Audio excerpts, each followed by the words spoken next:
stuff. But in the back of my head, I just can't tell if it's like, do they have like a, you know, partnership with it? Is it real? But I just do it anyways. I just do it anyways. The best skincare is having enough nap time per day. I don't know, guys. I don't know. Like this have you? Does the nap does? I feel like sometimes my naps make my skin look pretty rosy and pink, but I don't know. I can't tell. Have you tried the salmon trout DNA treatment? I have not. Is that the one where they take your like the proteins in the blood or whatever? Is it that one? Is it that one? Rejurin? I don't think I've taken Rejurin. Your skin looks flawless today. Thank you. Thank you. I've been hiding out in the shade, hence why I'm looking a little bit more pale, a little bit more porcelain, but that is the beauty standard here in Japan. So thank you very much. I appreciate that. Are all the custard rolls? I did give a few of the custard rolls to the girls so they can have some for tomorrow and whatever. So yes, ultimately we did finish more or less all of them. I think I had a little bit this morning and whatever, but for the most part I was able to kind of give most of it away. Yeah. Have you held the skincare routine called Stop Getting Older? Bro, have you tried? How's that working out for you? But I was this morning, I don't remember what I was taught. I think so we were going to the skincare clinic to top off my medicine. So we were like we also went to the gym today. We also went out to go eat lunch because we're already going out. And then I guess Shadow forgot to wear sunscreen, and he was like, "Oh, I'm being burned. My skin cancer is gonna happen, blah blah blah or whatever, right?" And I was like, "Why don't you just wear sunscreen, silly? It's just literally one step." And he was like, "My skin care routine's already 2 hours." I was like, 2 hours? And he was like, "Yeah, I gotta put this on, the lotion on, the moisturizer on. I gotta eat my 15 pills. I gotta work out. I now have," and I'm like, girl, relax. It's just one step. And he was like, I'm like, if anti-aging was this easy, we would never age at all. Everybody would look exactly like physically 18. Nobody would look any older than 18. Yeah. 2 hours of moisturizing.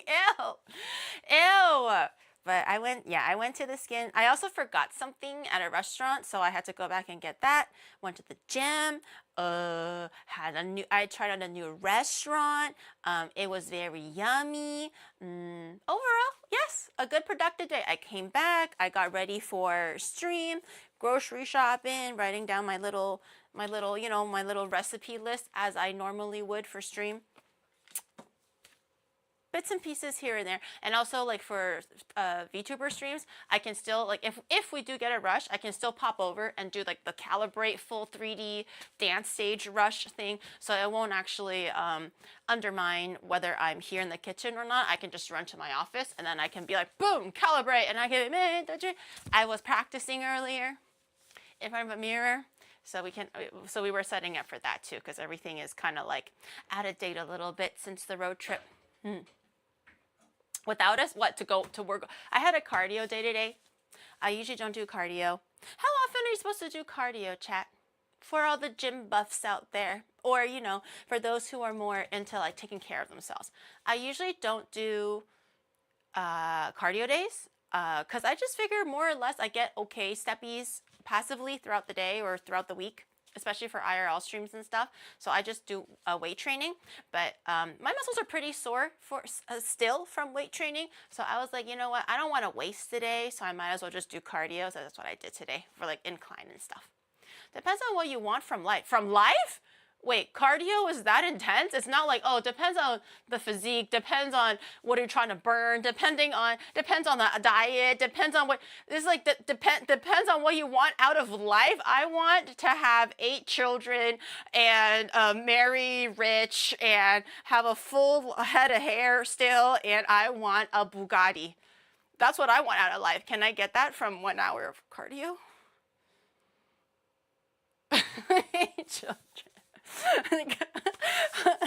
Cardio can fuck right off. You guys don't believe And in we cardio? probably do cardio every day. It usually depends on how long your Yes. mom can last, though, so the Yeah, cardio okay, thank you. sessions are My mom inconsistent. is a Text marathon DD. runner, I'll have you know. She used to run track in university. She didn't necessarily run marathon, but she did actually used to run track in university. She will never let me forget that, even though I've never actually seen her run ever. Other than like trying to catch the bus or something, but she was like, daughter, did you know that I used to run track? I'm like, yes, mom, yes, mom. Yeah, at least 2 hours. I did the incline walking thing, but because I don't do too much like designated like cardio at the gym, my stamina is pretty low. So I normally so today I was kind of like incline and then normal, incline, normal, incline, normal. But anyways, hello chat and Onigiri. It's my off day. Yay! I hope you enjoy your off day. I hope you're making the most out of it, watching streams or maybe playing Pokopia. I have such mad, like, what is it called? FOMO. A lot of FOMO. I'm watching everybody be making like floating islands and villages and like recreating like actual maps of the original Pokemon games and everything. And I'm like, damn, you're doing all that. And also like really funny dialogue that appears between different Pokemon. And some things that are like allusions to like the actual shows. The Pokemon actually remember certain things. And I'm like, wow, that's so cool. Wish it was me. That's really awesome. Yeah, honestly though, but that's why I'm like, by the time I play Pokopia, everyone is like been there, done that. The game's done. Everyone's maxed out. All of like the building and the story, the cheats or whatever. By the time I actually do like, let's say commit and whatever, it's already over. So now I'm kind of like, do I want to play? Sure. But by the time I get it, I feel like everyone's falling out of love with it, so it's like too late for me to play, so I'm good. Like this is my tactic to not spend not spend money that I don't need to spend money on, just so that I can catch like the FOMO train or whatever, you know? So that this is my way of like tempering myself, so I don't have to buy it, you know? Buy the full body VR. Is that real? Like someone, I think I know what you're talking about. There was like a Twitter post, I think, where there was a guy that's like the typical art, like the 3D thing with the little walking pad that looks like this. I thought those things are only available in like VR, like amusement park things. I don't know how you say it. Can you actually buy that now? Is that like a home set? Instead of wasting money on a Switch 2 to play Pokopia, why not use your beefy PC? What beefy PC? My beefy PC isn't beefy anymore, especially if it's running like 3D. Buy it, catch the train. At this point, my copium is I kind of want to make like little Ditto plushies. I don't know if you guys would want to watch, but like, I think I'm okay at making plushies, right? I've sewed little outfits for my own little Nuigurumi, right? And then I made the pillow out of 20, right? Not out of 20, sounds like I skinned her. But like, I made a pillow in 20's image, right? So I think it's okay. So like, instead of playing Pokopia, how about we just make Ditto Pokemon plushies? Well, not every single Pokemon, obviously, just like the one or the two, you know. My new model is Pog. Thank you, I appreciate it. Is it a home extreme now? Maybe. Speaking of plushie, where's Oni Meow? Oni Meow is still sleeping over at 20's. I don't know when Oni Meow is coming home. I'm gonna be so honest, okay? I was like, hey, so like, you know, like the sleepover's done, right? Like, how much longer is this sleepover, Twitty? And she hanged up, so. How about you get to making that Ditto cake smash? I'll get there. Rich, thank you for the 32 months, by the way. I appreciate it. And Domsy, thank you for the 44 months. Thank you very, very much. And thank you for all the support and the resubs, the gift subs yesterday. I'm sorry that I can't address every single one while we're like, you know, distracted, chaotic, and you know, doing the collab. I do appreciate everybody's support from yesterday as well. I want to smell what Giri's cooking. I haven't started cooking yet, but we will. Tomorrow is also a very, very early day. Shadow's not very excited about that. This morning, How that's this about morning. instead of making Ditto plushies, you instead continue your Pokemon cakes? I will. Ninetales has been waiting forever for its turn on the cake. Maybe around 6 weeks. I will. Stare. I also have started Hand and Brain collab planning again. I'm putting it out there. March and April is already starting to get a little full because I can only do like one a week, right? So I have revived the Hand and Brain collabs. It's coming back. It's coming back, but the good old classic one. Some of them are repeat friends. Some of them are new friends. Either way, right now, March and April is looking like almost filled up. I've already am looking to like plan for May already now. So it's gonna be a pretty fun packed schedule, I think, for the next coming like at least a month to 2 months. But I think it'll be really fun for those who may have missed it or came during the original Hand and Brain collabs. We're spinning them back up. We're gonna be spinning them back up. We're giving up the Pokemon cake. No. We'll still do the Pokemon cakes, but I just feel like it's time to bring back the. Oh, my face froze. It's time to bring back the Hand and Brain collab. You guys have been asking, and I'm like, you know what? It's true. It has been a while. Oh, let me. Oh, okay. No. Okay. No. It's been. Let me just. It's been a while since. Oh God. I'm trying to reach this phone. It's been a while. So I think it's time, within reason, to start dusting off the old Rolodex you of need names to realize and like just how many vacations you have given my therapist. I have been using Twitch since 2012. In all those times I have never once stayed consistently subbed without a break to anyone. You are the only one. I hate Cut. you. Smile. Cut. Sorry. My bad. Sorry. The VR rig is around $3,000. That is surprisingly not as bad as I thought, but here's why. $3,000 is a lot of money. Okay, that is not an amount where I'm like, oh yeah, that's cheap. Let me just grab that out of my wallet. But here's why. I saw that there is a new chair that's being released with a collab with Pokemon, and it's those little tiny little like cushion chairs that you can sit on the floor. It's not like a full-size with leg chair, right? Those like Japanese style, low to the ground type chairs. And they have like, I think the newest edition was like Psyduck and, you know, Snorlax or whatever. Shadow's favorite Pokemon is Psyduck, apparently. Outside of like Gengar and stuff. Actually, it's Onyx. You're so annoying. Okay, his favorite Pokemon is Onyx, but second favorite Pokemon is Psyduck. Okay, FYI. And he was like, "Oh my God, it's so cute." Not Metapod. It changes every day. Tuesday, it's Wednesday. Sorry, it's Onyx. Okay, Monday, it's Metapod. Thursday, it's something else. Okay. God forbid he stays on one Pokemon. But he was like, oh my God, it's so cute. And I was like, really? Like, because he's usually not as excited about these kind of things, I guess. He was really excited about the carpet, and he was really excited about this chair. And I was like, really? You like Psyduck that much? It's actually Geodude. Shut up! And then he was like, yeah, but yeah, I've always liked Psyduck. It's so cute. And I was like, I don't know where to put it, but we can consider it, maybe. Guess how much it is. I saw another follow-up Twitter post a while after that, and it was like, now on sale, like all in Japanese. You can buy for lottery, $2,000. Prepare to be subscribed for another 10 years because she's going hit Lapras about 2034 at this rate. I'm planning my retirement plan. Okay, these cakes are going to slowly lead into my retirement plan. But yeah, so that chair apparently is like 200 something thousand yen. So it's not even like under 200,000 yen. It's like 200 something thousand yen. It was like more close to under 300,000 yen. That's 3,000, right? 1 to 100 conversion. It's about 2,000, 3,000. And I was like, holy mother God. It's like the Snorlax rug that we saw during the road trip, and I was like, oh, I mean, yeah, I definitely want it. That's so cute. In my head, I was like, it's probably $200. It's $1,000. So I was like, no. So now that you're telling me that 3D setup is only $3,000 because the comparison was a fucking chair, I'm like, $3,000.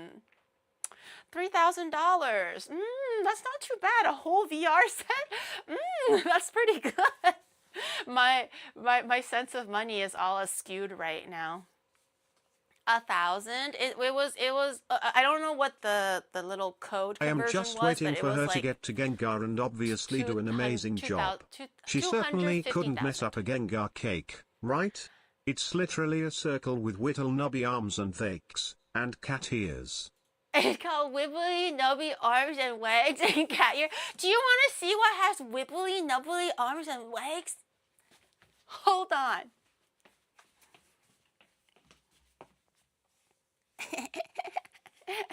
It's coming. Oh Lord, he coming. Oh Lord, he coming. Can you guess what it is? It came in the mail yesterday. Boom! Oh, he's so big that you can't even see it. Boom! Closer. There we go. Yeah! My Chonkachu came in the mail, the one that Shadow was able to like snap by because my reaction speed was too low. He saw the Pokemon Center email and he clicked it, opened it within 2 minutes. I literally opened it 2 minutes after that, and I'm like 1 hour in the queue and he only had to wait like 6 minutes or something. So even a 6-minute delay allows you to miss out on a Chonkachu. So this one is technically Shadow's. I'm still hoping there's a chance for me to get my own. I did join another lottery to see if I can win another Chonkachu from a different place. But in any case, at least we have one, and it has the little, maybe I can put it over here. Yeah, it has the little, the original label on it as well. And it says, this is life size. So this is the real life, this is the same height as a real life Pikachu. So look at him. He big. My son. My son. Don't talk to my son. He demands an ice cream, and he will get his ice cream now. And I said I wanted razzle dazzle, rocky road swirls on a waffle cone. Isn't that right, son? Pika, Pika. That's what he said. That's what he said. And we don't say no, because look how cute he is. Look how cute he is. And look at his little hands. Maybe you can, look at his little hand. Look at his little fingers. Look at his little fingers. He's got little fingers. And he's got little legs. Look at his little legs. Beep, beep, beep, beep, beep, beep, beep. Look how cute. Look how cute. Very nice. Very nice. Show tail. Tail. Also, this Pikachu, by the way, is not like the other ones. This is like, they were saying how this is like, they're basically dusting off the printing press and remanufacturing the original Chonkachu. So this isn't like a remake. It's not a spruce up. This is the original template, the original fabric, the original way of making the original Chonkachu plushie for the 30-year anniversary. And I have noticed that other than like the obvious like design stuff and the size and everything, I'm not sure if you can see, but the fabric for the fur is also different. Time which to is quite cancel interesting. Jiri. She's rendering the Pikachu. How dare she? Rendering. What does that mean? Rendering the Pikachu? Like on Photoshop where I'm like rendering something? What does that mean? But I have noticed that for the fabric, for the Chonkachu, it's more like fur-like, so it's still quite soft, but it has more of this like fur-like consistency, whereas for all of the Pikachu plushies now, more or less, I'm gonna grab one that won't fall. I reorganized my stuffies, my stuffies shelf. But most of, pretty much all of the Pikachus now, oh, this is a terrible example because of the chroma key, but it's like this like more like, no, not furry, it's just like a plush kind of a fabric, whereas the Chonkachu is more of this furry texture, which I thought was kind of cool. Anyways, my babies. The stealth headband Pikachu. Gendering, dude, I have stupid autocorrect. Gendering. I was like, rendering? am I so out of the loop for Pokemon stuff that there's like a new terminology I didn't know about? Rendering Pokemon? And there's also, wait, it is my son. This is a guy Pikachu. What do you mean? Like, I guess like his sex would be a guy, right? Because he's a boy Pikachu. The girl Pikachu would have the heart. The sexual dimorphism for Pikachus, it's where the tail is. So this technically is a boy. His sex is a boy anyways. Yes. Where's the cock? Stop. Don't be looking at my boy like that. You guys are so gross. I'm putting him away. You guys don't deserve my son at his best. Or at his worst. It's my son. My son. What else happened? Oh, I won a lottery. I won an A prize. Do you want to see my second son? I've been busy on my day. Hello. I've been busy on my day off on the Monday. So right now, baseball is really popular in Japan. You probably heard about it from Your son? Where so I you're hear not is from pregnant Kenya. anymore? You look straight. Yes, can I look straight? Our son? No, my son. Let's clarify this, okay? My son. But I didn't actually realize baseball was going on until I heard about like Henya talking about it and how she wants to watch baseball or whatever. And I'm like, oh, it's baseball season in Japan right now. Baseball is Japan's national sport. I thought it was always soccer or whatever. No, but it's baseball. They love baseball here. I'm not super into baseball, but the Kombinis are into baseball, and they had a collab with the Sanrio characters for baseball to cheer on Team Japan and whatever else. I heard there was a really big one that people were very invested in, which was like Team Japan versus Team Korea. I don't know who won or anything, but it's a thing that people were very, very passionate about last week. So they had a whole lottery for it, and I was like, I might as well try my hand on it. So I tried 3 times because each time was 800 yen.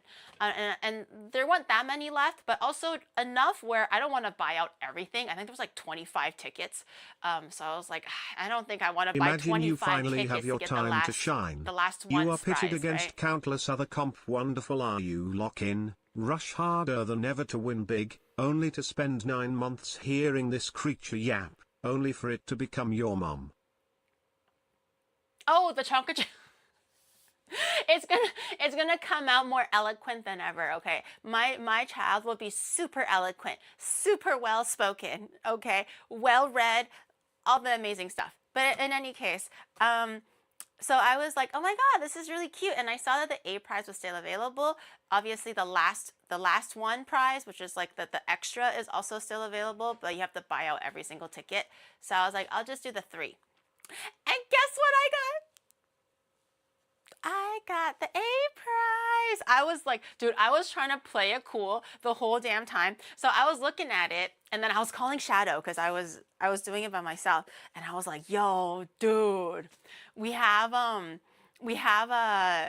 the Team Japan baseball Sanrio collab thing, and there's 25 tickets still. Do you want to get it and guarantee that we get everything, or do you just want to just like just try for our luck? And he was like, you can just try for it. That's up to you, but you can try for the luck. And I was like, you know what? I'm gonna buy 3. If everything is shitty, maybe I'll consider buying more or all of it just to get everything. But if I more or less get something that I wanted, then I'm good. I'm chilling. So I got 3, and I opened it, and it was like D prize, C prize, and then the last one was A prize, and I try to keep my cool the whole time. I never pull A prizes. It's very, very, very rare that I get anything above a C or a B. So I was like, holy shit. But I can't let the konbini worker know that I'm freaking out. So I'm like, these are my 3. And then she was like, oh, follow me, miss, because she couldn't see it. And then she was like, so you got C prize, you got D prize? And I'm like, oh, you got A prize. And I was like, yeah, I guess I did. And then I skipped all the way back home. So this is my A prize. My little chunky king, pom pom pudding for Team Japan. She moved on and substituted Oni Meow so quickly. No, Oni Meow is sleeping over at Twinnies. So that's why, okay? Oni Meow will always have a place in my heart. And then I got these two. These were actually C prize and D prize, which are actually really solid. Like I would not have been angry if I only had C prize or D prize and maybe like something that's like lower priced. I would not have been angry, upset at all. But I got the A prize and I got these two, which were like so sick. Team Japan. They had a few that you can choose from, so obviously I chose my king, and then there was only one pop-up pudding left, so I was like, this one's really cute, so I got the cinnamon roll. Yay! They're so cute, right? I like it. I think they're super cute, but they're going in my little stuffy shelf thing on their new home. Yippee! The plushie room is filling. I have reorganized a few things, so now I'm realizing that I have a lot more space than I thought. The whole time, everything has kind of shoved into two large components, and then everything else is kind of just like, you know, maybe a little bit scattered, and I was like, enough is enough. I actually need to know how much space I have, so should I buy less? Should I buy a new shelf? What's the vibe here? And I kind of reorganized everything from my Pokemon card collection to stuffies to just like knickknacks that don't really need to be there, but we just kind of left it there, or like board games and stuff. So now that's more organized. My stuffies now occupy 4 grids of the shelf when it used to be 2 grids. So now it's a lot more breathier and a lot more space. So we can get more stuffies. Mouse, Yuri's hiding a cinnamon roll from you. I'm not hiding it. I showed it to you guys. I think it's very cute. Giveaways. Oh, for the Chuckies and the stuff you mean, I did get my extra Pixel Chew, whatever his name is. The one that we also were able to get from the Pokemon Center online. So now I have an extra set. I was going to do this for the giveaway too, but I think I might make it an announcement. But I'm thinking the giveaway will be next Monday when we do VTuber streams or like 3D streams.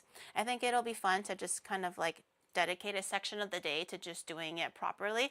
I also have the idol checkies to do giveaways for as well. But I think for this one, since it's like a bigger prize, I guess, I think I want to do maybe an announcement first, so people who do want to join in can do so, and then they can try to win for the for the little guy and then for the little big guy. Pikachu's grayscale. Yes, it's supposed to be called like beginnings or something. Hajimari no Pikachu. So the beginnings Pikachu. This is supposed to be an ode to the first like Fire Red and Leaf Green games or whatever. So this is when the games were still like black and white. So he's supposed to be grayscale. It's actually a little trippy when I was looking at him at home and like taking photos and everything. It felt like I was going blind. Because it felt like I was like losing my eyesight after staring at it for so long. Like I couldn't tell if I was just seeing in black and white or if it was just the way that it was. It is a little bit trippy, but I was going to do a giveaway separately just so that we can have 2 winners, and then we also had the checkies to give away as well. It's a bit trippy. Yeah, it's a bit like odd, right? When you look at it for really long, but he is a really cute guy. On Twitter, I've been seeing people make dresses for their Pikachu plushies, especially for the fatter, chunkier ones. They just look, you know, cuter with clothes on. And I've seen people give like really frilly parasols and like sun hats and little frilly capes and dresses, and they look so stinking cute. And I'm like, I want to do that. I want to make a little, like, I don't know, headband and maybe a little, like, a little kerchief scarf situation or something. Look how fat he is. Look how fat. Look at, oh, he's like a little, he wiggles. He wiggles a little bit. But I thought it would be kind of cute to maybe make some clothes for it or something. Did Rhea make the grayscale Pikachu because it looks like the Korean bag? No! Don't insult Pikachu like that. No, I'm kidding. But I have this aside so that we can do it for the giveaway, maybe for next week. Just so that people, for those who might want to show up and have a chance for winning it, they can. I'm not sure how hard it is to get it international right now. Is it hard to get it internationally right now? Do you guys know? If because I heard that the beginnings Pikachu, so that one, the grayscale pixel chew, they will be selling it at North American Pokemon centers, but I'm not sure if that's actually the case yet. Wait, can you move your head and like do a bunch of different emotions? We got your face rework today. Wait, what do you want me to do? Just like go through like a bunch of different emotions with your face and see like if you like it, because this is like completely reworked. I need to really lean in and see though.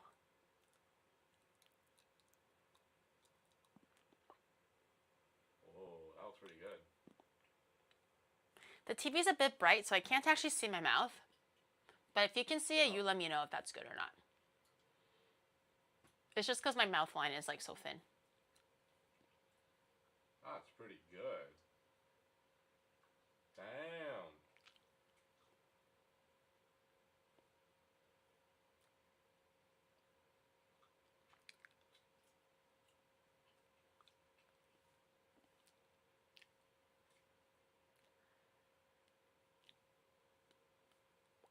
Bwa.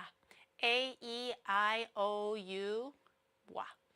Ooh. Bwa, bwa, bwa. Mwah. Ba, ba, ba, ba. Boop, boop, boop, boop. Ew. Ew. I-O-U. How's that? Does that look good? I think it looks pretty good. Darn good. I kind of need to look at it on the computer to see a little bit better because the TV is a bit like, it kind of washes things out just a little bit for me, so I can't see it as well right now. But I think it looks pretty good. It's pretty sensitive, so which I like. She owes us. Shut up. Shut up. Oh, and I think your hair like falls now. Like it has the wiggle now. Oh, it's got a bit of the wiggle wiggles. A wiggle wiggle. My hair don't wiggle wiggle. It falls. I like to see you jiggle jiggle. Full show I'll pay up. I don't need to be paying nothing. Your mama be paying me. That's what's needed. She owes me. I'll write her a little pink slip. That's pretty good though. It's cute. I like it. Yay! A I U E A I U E O ka ki ku ke ko sa shi su se so ha hi hu he ho. That's pretty good. I like it. Very nice, very nice. Giri's always cute. Thank you. Thank you. I totally forgot what we were talking about. I got sidetracked. I totally forgot. DMCA. Wait, Today. did someone say DMCA? Oh, that was Dule Lomo. Speaking of Dule Lomo, I think there's maybe 3 more weeks left. 4 more weeks left before the merch ends. Okay, so if you guys are still waiting, saving up, or biding your time, thinking it over, no worries whatsoever. But there is about 4 weeks left in the merch drop. So head over to Orchid 8 if you have the time, /Onigiri, because we have really cool merch of my new VTuber design, desktop mats, acrylic standees, glasses holders, t-shirts, clothing of all sorts.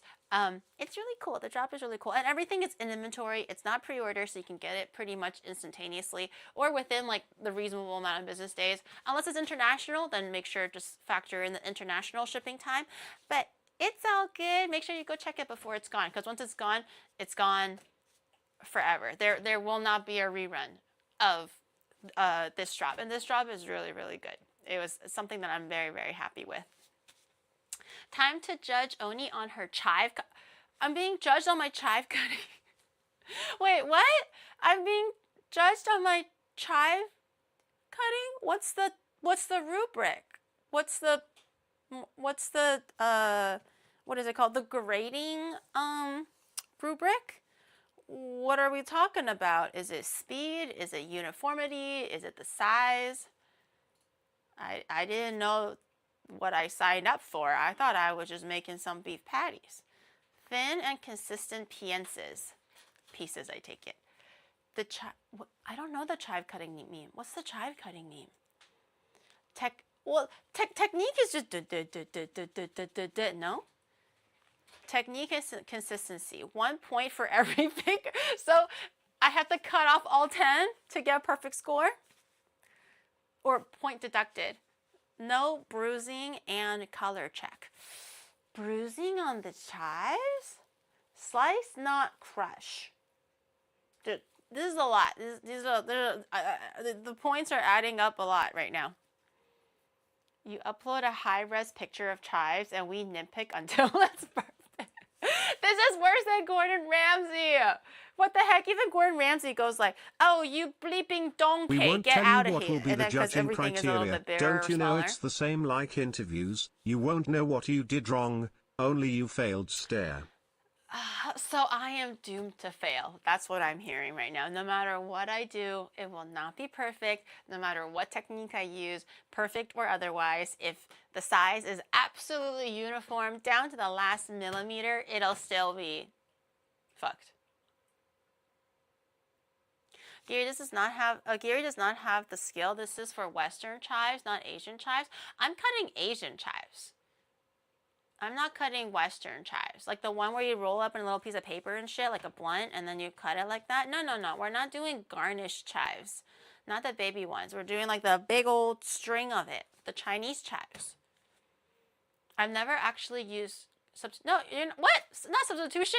We're making chive patties. Like Chinese beef chive patties. You're supposed to use Chinese chives. No. Garlic chives is a little bit different. Garlic chives is called not 韭菜, 蒜苗. In Mandarin, it's called 蒜苗. It's like more cylindrical, and it's like, you know, maybe like about this long, and it's more of a tube.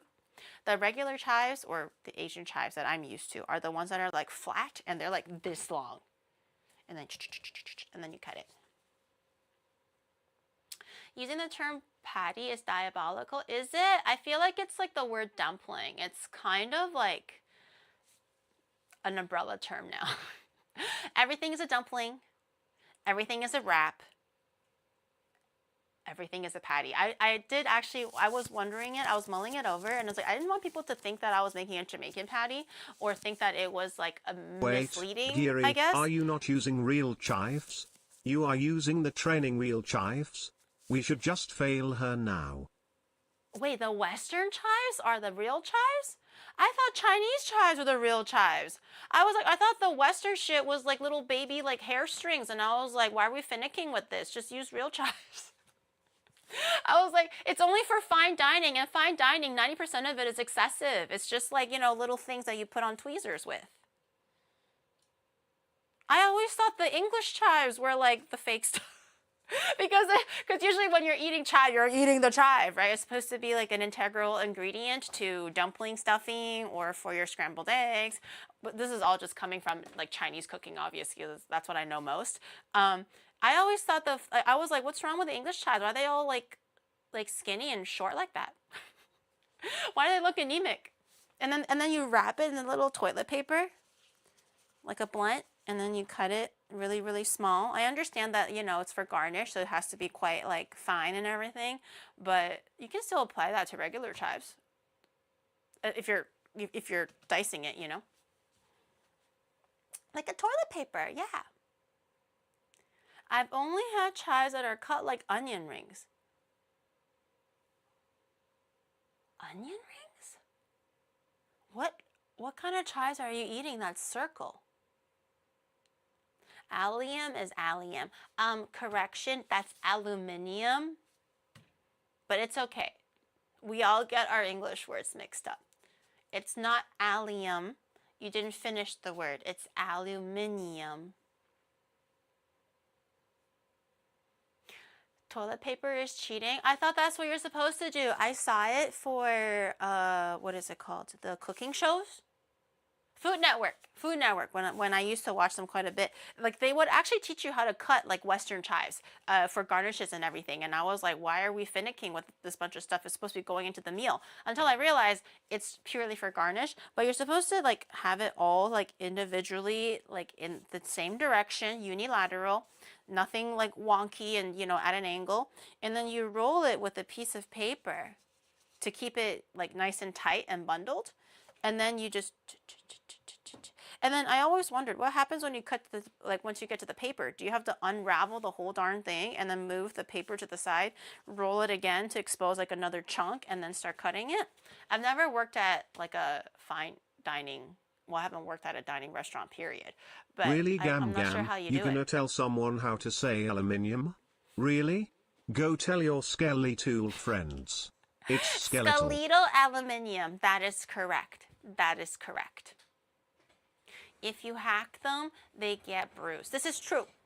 Slice. Slice.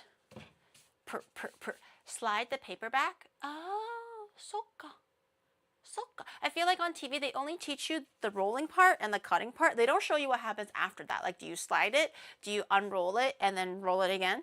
They always miss that little bit. But I didn't realize this is like a chive, what is it called? A chive dissection class. What's the amount of allium in your skeletal system? Plenty. Plenty. Don't worry about it. Are the chives the chives are right here. I can even show you my chives. I can show you the world. And my chives. Wait, is this chives? Yes.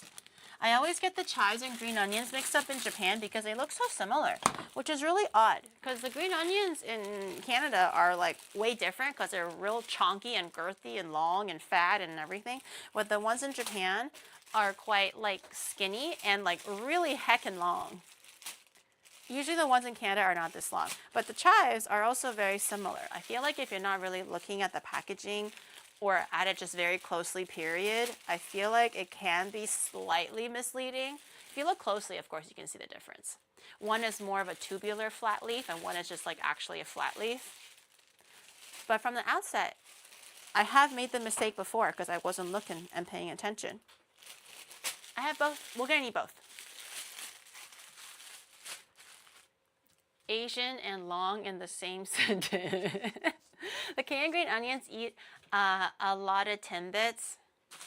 No wonder. No wonder. These are all like quite thin. I don't know if you can tell. These are all pretty scrawny and also just super, super, super long. So clearly in Japan, they like to eat the green parts, not so much the white parts. In Japan, it's pretty, sorry, in Canada, it's pretty half-half. 因为韭菜跟蒜苗是不一样的东西. No, I know they're different. I know chives and garlic sprouts are different things. Garlic sprouts are like cylindrical and tubular, and they don't sell too much in Japan. They're very expensive. In Canada, they're much cheaper. Buy 5 kilograms of Western chives, and you can't end stream until you cut a bunch perfectly. Oh my god. Oh my god, this is I didn't know people were so passionate about Western chive cutting. This is new. This is new. I thought we were just gonna cut some chives into pieces and then we're gonna just like, make our stuffing and everything, and it was gonna be a grand old time. I didn't realize I was gonna be like absolutely dissected for the chives. It was a Reddit thing. Oh, it's a meme. Oh, it's a meme. No wonder. I was like, why are we all so passionate about chives all of a sudden? Like, fair, I guess, but I wasn't sure why. It's another Reddit superiority BS thing. I see. Okay. Anyways, so this is what we're going to do today, okay? We're going to be making 2 things today. Not too much. Usually I like to make 3 to 4 things. So, now you realize this is serious, okay? Because we're only making 2 things. Particularly being, we need to stake out tomorrow at the Pokémon Center at 8 a.m. Okay, that means I have to wake up at 6 a.m. to, get my face on and get ready and out the door and all that, and also like get to the actual Pokémon Center. But tomorrow is the they stagger the drop. So this is like the third 30-year anniversary merch drop. Okay. And they're doing the little Pikachu stuffy holding the Pokeball. It's like glittery. Everything's a little bit different about this Pikachu, right? Because it's 30 years and it has like 30 on it and everything. It's very cute. But I thought it would be fun because I was gonna stake out anyways, just to increase my chances of getting it. Because I feel like online it's pretty dicey. If you're like 30 seconds too late into opening that email, you're not gonna get diddly squat. And I learned my lesson because I couldn't get the Chonkachu because Shadow was quick and I was slow. So just to be doubly sure, I do really want that stuffy. So we're gonna stake out. And I'm like, I might as well just stream it because tomorrow's an IRL stream day anyways. So we're going to start a lot earlier.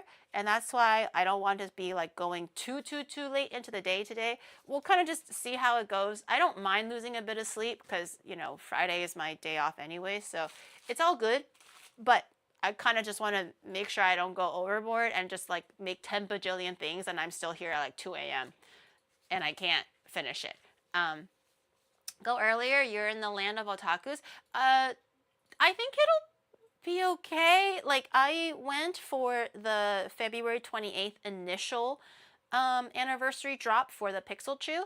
I got there at 8 o'clock when they were handing out the numbers for like you are number da da da da in line. I was number 84 and I got there at 8 a.m. There's like basically 100 people in front of me, more or less. And they have time slots. So for me, because I was the first 100 or whatever the cutoff was for the first time slot, they were like, oh, your entry time is between 10 a.m. to 10:20 a.m. That means there are other time slots where if you did arrive later, maybe your time slot is like, please come back at 5 p.m. So you can enter your time slot and hopefully you have inventory and stuff like that, right? But I don't want to come back later because we have things later. I have a dancing class with Nae and all that stuff. So it's going to be early or never. So we're going to stake out tomorrow. It's gonna be an early morning. Might have been a better idea to go to one of those Pokemon centers in the boonies for a shorter line. I heard that Tokyo Bay was the place to go for the original 30-year anniversary drop for Pikachu, for Pixel Chew, because who goes to Tokyo Bay? It's like halfway to Chiba, blah, blah, blah. They did not do the ticketing system, and there was pushing, yelling, grabbing. You can only buy one per person anyway, so even if you grab 10, they're not going to let you check out. But people were just so scared that they weren't able to get anything. They just basically like mass shoved. I watched a clip where there was children crying, women screaming. It was a whole mess thing. So it's I would actually say go to a place that's ticketed because it's more organized and you're not going to have like 200 people clamoring into one store when it's like 100 at a time. Right, every 20 minutes, 100 at a time, something like that. So we'll see how it goes. I already went to the Shibuya Pokemon Center and it looks like it's okay, like popular, obviously, but it's okay. I heard the most popular one Sorry, in Tokyo I'm late, is the Teach Ikebukuro one. I lost So we're track not of gonna go to that one. time. I had done my homework, I swear. My dog ate it. No bull, Jerry, he ate it. He ate it? Okay, wait until you should sit out and then you can hand it in still. So don't worry, I will be patient and I will wait. Or just pay triple the price. No, I don't want to pay. That's the thing. I can get it elsewhere, aftermarket, I guess, but the flex is that you got it for retail. That's the flex. I don't like want it if I'm paying $100 for it. I only want it because it's $25 to $30. That's why I want it. Okay, also because it's exclusive, it's collectible, blah, blah, blah, blah, blah. Never going to see it again. All that good stuff. But I don't want it if it's $100. That's the flex? Yes, that's the flex. That I got it for retail. That I chose to sacrifice sleep to go to a place that, 2-3 hours before opening to line up, for something that I care about. Yeah. Without the ticketing, I don't want to get shoved. I'm definitely going to get trampled over. If people push me, I'm going to let them just like slide right by because I'm going to value my safety over, trying to squeeze in and try to grab something like an absolute animal. That's, I guess, where I draw the line. Also, I just don't want the cameras to get hurt. If I'm also streaming as well, I don't want the camera backpack to be like crushed different people because they don't know if I'm streaming. They don't care. They just want to try to get the inventory first. So I don't want like my IRL setup to get damaged and all that stuff. Overall, I feel like that's not worth it. So I think we'll try the Shibuya one since I did have good luck with it the last time and I do have experience now. So we'll try to get there by 8, if not maybe even a little bit earlier, because I would imagine that the 30-year anniversary with the holding the ball and everything is a well-desired item, I guess. I'm not sure if it's going to be more well-desired than the Pixel Chew, but we'll see. Your mom would be very disappointed hearing that. So now What, you to are get to weaponizing have your people to FOMO shove to me? flex on people. Wow, being an idol really has changed her. You Yeah. think you know a streamer, sheesh. Yeah. I lined up and I put in the time for this, you know. I could have just done it online, but you got to double your chances. So like Shadow's coming as well, so we have like double the chance to get one. And also like if we can still get it on email just to try it, then we'll see, right? Because it's like, why not? Why not? She's being a pushover again. So what would you, so let me get this straight, right? So you want me to go to a place that doesn't have a ticketing system, which I take it after this whole Tokyo Bay situation. I think Tokyo Bay is going to get doing the ticket system now. I don't think they want to repeat a whole other stampede like last time.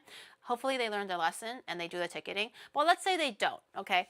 So you want me to go to Tokyo Bay, a place that doesn't have a ticketing system, and you want me to e-Honda through everything. But the content, though, we want action. Yes. Yes, basically. Tokyo Bay content. Buy some brass knuckles. Hell yeah, and caught on stream. Definitely not. I'm telling you now, even with the ticketing system, it's pretty high tension because everyone's like, oh my god, what did you say? The line's moving. Oh, are we gonna get? Is there gonna be enough inventory? Grab everything that you can quickly. Like when I went with Siren, we were all like pretty like scrambling, even though they were only selling 2 things. We couldn't really confirm if it like what they were actually selling until you actually get in there. So we were like, hurry, grab, right? When really we were the first lot anyways. Doesn't really need to be like that quickly or that panicked, but we were like, just grab everything, just take it, and then you can always put it back later. And then we were like checking everything else just to make sure we didn't miss anything, and then we were like, okay, we got it, let's go. So we don't over, it's pretty panicky and like chaotic even with the ticketing system, so without it is gonna be crazy. Just mug the first person to get one but leave cash with them after. Girl, I am a peaceful Pokemon enjoyer. Okay, I want to just get the thing peacefully with my ticket done the right way. No pushing, no shoving, within reason, right? Everything done in an orderly, mature fashion. I don't want to be shoving children and pulling off weaves of people and all that stuff. No, thank you. Especially when there's so many tourists too, and they're like unhinged like hell. I feel like the Japanese people are a little bit more like mannerly at least. So maybe they'll push because they're like nervous not being able to get it, but they're not gonna actually like buh like that. I actually fear the tourists because they're just gonna like unlock those guns and just like push. A peacefully flexing Pokemon enjoyer. That's me. That's me. I would be the one that gets mugged. I would be. So that's why when we were checking out, I was like, dude, Shadow, make sure you hold on to the bags, okay? And he was like, dude, you're overreacting. And I was like, no, you don't understand. What if some guy's gonna be like, oh, sorry about that, guys? And then you're like, oh, well, don't worry about that, mate. And then you go check your bag and you're like, well, why is it empty? You don't know. It's nice and peaceful until the kids become little turds. Nah, in Pokemon centers, it's not the children. The children are just minding their own business, trying to get the thing because like their parents were like, oh, you got good grades. Let's go like wait in line for the 30th anniversary drop or whatever. It's the adults that are turds now. Okay, the adults turn into like fucking gorillas when it comes to like exclusive merch, especially when it's like Pokemon stuff. I'm actually not worried about the kids. I actually want the kids to get it because they're kids. Okay, they should be getting it, and then we should just get it after. But then it's not the kids, it's the adults that are just like, get the fuck out of the way, and then just use the elbow. Yeah, I remember I never participated in the Beanie Babies because I was too young to like have an allowance to buy anything like that.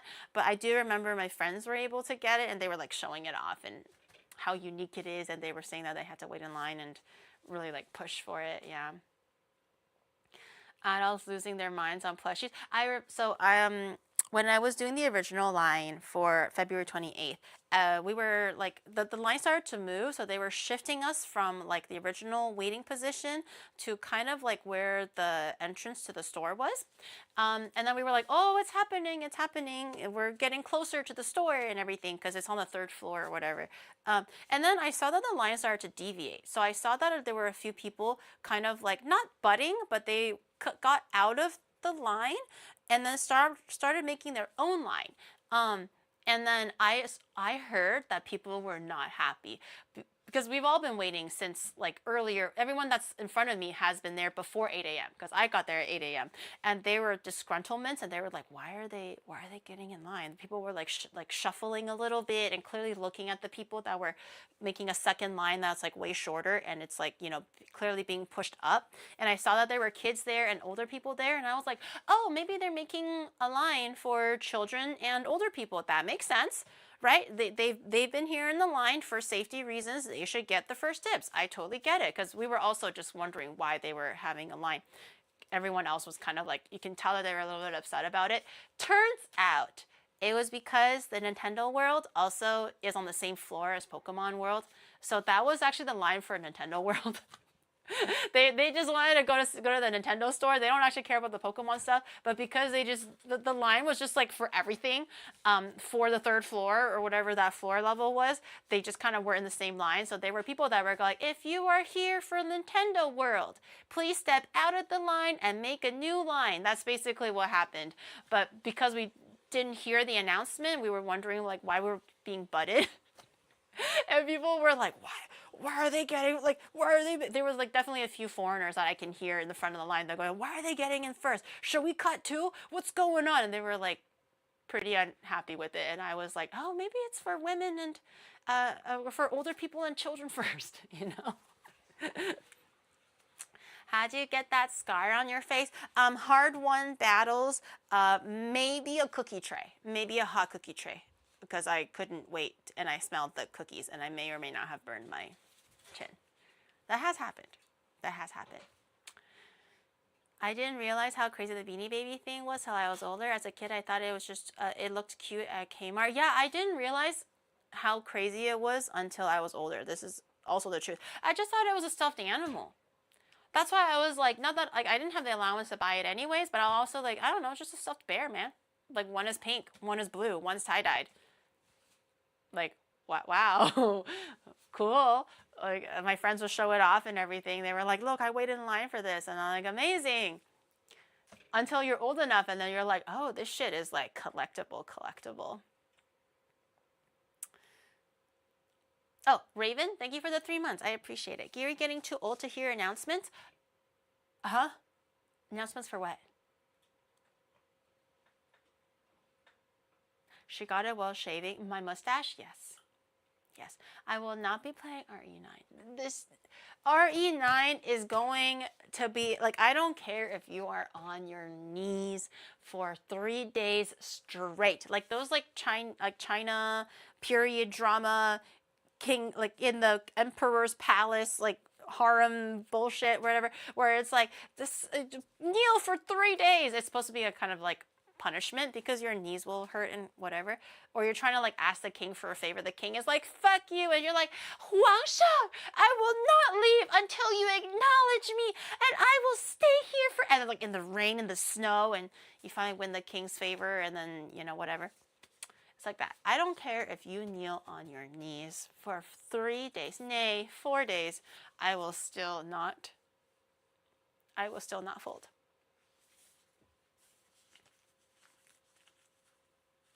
Enter the cold palace. RE9 Lakaho, RE9, no. No. Also, somebody was asking what a tangyuan is. It is a glutinous rice ball with a sweet filling in the middle. It's more traditional. Every house does it differently. It's really common with like a peanut, like a sweet peanut filling sometimes. My personal favorite is black sesame. Today we're going to try a little bit something different, a little bit more like out of the normal, but I think sounds really cool, which is a salted honey pistachio filling. So similar to peanut, but it's just, you know, pistachio. And we're going to make a rose soup. You can do osmanthus, you can do ginger, you can do laozar. Laozar is like almost like a pre-step to sake, so it kind of has like this, like the amazake kind of a flavor to it, but it still has the rice chunks in there, and the soup is clear. It's also really good, very classic. You'll see it a lot in like Chinese cooking, especially for festivals, which is Yuan. That's when you're supposed to eat tangyuan. But I haven't made tangyuan in a long time, so I kind of wanted to try making cute little tangyuans and like little like different color marbling on it as well. I think it'd be really cute. I don't know. I haven't made it in so long. The last time I made it, it was with my mom, and we were making it for like a potluck, so we made like 200. Very memorable. Can you try pandan soup? Pandan? Oh, you mean just to try, or is it like that's the name of the dish?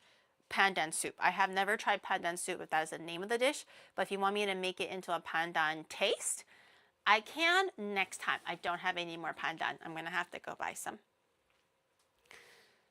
Are you gonna make the small red and white? What is the small red and white? I have goji berry. That you can typically see that in tangyuan soup as well, if it's like a fancier version or a restaurant version. Usually the home version my mom does is just hot water. I like that too. I love the hot water one, actually. Nice and plain. It's very like, you know, comforting. But usually at a restaurant, it's like a sweet soup. I second ghost hunting. Nope. Nope. Are we still friends with the idols after the TP incident from last night? Yes. A little toilet paper is not gonna jar us. 桂花 桂花馅 not 桂花 is what? Osmanthus. I don't have osmanthus, but I do have rose. So they're gonna be doing a rose sweet soup, or like a rose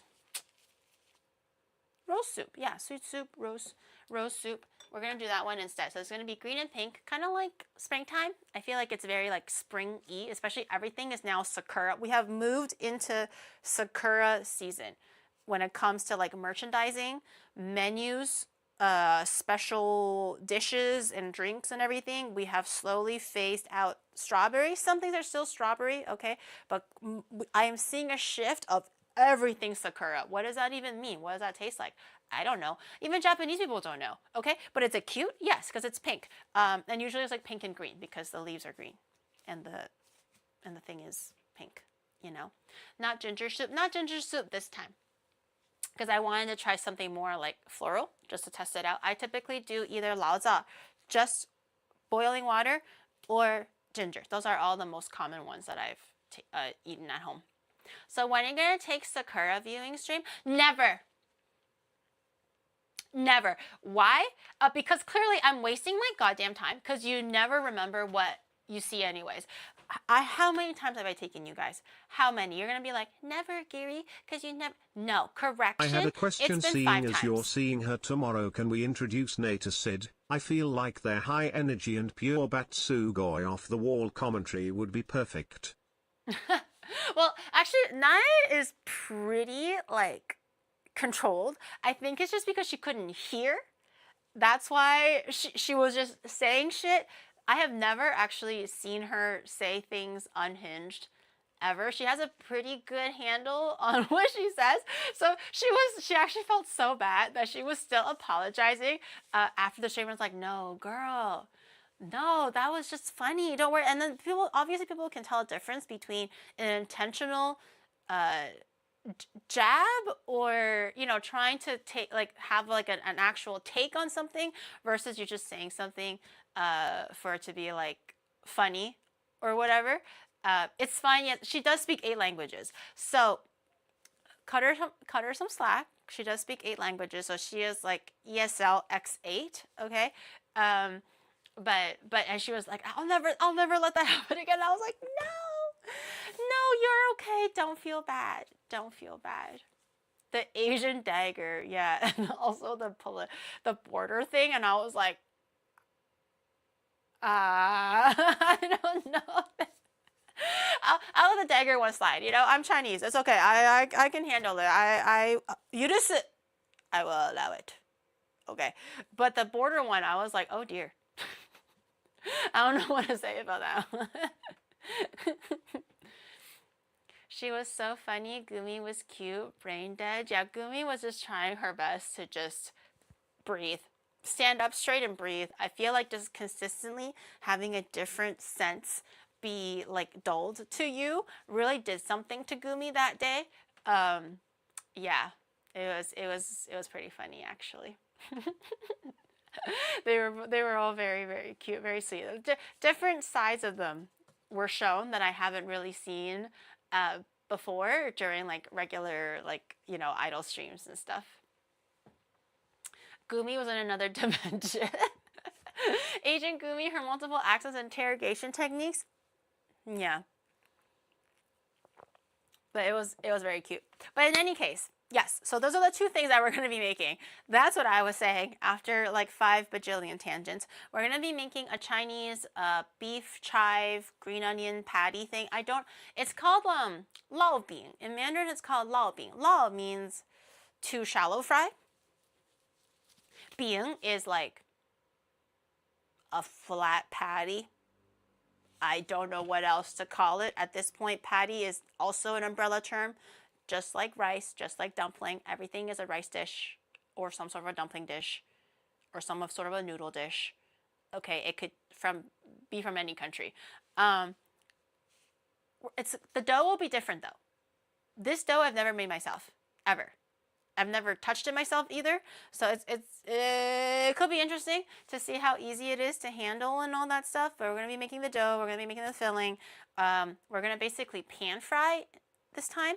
That's traditionally how you're supposed to do it. It's kind of more of a street food than like a restaurant food or a food that you make at home because it could be a little bit tedious to make at home. And obviously, tangyuan. Tangyuan is also something that you don't really make at home. It's pretty tedious too because normally you're supposed to eat like 5 per person, and God forbid you get like 10 people like as guests. You're making like 500, whatever the math is. Normally you just buy it. It's more efficient buying it. But I kind of wanted to try because I feel like we did miss out on the last day of Chinese New Year, which is supposed to be like round things. It's supposed to symbolize like family coming together. Everything is nice and like beautiful, first full circle and round. So the two things that we're going to be making today are going to be round things. A round patty and a round tangyuan. Do you remember that guy that pulls all foods into salad sandwich category like spaghetti equals to a salad? How does he equate soup into a salad? Just a really abundantly dressed salad? You're supposed to eat your H in tangyuan. You are? So I have to eat 21 3/4 tangyuans? That's a lot. You got 5, I only got 2. Oh.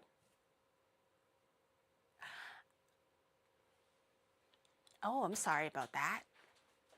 Yo, my mom would give me like 6 sometimes. And they're like fat. Like the store-bought ones. Usually the ones that you make at home are actually pretty small because it's hard to control the size. But the factory-made ones are quite big. I used to get 6. Damn. You only get 2? Damn. That's really sad. I bet your mom never made peanut-filled tangyuan. My mom did actually. I'll have you know, okay? My mom would buy the peanut ones and also the white sesame ones and the black sesame ones. I like the fat ones. Wait, so is everyone's favorite peanut? I actually thought everyone's like the standard favorite would be black sesame because that's always my favorite growing up. I loved black sesame. I like how it would flow out and it's like super hot, sweet lava basically. I like to like suck on the stuffing. I always tell people it's hard to control the size. Oh, well today we'll try to make Average, big. I don't actually know how many it'll yield. We'll see. Sesame is It my took a fave. I lot like the more than black a sesame peanut to ones. fill up your mama last night, if you know what I mean. So you're saying you were the peanut? Like you were like, oh gosh, sorry, Mama Giri, I only got a peanut today. Is that what happened? In any case, hopefully, you get back there. You get back in there. And hopefully it's something more like a chive. I wish you luck. You got this. Okay, I'm trying to decide on what we should make first. I think we'll start the dough first because the dough actually does need rising. It's gonna be yeast involved, but it's not quite bread, which is quite interesting. I haven't really worked with this dough before. Someone was asking if can we make tongyuan. Tongyuan will take a lot of time.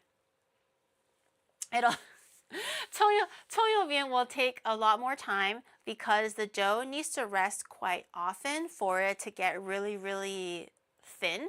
It will not relax and spread out until you give the gluten enough time to kind of relax. So I have actually made tongyuan at home before, but it took like 5 hours, and that was me locked in, concentrated. Can you imagine doing that while I'm streaming? That's gonna take 10 hours.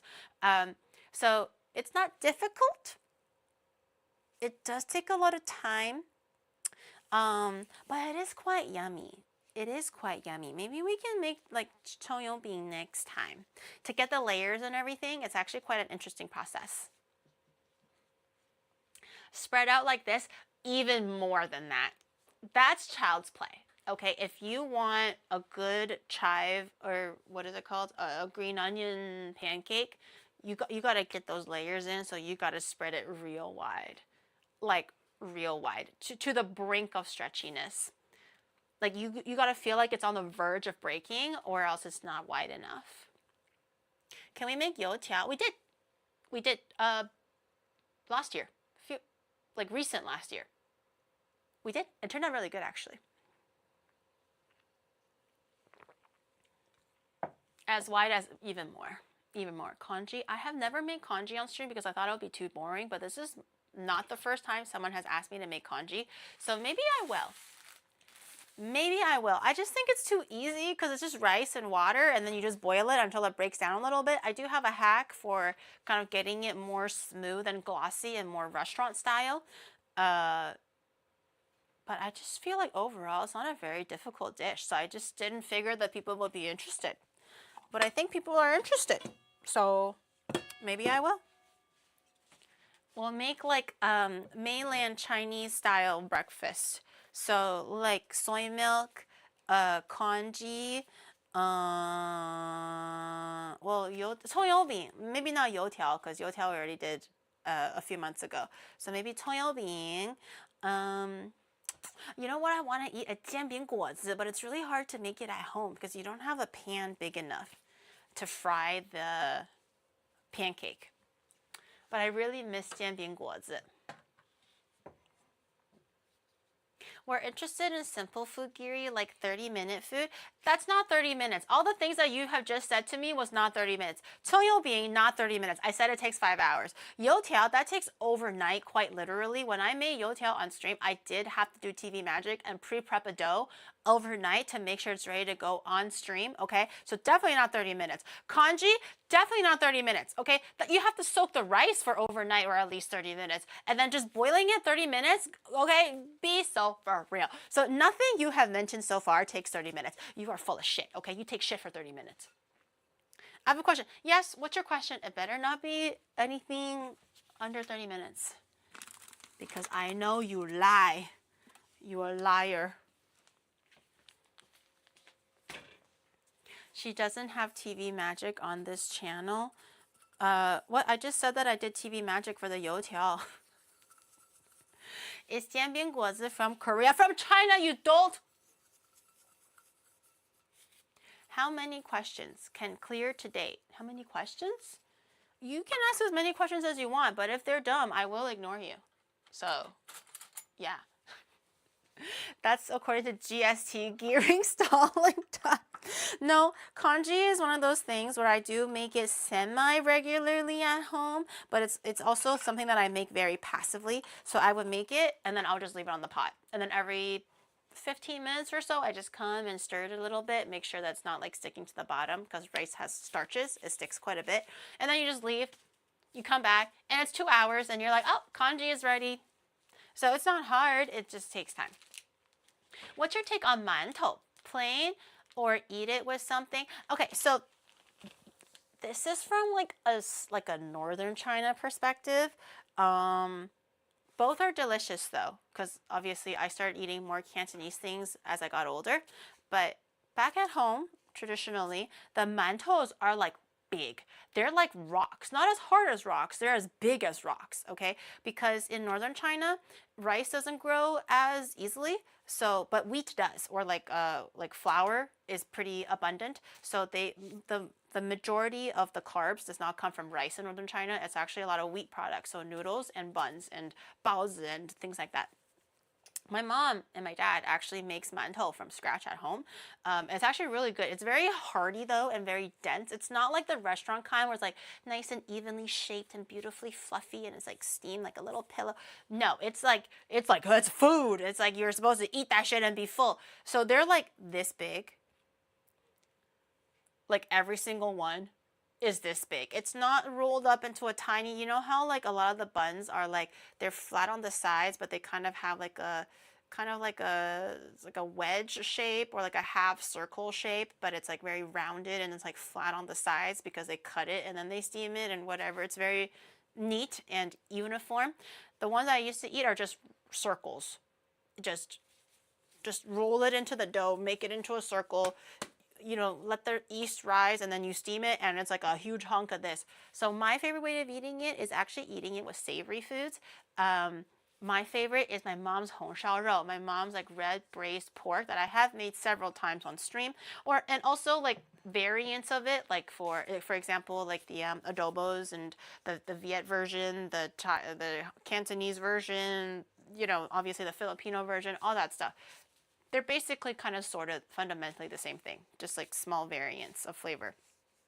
But the sauce, the soup that's left over, you can put it on rice and stuff, obviously delicious. But if you have it on mantou, it's like a baguette on pasta. It just soaks that shit right up and it's so fucking good because it's greasy from the pork fat.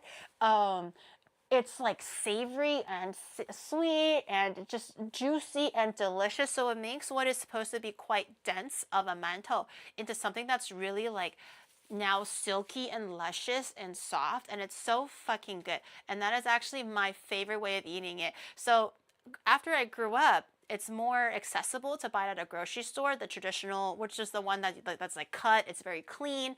They like look like half circles. And then my mom started using that, and then the Cantonese way of eating it, or the slightly more popular way now is you fry it, and then it's a crispy on the outside, soft and supple in the inside, and then you dip it in condensed milk. Obviously, that's freaking delicious, especially when I'm used to eating it in like a savory application, and they're all like really stodgy, like mantou. This is soft and pillowy and crunchy on the outside, soft in the middle, and it's sweet, right, with the condensed milk. Also really good. And then after a while, I was like, Mom, can we eat mantou? And then she was like, yeah, I can just buy from the grocery store. And I was like, no. Mother, I demand homemade with hong shao rou. And she was like, what are you, a farmer? I think my mom's taste has moved on to, you know, the finer things in life. When it comes to mantou, which is like the store-bought ones that you can steam and it's like the perfect texture, and then you can just dip it in the condensed milk. And she was like over here, like daughter demanding like the farmer food, but it was so good though. It's so good. You don't get to eat that at a restaurant like at all because no one eats it like that. That is like at home because you were poor. You're trying to survive the winter. That is like very local eating. That is not restaurant eating. Even like northern China, like restaurants will not serve mantou like that because it's considered lower food. It's like poor people food. But that shit is just so fucking good, and oh my god, and I can't eat it anymore because my mom doesn't make it anymore, and I just want to dip it in the I don't eat rice on those days. I just eat fucking hongxiao, bro. Like that's all I want. Just like dip. I don't even eat the meat. Just give me the bread with the sauce and so good. So good. I did not see your question. I totally got diverted on talking about mantou and I'm like salivating. I did not see the question. Please ask the question again. Can you make dou sha bing? Oh, dou sha bing, huh? I haven't considered that. But I think I can. I think theoretically I know how to make it. I haven't made it before though. But I think I can do something like that. It's like crispy on the outside, right? And like thin layers on the outside as well. And like the red bean in the middle. Oni mom has good taste. That's why she spends her nights with shut up. How do you spell the food? What? The mantou. MAN space TOU. That's the dough ball thing. What is your easiest comfy Chinese dish to make so far? Mapo tofu. That shit's so easy. 20 minutes, maybe even 15. Okay, if you do some like shortcuts, like the pre-minced garlic, you just do pre-minced garlic, lao ganma, or whatever chili oil that you have, or just some diced chilies if you got it. You don't even need the green onions if you want to be like super quick with it. And then you just like stir fry the doubanjiang in the chili oil and get the, you know, the garlic, onion, whatever you're using, pre-grated or not, kind of aromatized and kind of warm. And then you throw in the water, you add in your soy sauce, your MSG, your oyster sauce, blah, blah, blah, blah, blah, blah, blah. And then you put in your cubed tofu, and then you just put the lid on, you wait 15 minutes, ta-da! Oh, and then meat and stuff. If you're doing meat and everything, stir fry it before you put the water in. Season the layer you're seasoning, right? You salt the meat, and then you put the water in, put the tofu in, and then you put all the rest of the seasonings in, and then you just let that boil and simmer down a little bit until it's not so like wet, right? I don't prefer the cornstarch way of doing it. I feel like that's very Japanese. I just prefer it simmer down, so it's a nice concentrated like broth, but not in a soup kind of a way. And then you just even easier than tomato egg. I think because tomato egg, you kind of have to make the egg first, take the egg out, make the tomato, put the eggs back in. It's just like, it's simple, yes, but it does take a little bit of like transferring, whereas for mapo tofu, you just keep adding. You never take things out. So it's just stir fry again, add water, add tofu, add seasoning, close the lid, and then you wait, and then it's done. How my mom taught it, because you want the eggs kind of like soft and silky, not overcooked. You want to like slightly cook it, take it out, do the tomatoes, do the water, add the seasoning, and then put the eggs back in. So it's a bit of a jostle. Wouldn't porridge be easier? It'll be too long. I think the question was under 30 minutes, so quick and easy. Congee is easy, but congee is not quick. Don't you add ketchup? Nope, my mom does not add ketchup, and I hate that shit in my egg and tomato stir fry. If you like ketchup in yours, that's all fine. But if I ever see a lick of ketchup touch my tomato and egg, the way that my mom makes it, and you add ketchup in there, I will smear ketchup all over your bedroom in retaliation. Because that shit does not belong in my mother's egg and tomato stir fry. Because my mom doesn't do it like that. But if your mom does it like that, that's fine. That's how you grew up with it. This is a very, the epitome of subjective dish. Like, you like it the way that you grew up with. I grew up with no ketchup. Because this is a self-respecting Chinese family. Okay? None of that Western size condiments in my Chinese dish. No, no, no. Can you show us how to make kimchi and sauerkraut from scratch in 30 minutes? I can dice up everything in 30 minutes, and we will have to stay online for the next like 30 days to see how it turns out. I can probably get all the ingredients ready and in a jar and everything in 30 minutes. Probably pretty easy. If it's like a challenge or something, I can do that shit quick. And then we'll just be staring at this jar for 30 days. Have you ever tried wagashi sweets? I want to take a course in wagashi sweets. I did try before on different things. This is weird, but I tried making it on sompion, which is a Korean version of a moon cake. They also celebrate the Mid-Autumn or Harvest Festival. It's kind of like Chinese New Year and Lunar New Year. It's the same time span, but different countries celebrate it a little bit differently and eat different things, right? So this is like Korean Mid-Autumn Harvest Festival or whatever. There's a dish called sompyeon, I believe. So I used to apply wagashi techniques, which is like the wooden like triangle thing that you can make cool little like what's it called, indentations on it. You can make flowers and everything. I was applying wagashi techniques, decorating techniques to a sompyeon, and then I would like steam it and then eat it. It's very cute. It's very good. So I haven't made outright a wagashi because getting the bean paste correct is pretty hard. But have I tried the techniques for it? Yes. It's really cute and it's quite easy. It's easier than it looks. Did Emily do one? I think so. I think they had a video about doing a wagashi course. I just haven't done one myself. Nice pronunciation. Thank you. I even went out to get pine leaves. They were like, oh yes, you must steam it in pine leaves because pine trees are within the harvest season. And I was like, well, I got pine leaves because this was Canada at the time. We got lots of coniferous trees. So I went out and I actually got my own pine leaves to put it into the steamer and then put my little sompyeon in there. And then I would steam it and then I would rub it with sesame oil, whether it's like sweet or savory application. Apparently you rub a little bit of sesame oil on that thing. And it was really cute. They're like an individual little like a peach, an orange. A little like wagashi like snack design thing. It's very cute. It's very cute. It's been forever. Your model looks different. Yes, I'm 3D now. I'm in 3D. I have 3D tracking and everything that's actually ready to go on the other side. So if we do a rush, I can actually pop into my like 3D bones and do all the dance and everything. But at my desk, I can't quite track 3D like that. So we're like the simple stuff. But I do have full 3D tracking on the other side.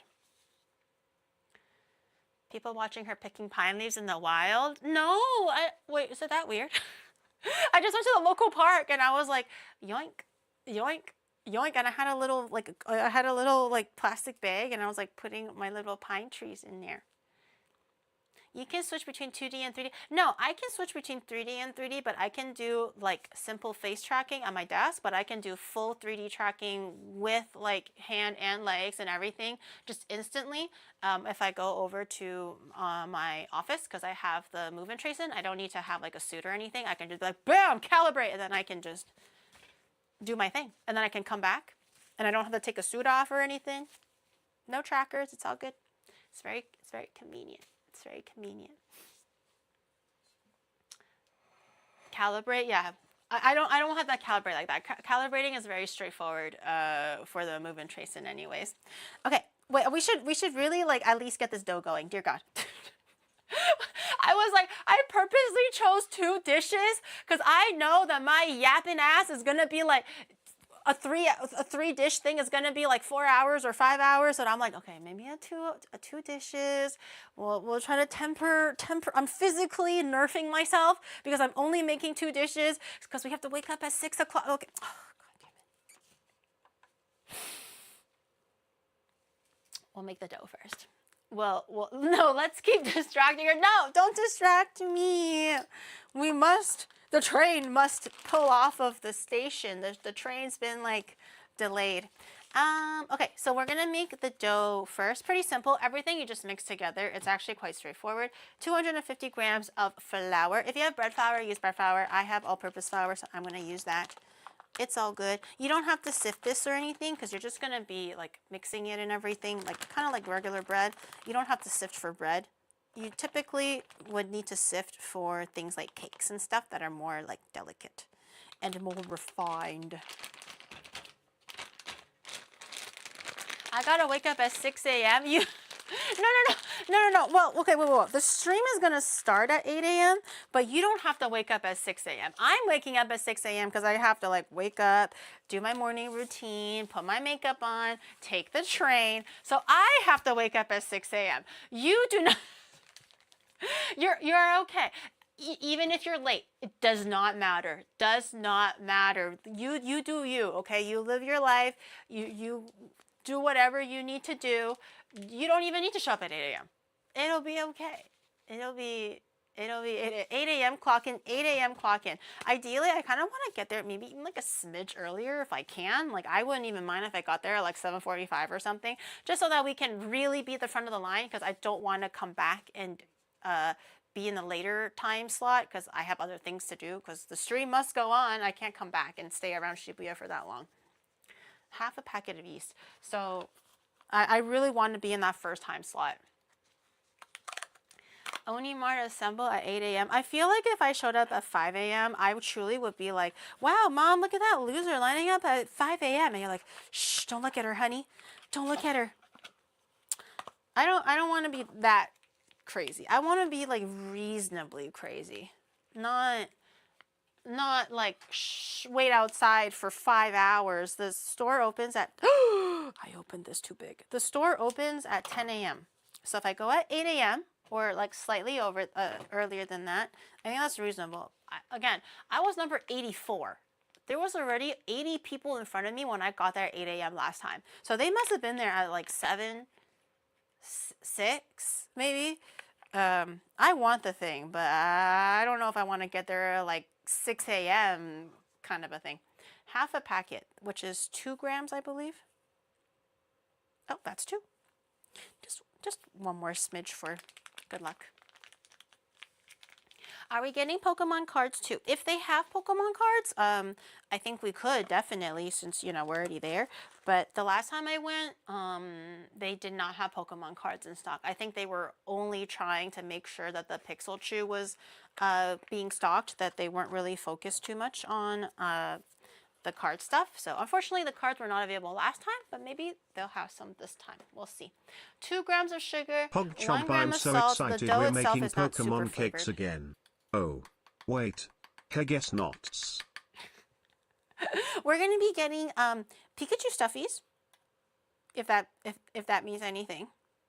4, so that's total of 4 then. Okay, 2 grams of sugar, just a smidge. Oh God. Okay. And then 1 gram of salt, which is just a smidge. The dough itself is actually not that like flavored or flavorful. Just a little bit of seasoning. 1 gram of baking soda. The baking soda will actually help the dough be a little bit more puffy and light when you're frying it, or a little less dense. I don't know the science behind it, but that's what they told me. And I'm like, well, Mama knows best, or in this case, this Chinese lady off of Red Note knows best. So I'm gonna trust her. She also lives in China, so that accounts for a lot. So I trust her. So we need how much? 1 gram of baking soda. 1. Perfect. Who's they? Wait, what? Who am I talking? What are we talking about?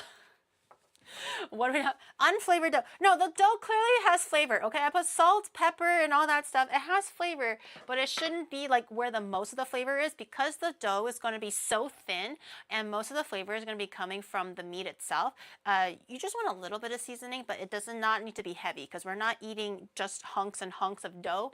It'll be predominantly meat, if anything, and the meat will be well seasoned. So don't worry about that. Grandma already forgetting. I already forgot what we were talking about. I'm gonna be honest. Once I move on from a topic, whether it's like what is it called, a digression or not, it's not coming back anymore. 5 grams of oil and 200 grams of warm water. Okay, I'm gonna go grab my little 200 grams. I guess I can fill it here. I'll get a little bit of cold water, half. And then I'll get a little bit of hot water, and cold water and hot water combined will make warm water. Yippee! Stick my finger in there. That's warm, all right. That's a properly warmed water. That's why old people keep asking if you've had dinner yet. Have you eaten yet, dearie? Okay, it says how much? 5 grams of oil. I think there's like a small splash is fine. And that's how you get warm water, guys. Don't let the haters tell you otherwise. You know, you learn it here from Onimart, and Onimart is always correct. Cold water plus hot water is warm water. 5 grams of oil, or just like a tiny splash. Okay, that was a little bit more than 5, but that is okay. The oil will kind of make the bread a little looser, a little softer. 200 grams of wawa, warm wawa. This time, just add that all shit. You know how normally when I'm like making dough, you're like little by little, guys. You know, like you want to feel the dough. You want to sense the dough. Everyone's humidity and flour is different. You gotta, no, this case, you add all that shit in there. This is a very like no fuss, kind of a wet dough. So don't you worry. You don't have to knead it by hand. We're not trying to actually make bread over here. I'm going to take it off of the... You just take your chopsticks or like a utensil, maybe not with your hands because it is quite like loose, but you just want to make sure all the dry powder at the very least is kind of mixed in. But this is a wet baby. No slapping the dough this time because I don't think it can support a good slap. It'll just deflate and just get all over your hands and all that stuff. Okay, just give it a good chopstick stir massage thing. Just make sure that there's no dry powder, maybe no big lumps if you see them. Give it a nice little mix. But this is normal. This is completely fine, which is quite odd for me because normally I'm used to just making like a dough that requires kneading. So this is quite odd for me. I'm fighting all my instincts right now. Okay, and make sure everything is in one direction, by the way. So if you're switching hands, just make sure it's still going in the right direction, which I think I did. I'm not sure, but I think I did. Smell it? Yeasty. Good stuff. I'm wondering if I want to take a bit of the... Okay, I'm just going to use my chopsticks and kind of coax some of the dough that's ridden up the lip of the bowl, just kind of down so everything is together. We're going to cover this and just let it rise until it's like doubled in size or whatnot. Because we do have the yeast, it will rise. Oh God, up close, this does not look good. Up close, this looks like I made glue. We're going to cover it up. Let it rise how you would normally for bread. It will actually double in size according to the reference video, but it'll be a very wet and loose dough, and that's what we want. Don't worry about it. But it will kind of be a bit more bulgy. I'm just getting it a little bit soft. Giri remembers how to make glue back in the day. What the glue tastes funny. The glue smells like, well, the glue smells like bread. It smells really good. It smells like yeast. It's weird, but it smells like China, which is a weird way of describing it, but it smells like it smells like Chinese food. I know not how to describe it. Okay, you wrap it nice and tight. China, ni howdy, dude. That guy is actually really funny. It's him and the hello, you live alone, like the Korean guy. They're actually really funny. I just can't get over how white his teeth are. The ni howdy guy. It's got to be veneers, right? Anyways, this is how much we have. Just kind of like try to have like a visual remembrance of where the dough was, so you can kind of have a gist of when it doubles. So it's like about here. Therefore, doubling would be almost to the top of the bowl, but not quite. I'm going to put it into my bread proofer. You don't have to, but my kitchen's pretty cold today because it hasn't quite warmed up in Tokyo yet. It's still like the tiniest bit chilly. I'm going to just do 50, the usual amount of time, and then we'll see where that takes us. Does it smell like Beijing bikinis? You do not want to smell a Beijing bikini, girl. Abort. You do not want to smell a Beijing bikini. That shit is not for the faint of heart. It's bad. It's bad. Think of a slightly overweight Asian man, like skinny fat, by the way. I think that's the term, where like their legs are like skinny and scrawny, and their arms are pretty skinny and scrawny. It's just the gut that's like really big and bloated. I think the term was called skinny fat. So for the most part, they're skinny fat, okay, and they're in like these like cheap rubber slippers that they get from the local market. They're wearing like this like tank top that's just been absolutely stretched, shredded, stained with like sweat, just day-to-day use. It's like, you know, like those white ones that are so flimsy from washing it so often, but you're still wearing that shit, you know? It's like that. Right? And then they're probably like having a cigarette in their hand and maybe like a beer bottle in the other hand. It's not good. It's not good at all. Yeah, peak oji-san. Not even oji-san, like not even grandpas. Grandpas don't, no, that's not true. Grandpas do actually do the Beijing bikini as well, but for the most part, they're actually uncles. Oji-san, not oji-san. Body shaming? No, not body shaming. I'm just saying that's what they look like for the most part, because my uncle is. If we do ever go to Beijing and you do want to see a Beijing bikini, they only pretty much come out in the summertime because there's no reason why you would do a Beijing bikini otherwise. They do that to cool off and stuff. But like it's a classy way of cooling off. The men don't want to be taking their shirts off and walking around half naked, right? Like that's not classy at all. The classy way of doing it is just rolling it up to the titties, and then but it's like totally socially acceptable to show your stomach, but not socially acceptable to show, like, I guess, your upper chest as a man. Yeah. Does your uncle smell like roses and star anise? No, he smells like a chain smoker that always be drinking that baijiu. That's what he smells like. I'm not even in Beijing and I do this daily. I do feel like China has, you know, so-called cleaned up their act quite a bit in the most recent years, especially with how things have been like developing, the globalization, westernization, just making more money in general, or blah blah blah, whatever China's doing, like behind closed doors and everything. Yeah. Oh, okay. I Do you need me to pick up anything? No, I think I'm good. Thank you. Salt? No, I already got salt. Eggs? I have eggs. Tofu? Well, do you want tofu? I don't really need tofu right now, but do you want tofu? No, I have so much mayo. You can go get your dinner thingy. I think Shadow's hungry. He can't wait until the food's ready, which is fine. Apparently he's a growing boy. He always wants to let me know that he's a growing boy.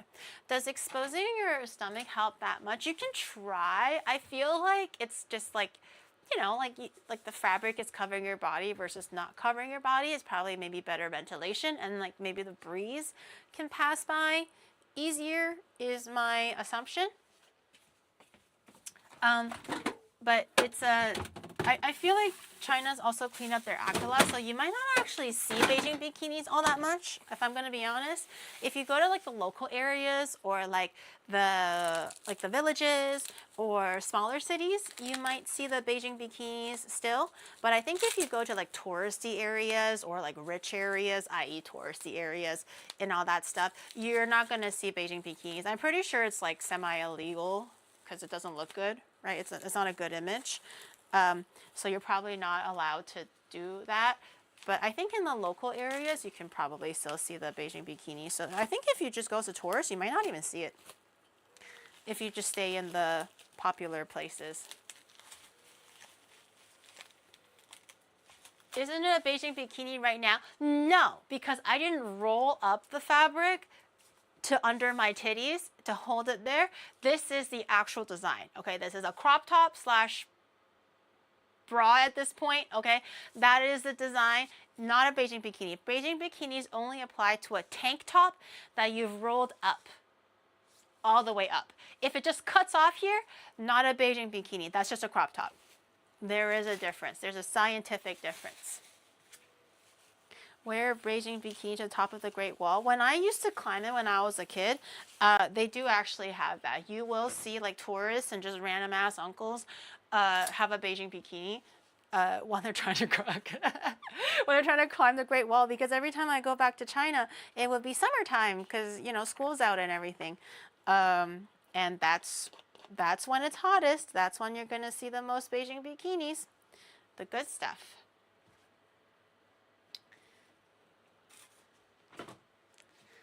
Stop climbing me? No, everybody be climbing you, bro. There's like thousands of people a day that climbs you. I feel like there's no going back with that one.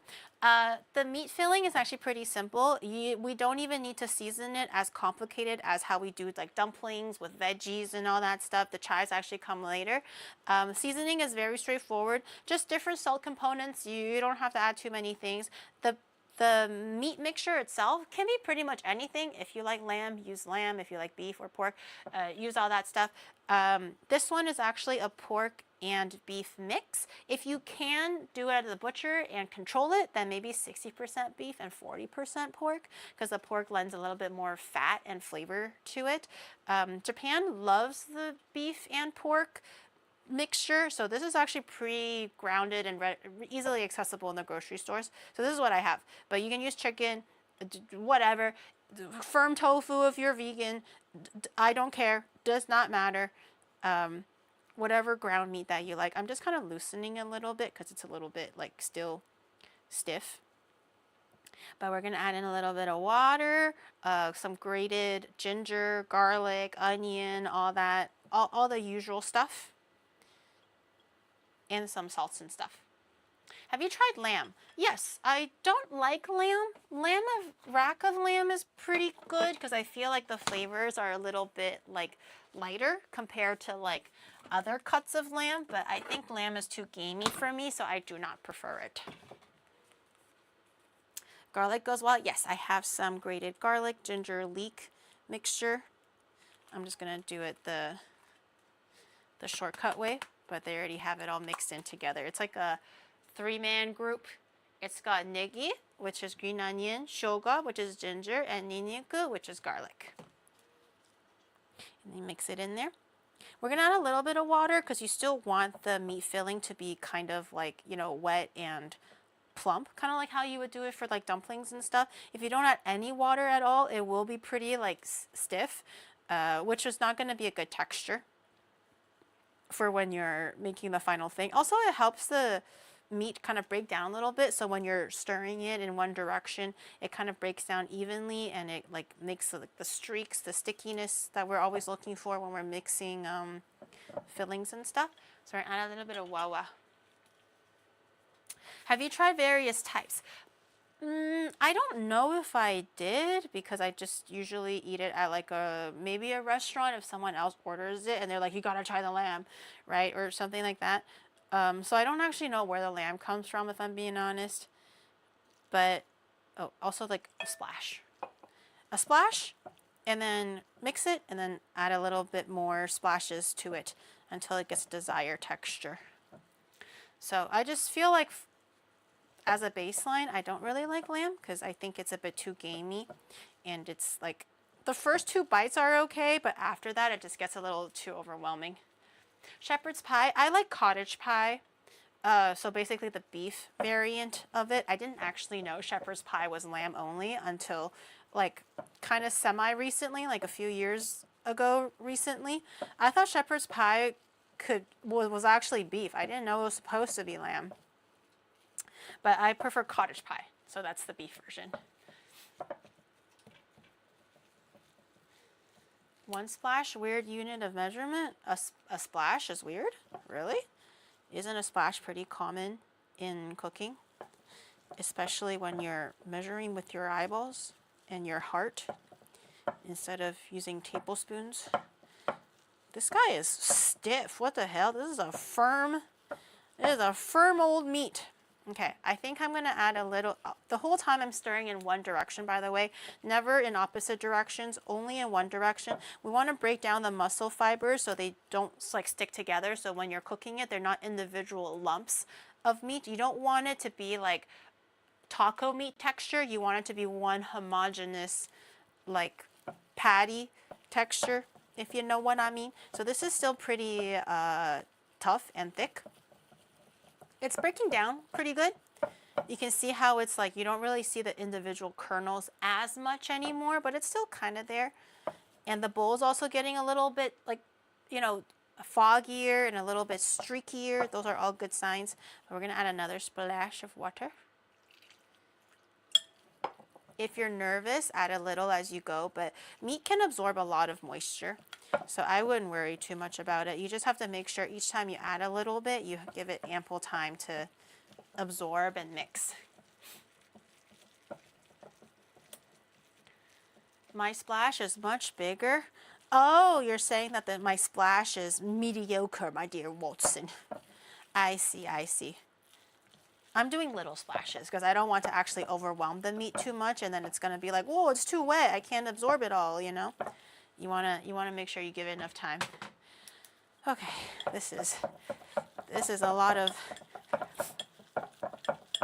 I think it's adding it with my hands kind of a deal very, very soon. I think I'm going to have to start bringing in the hands. Okay. It's getting a little like shop, shop, shop, shop, which is good. A little bit more. I feel like that's plenty. Because we don't actually want it to be like sopping wet and juicy. We just want it like normal juicy. Because we are pan frying it. If all the juices leak out, it'll also, like, you know, kind of cause the oil to splash a little bit when we're pan frying it. I think this is a good sound. Can you hear it?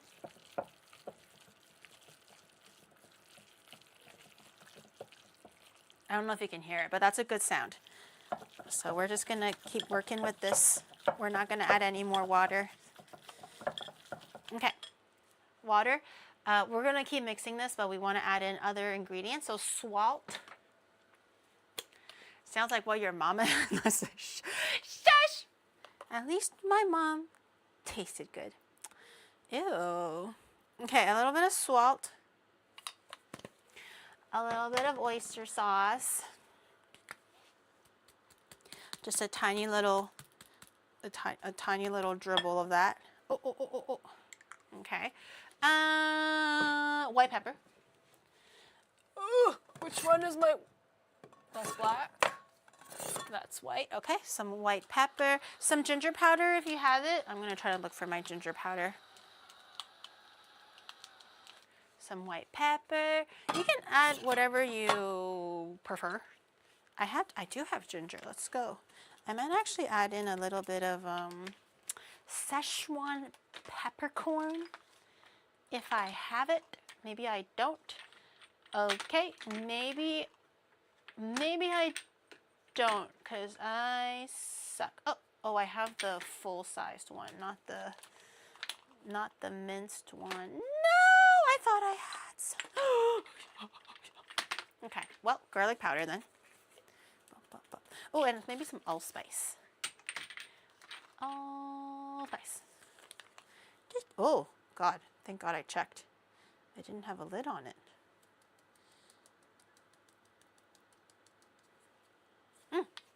Delicious. Okay. Mix that all in there. You can add, soy sauce. I forgot about the soy sauce. Let me add a teeny weeny bipsy bit. Oh, and MSG. Can we say oyster sauce with oyster crackers? Yes! Yes, you let me know how that goes. Feel free. Yes, that makes sense. You know what? Just skip the artificial shit. This is MSG, by the way. Skip the artificial shit and just add in straight up oysters. Why are we fussing around with oyster sauce, oyster crackers, oyster whatever, okay? Just straight up put a whole oyster in there. Cooked or raw, it does not matter. It will be a reasonable substitute for something like this. Just go hog wild. Yeah. How about Worcestershire sauce? Not an oyster. So technically not. Pronunciation, very similar. but technically not a moisture. What's MSG for? We don't use it in the UK. Oyster. MSG is a flavor enhancer that's really, really common in Chinese cooking and pretty much like Asian cooking. Not so much in Europe, I've realized. So MSG is called monosodium. The name sounds really scary, but it's just basically a byproduct of seaweed. And it's supposed to increase the umami flavor. So umami is kind of like the flavor that you get when something is savory. Not necessarily salty, it's savory. It should make you kind of salivate in the back of your mouth a little bit. Kind of like when you drink chicken noodle soup or a miso soup or something that's similar kind of a flavor where you're like, what is that delicious kind of aroma in the back of your mouth? That's basically umami. And MSG can somewhat pretty much like artificially, again, a byproduct of seaweed, but it can artificially enhance that umami flavor. So it makes whatever like salty thing you're cooking kind of give it an extra bit of oomph to it. It's very optional. But if you want your food to taste like a restaurant, use MSG. That's pretty much the one or two secrets. They just use MSG. Monosodium glutamate is a salt attached to a protein. What that guy said. There, yeah, what that guy said. Miso soup is addicting though. That's probably because of the MSG too, or like the umami. Not, I don't think there's MSG in miso soup, but miso itself is umami. MSG is what Chive uses to save her food from being unedible to being slightly edible. Yep, you caught me. You caught me. Okay, so this is looking pretty good. You can kind of tell that it's like, you know, not in individual kernels. It's kind of like pasty. It's more of a homogeneous like lump than individual pieces. It's also a nice kind of consistency. It kind of like sloshes around, but it's still rigid enough where it kind of fights back slightly. So it's not too, it shouldn't be too hard and it shouldn't be too dry. It should be kind of like well mixed and moist. And then one last thing is sesame oil or cooking oil. Both are fine, but I like sesame oil because it's a bit more fragrant. And the oil will kind of lock in all the moisture and just makes everything else taste and smell good. But you want to add the oil in last because you want to make sure all the water and seasoning is fully absorbed by the meat before you add in the oil, because the oil will be like the last locking step. I don't like it when I'm eating and getting more hungry even though my shovel is at the MSG. That could be depression, but maybe it could be the MSG too. That could be it as well. But you might want to get that looked at.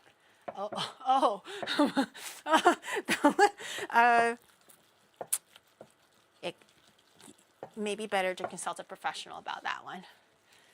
Yeah. Because you're eating good, you want more. Well, I take it that it's they mean that they don't feel satiated, or maybe they don't feel full, or they don't feel like the happiness that food gives you, that they just kind of like, it's like an empty crater and there's just like, they need more and more and more. That's how I understood it, unless I took that way too deep. So I was like, I think that might be depression or an eating disorder. So maybe you should take a look at that. But if it's like, teehee, ooh, woo, food so good, then yeah, MSG.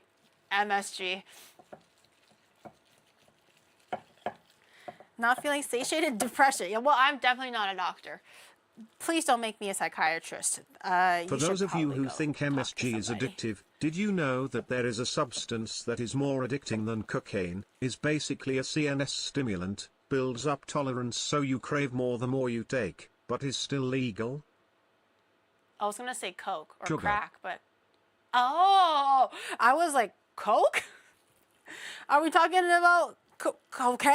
And I'm like, oh, it's legal. Oh, I was like, damn, I don't know what that could be. Oh, sugar. Yeah, sugar is one of the hardest things to quit. I heard, obviously not comparing to like, like actual drugs, but like within reason as like an everyday thing, I heard sugar is one of the hardest things to quit because it does continuously make you crave like more and more and more. I can't do it. I feel like, because then sometimes it sounds easy, like, oh, you just quit sugar, easy. I'll just stop eating cake and cheesecakes and desserts. No, it means lower on carbs. That's also sugar. Fruits, that'll kill me if I can't eat fruits, right? There's a lot of hidden like sugars and a lot of things that are probably like just savory anyways. So it is really, really, really hard. I think I'm pretty good at like not being less addicted to like pop. I'm pretty good at drinking things that are either sugar-free occasionally, but for the most part, like day to day, I just drink tea and water. So I think that part is pretty good. Dessert, I'm like, just occasionally if I'm out, sure, but usually at home it's just fruit. But I do eat a lot of fruit. So I don't know. I think I'll go crazy if I quit sugar, but that's only just because I just love fruit and my carbs within reason. Ketchup is full of sugar. Yeah, well, I don't really eat ketchup that much. I don't even have a ketchup bottle in my fridge anymore. I did consider, well, not really. I wasn't going to get the Pokemon Pikachu Heinz ketchup collab thing because I think it was just the ketchup. And I'm like, bro, even if it's like $4, I think like 400 yen for a bottle or something, it's really not expensive. But what am I going to do with 3 bottles of ketchup? Because they have 3 different designs. And some people actually bought all 3. And I'm like, even though it's not expensive, but it's just a waste if I have 3 bottles of ketchup. And then I saw like this thing where it was like, oh, thank God I made it to the grocery store on time. This was in Japanese, by the way, but I translated it and it said, thank God I made it to the grocery store on time. And it was a picture of the 3 bottles of Pikachu Heinz collab ketchup and also like a stack of like a Pikachu Heinz promo card is what it looked like. And I was like, holy shit, is there a promo card involved? How come no one's talked about this? Like surely the internet would be ablaze if this was real. Fucking AI. Like Shadow was showing me, he's like, yo, did you see this? They're giving Pokemon cards out. And I was like, I would know. The internet would tell me if they were giving Pokemon cards away. And I'm just judging based off of like the amount of posts and the amount of likes regarding the ketchup thing. But it's a little sus. I smell sus. And I did look into it a little bit further. It was just AI. Yeah, the card. Huh? Probably sold out. Fake fan, didn't get the Pokemon ketchup. Girl, I have limits to. So for me, I'm the type of collector where I want to use it. I want to unpackage it. I want to like look at it and touch it. I don't want things in the original packaging where I can't even look at it, where it has to be like, closed drawer or whatever. What's the point of collecting it and enjoying it if you can't even like fucking see it or feel it for yourself? So for the ketchup stuff, I'm like, if I'm not gonna eat it, and I don't even eat ketchup, I don't know why I need to hold on to 3 bottles of ketchup and just let it like fucking grow mold and stuff.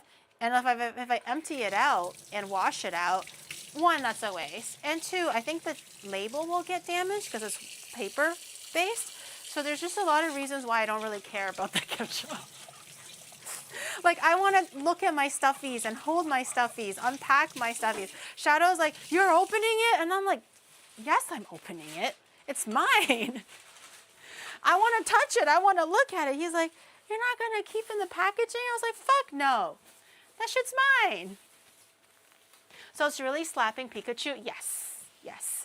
I was kind of hoping like the Kirby collab with Heinz did, where it was like they slapped Kirby onto the ketchup bottle as well, but they had a lot of corresponding merch to go with it too, like the embroidered, my phone has the little embroidered little tag on it. They made one basically for Kirby and ketchup, so Kirby was holding a ketchup bottle, that's a design, but it's an embroidered keychain. Very cute, and they had like blankets and stuff too. Very, very adorable. So I was kind of hoping it would be like that kind of a drop where they have other merch involved, but they didn't have anything. So I was like, I don't really care about the ketchup. I just care about all the other stuff. You're opening them? I'm gonna take a bath with it. What? Your stuffies? You're gonna take a bath with your stuffies?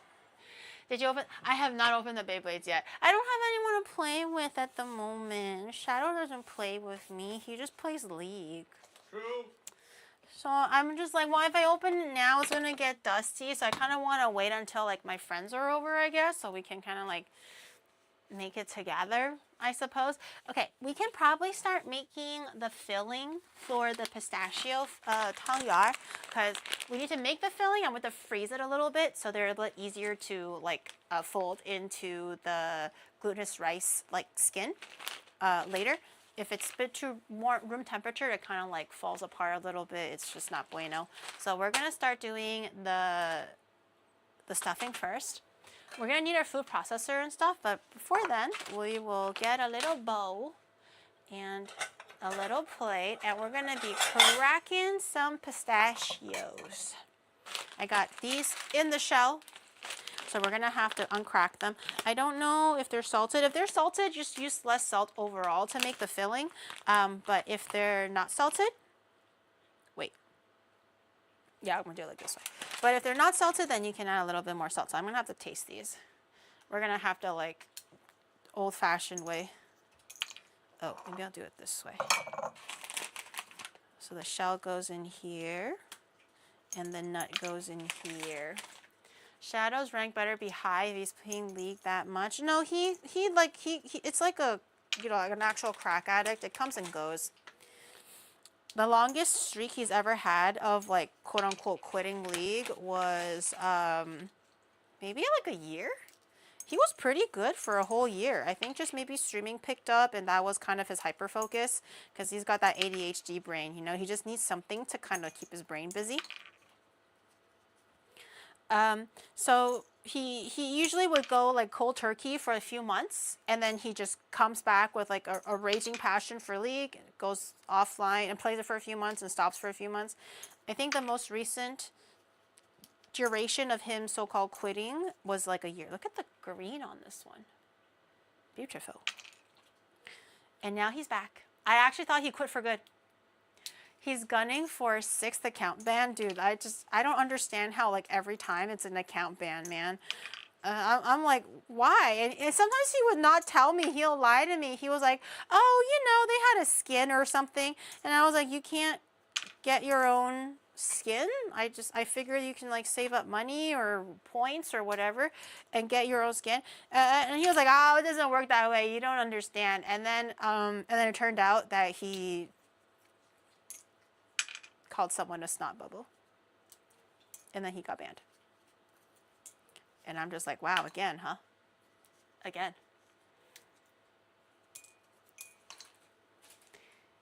He's modding. No.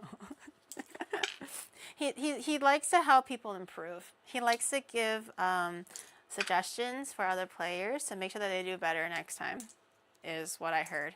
So a very active member and helpful member in the community, evidently. He clearly agrees with that. Yeah. I knew he used gamer word. Dude, sometimes I would be really curious and I was like, wait, so what did you say? This is like way younger. Obviously I can't repeat it, right? But I actually don't even remember what he said, but I do remember hearing it and I was like, oh, you can't say that. And then he was like, he sucked. And I was like, yeah, but you can't say that. You can be like, oh, you didn't play well. Or at the meanest, you can be like, oh, wait, you're so bad, bro, or whatever, right? But you can't say that. Like, it's not going to make them want to play better. And he's like, good, because they should quit, because they suck. And I was like, dude, you can't say that. All I said was they should just uninstall the game and it would be better for their life. I'm like, bro, like, it's just a game. And he was like, it's not a game because they suck ass. And I was like, oh my God. God damn. But he's been playing League since season 2. So it's been like... Since beta? Oh, wait, beta? I thought you said season 2. No. Oh, it was beta. Since beta. So he's been in this for a very, very long time. So I feel like it's just like his eyes have glazed over. There's no shine or sparkle in them anymore. He's just a husk of a man. How about Dota? He's played Dota 1. And then he tried Dota 2, but he doesn't like it as much, I guess. I'm not sure why, but yeah. All whimsy gone. That'll happen to you when you start playing League on beta, so. He played, like, I remember when Dota 1 became Dota 2, or like in the transition point where he was waiting for Dota 2, he was really itching for like another like MOBA game. I guess these are called MOBA games, right? So he was like, but this is before League came out, I think. And he was playing this like alien and like terraformer game thing where you can either be team human or team alien. That one was kind of interesting to watch. Don't remember the name of that. He played like Heroes of New Earth. This other one where there's like a bunch of dwarves or something. He played that too. He was chasing that like Dota high and also that Ragnarok high, I feel like. And then I guess League came about, and that's kind of what helped him stick around. No, well, Starcraft he did play, but that's not Starcraft. It was a MOBA game. Not Starcraft. I know Starcraft. He used to play Starcraft a lot too. The other, it's a different one. It's like it plays like you're on two teams. You're either team human or team alien. Starcraft, you can be Protoss, you can be, you know, Terran, you can be, you know, Zygote, whatever the fuck it's called. Zygote. I don't remember what it's called. We need more minerals. That's all I hear, bro. That's all I hear every time. I fucking hours on end. We need more minerals. Anyways, I've been in the League sauce since beta. Damn, my condolences to you too. My condolences. She knows. It's Protoss, Zergs, Terran, right? What was I feel like there's a fourth one. But I know Zerg, Protoss, and Terran are the most popular because that's all I see when Fruit Dealer was popular. I used to watch Starcraft competitively. Not that I cared about it, but Shadow really cared about it. He's like, you're going to sit here and you're going to watch the best gameplay ever. And I'm like, and he's like, open your damn eyes, woman. And I'm like, what is this? I've had enough of we need more minerals. And he was like, look at his multitasking. His micromanagement is through the roof. Look at his frames per second. And I'm like, girl, what the fuck? Uh-huh. Right. That's so interesting. We require more Vespin gas. Yeah, I remember that too. I remember that too. He was Faker before Faker was real. Yeah, the Fruit Dealer. And at one point, I think, up to a certain point, I actually did get pretty invested in StarCraft, or like watching the competitions, because I don't know how to play, but I did watch enough to kind of sort of understand what's happening, or like a very baseline gist of it. And I can kind of tell if you're winning or losing, I guess, towards the end. So I did actually become pretty into the competitive stuff. So I did actually really look forward to watching Fruit Dealer. And at one point, he was actually giving out fruits, I think, when he won, because he was like, he thought it was funny to live up to his namesake. I think he had a broccoli head or something. Like his hair looked like broccoli, so he was handing out broccoli or some shit. I thought that was really funny. Yeah, but StarCraft wasn't really the same after Fruit Dealer, so don't really watch it anymore. We must construct additional pylons. Yeah, that's for Terran, right? But I don't remember if there's a fourth race or not. I feel like there is, but I don't even have a slither of a clue what the fourth one might be called. Terran is what's the humans called? Zergs, Protoss, Terran, the humans. What are they called? There was only 3? Oh, okay. I don't know. What was the third? Terran? So it is Terran. So why are you making it sound like I said it wrong? You guys are so annoying. So they are Terrans. The fourth race is yokai. You guys are so annoying. I was like, I mean, I wouldn't be surprised if I remembered it wrong, but also like, I was right and you said, anyway. Zelnaga. The Starcraft Gundam mod though, so random but so good. I never heard of that, but that sounds very fun. Everyone is a Terran. Okay, that's fair. Pylons are for Protoss. Oh, that's what you guys were talking. I never really saw Shadow play Protoss. He was more of a Terran and Zerg guy. So I didn't know too much about Protoss, I'm going to be honest. I only really got to see Protoss for competitive play. Terran was always really, really popular, and Protoss was popular. But Shadow only played Zerg and Terran for the most part. The fourth race was furries. Okay. But it was pretty interesting to see micromanagement. Like the screen would jump back and forth, and there would be a lot of things happening at the same time. It is pretty cool. Once you kind of get into it and kind of understand what you're looking at, it is pretty cool to see professionals play at like such a high level, I suppose. Protoss kind of OP. Shadow says only like good people play Protoss or something like that. Putting a lot of words in my mouth that I never said. I'm pretty sure that's what I remembered. Me as I'm like cracking pistachios, trying to remember whatever the fuck he said like however many years ago. Yeah, it's like, yeah, just like when cats were able to fly back then. Just saying shit. 500 plus APM for Starcraft, something like that. Yeah, I remember when Shadow was playing, he would tell me he would get like 1,000 APM. So I was like, wow, that's pretty cool. And he used to call a fruit dealer a loser because he said that he can play way better than he can. And I was like, you can't say that. And he was like, I can say whatever I want when he sucks. And I was like, oh my God. He would say, he would say a lot of things like that. No, he didn't say that. He'll be like, oh my God, my favorite king fruit dealer. He's on, he's playing. Anyways, that's all I got. I got 2 bags, and that's all the potato. It's like lightly salted, very, very light though. So I think we can afford to use a little bit of salt for the salted honey pistachio. No.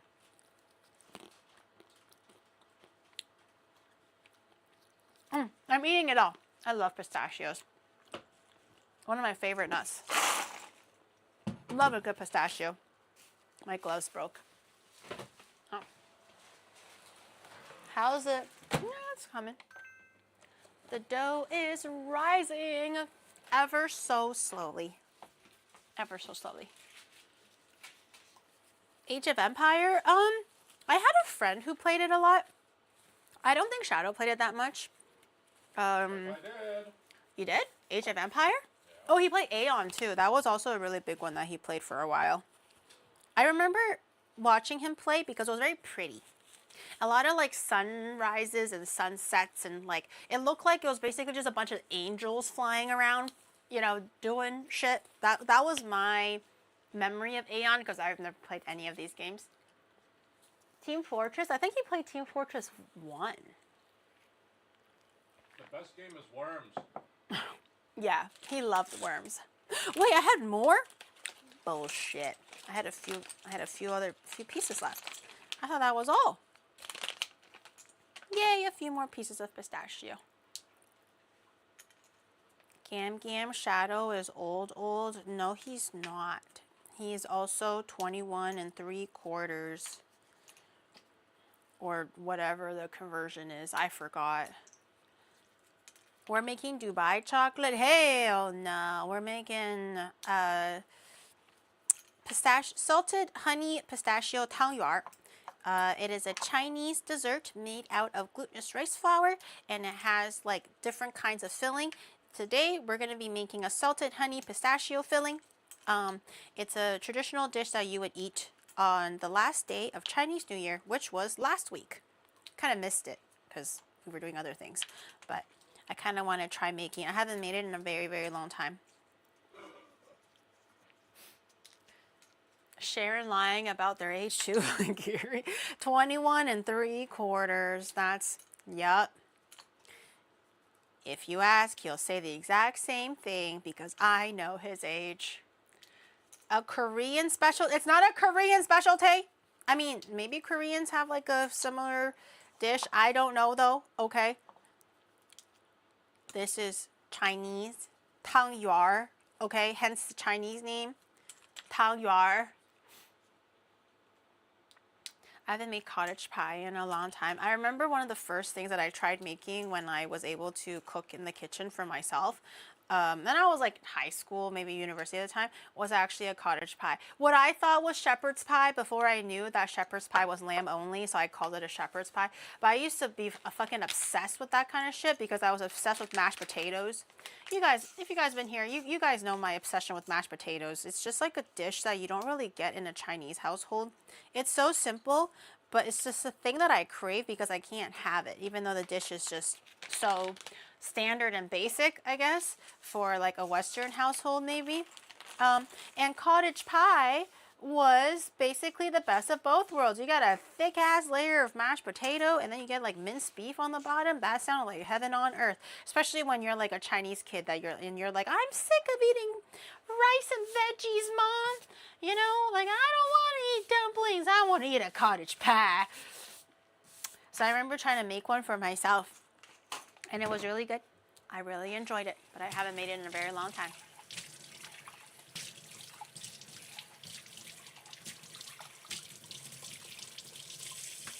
Shepherd's pie was the first dish I ever made in F&N class. Oh, you mean like home ec class? In secondary school? They got you making cottage pie in secondary school? Oh, secondary school. That's like grade 7 and 8, right? Okay, that's more normal. At first I thought you were in grade 2. I was like, God damn. They be making you make shepherd's pie in grade 2? That's crazy. I'm scared to find out what they're gonna make you make in grade 8 if they're making cottage pie in grade 2. Wild. Okay. Other than that, we need pistachios, we need honey, and we need sugar and a little bit of salt. And because the pistachios have natural oils in it already, kind of like how you would for like peanuts, we don't really need to add additional oils or butters or whatever. You can add a little bit of unsalted butter if you prefer it a little bit more like rich and decadent. Also, maybe easier to freeze because then you'll have like a freezing agent, i.e. the butter, to kind of hold things together. Makes it a bit easier to like mix things. But it's inherently not needed. So I'm just gonna follow the recipe as is and not add. No, of course I would drop it. Oh, I'm gonna dox myself. Okay. You're coming over here. I grab. All right. Food processor here. I'm gonna eyeball the honey because the original recipe said 40 grams of pistachio, 2 tablespoons of honey, and like a pinch of salt. I don't know if this is 40 grams or not, but I'm just gonna use all of them. It doesn't look like that much anyways, so I think it should be okay. We made a croquembouche in primary school. A croquembouche. You made choux pastry in primary school? Oh my. I should have went to whichever country you grew up in. That's crazy. We didn't make jack shit. Like the first thing I made was that I learned how to make was a Western scrambled egg. They were like, we're gonna make scrambled eggs today. And it was like grade 7 or 8. And I'm like, finally. I've been waiting for this home ec class. My mom taught me how to make like, you know, like the box cupcake from the box tin powder thing, right? Like obviously my mom makes me like make rice on the rice cooker, instant noodles, some like Chinese scrambled eggs. I was like, I'm gonna ace this fucking class because they were like, we're gonna make scrambled eggs today, easy. And then she starts like mixing the egg, and I'm like, simple. And then I was like, where's the chopsticks, miss? She's like, what? And I was like, how am I supposed to mix these eggs? She's like, with a fork? And I was like, oh. So that was my first mistake. And then she starts to scramble, and then she puts butter in it. And I'm like, oh, not cooking oil and not loads of it? A big old splat of butter? That you literally ChatGPT the most obscure name. What is a lièvre à la royale? You're such a piece of shit. He just literally was like, ChatGPT, what is the most complicated name for a pastry that one can make? He's so full of shit, bro. Okay. I don't even know what a lièvre à la royale is, okay? You're so annoying. And then she starts putting butter in it, and I was like, what is this? This is not scrambled egg, right? And then she starts to put milk in the scrambled egg, and I was like, whoa, milk? My Chinese ass is like, what's happening? And then she starts scrambling it on low heat. So usually Chinese cooking, it's oil, high heat, and then you splash that thing in, and then you're like, it's like high heat, it's frying and scrambling at the same time. You put the green onion, and then it's done, right? 30 seconds, done. She was low heat with butter, and she's like stirring, until it turns into like a lumpy glue. Well, what I thought was lumpy glue, because I have never had like Western scrambled eggs at all prior to this. And then and I was like, oh, scrambled eggs, huh? And then how the school taught you how to serve it was like a slice of toast, and then you put your basically your butter soft scrambled egg on top of it, and a slice of cheese, and then you toast it, and then you take it out, and then you eat it. And on the outset, I was looking at this, and I was like, oh, I don't know about this. I don't know about this one, sensei. Like, I'm used to eating like Chinese scrambled egg, and it looked very new to me. I ate it, and it was like the best bite I've ever had in my life. I was like, is this like Western scrambled egg? Is this how Canadians make scrambled egg? Like this. It tasted like you put a lot of time in it, and we did put a lot of time in it, right? And then I thought it was like the most amazing thing ever, and I was like, I gotta make this for my family. They need to understand how the West makes scrambled eggs. This is like white people scrambled eggs, you know, like this is crazy. I can probably still recreate it. I just don't have the patience for it, but I still actually remember. It's like such a core memory for me that I do still remember how to make it. And I would make it at home. I would unironically make it at home sometimes if I am allowed to use the kitchen for myself. And my mom would be like, I don't know about this. Because, you know, Asian palate doesn't really like the whole cheese thing. And, you know, they're very, like, stuck in their ways as immigrant parents are. So they're like, I don't really know about this soft scrambled egg. I like it with green onions and just high heat and whatever. So my parents weren't the biggest fan, but I did actually really, really like it. So I do occasionally make it when I was younger. I kind of forgot about it now, but I did used to eat it quite a bit. I did enjoy it. I was like, wow. Do we have acetone? I want to say yes, but I'm not sure where it would be. It's probably where the medicine and stuff is. Traitor to her Asian genes. No, I still prefer Chinese scrambled eggs more, just objectively. But the white ones were not, the Western ones were not too bad. Okay. We're going to pulse the pistachios a little bit just to break it up slightly.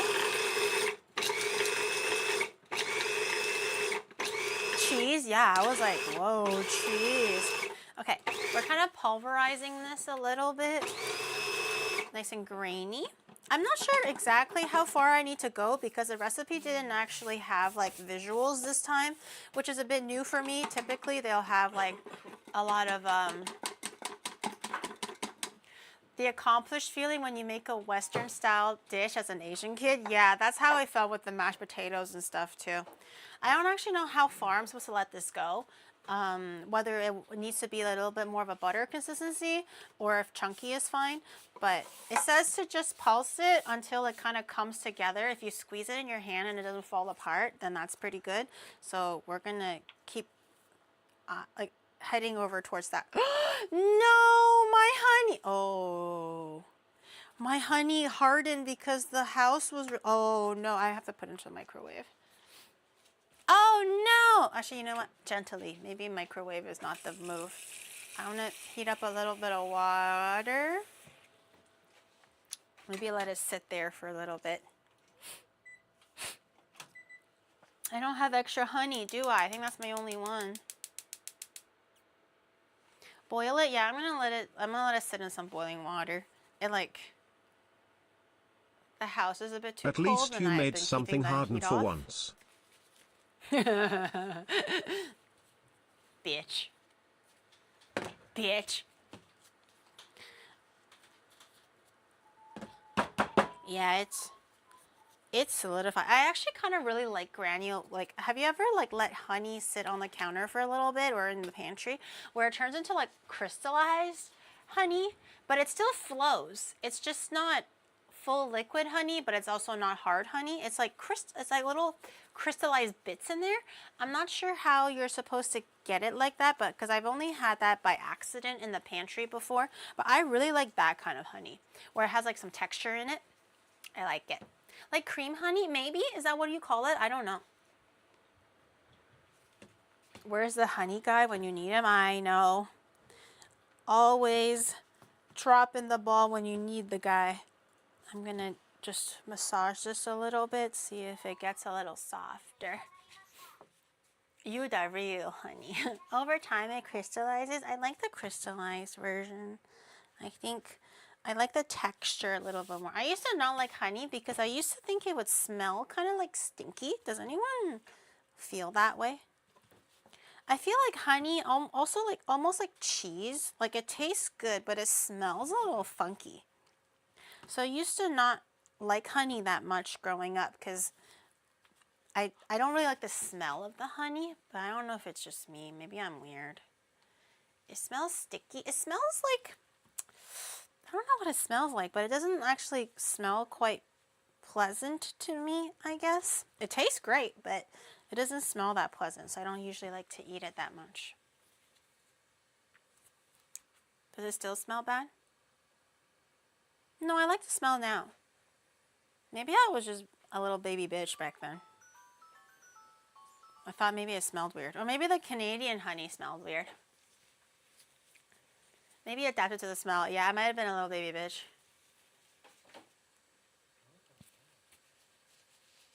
Back then? Yeah, back then. Oh, the water is getting a little warm.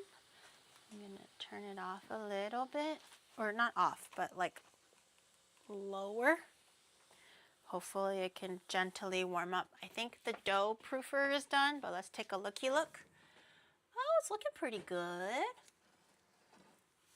Okay, I'll just keep that in there. I don't think I need to keep the proofer on. The residual heat can probably just do its thing until we're ready to assemble.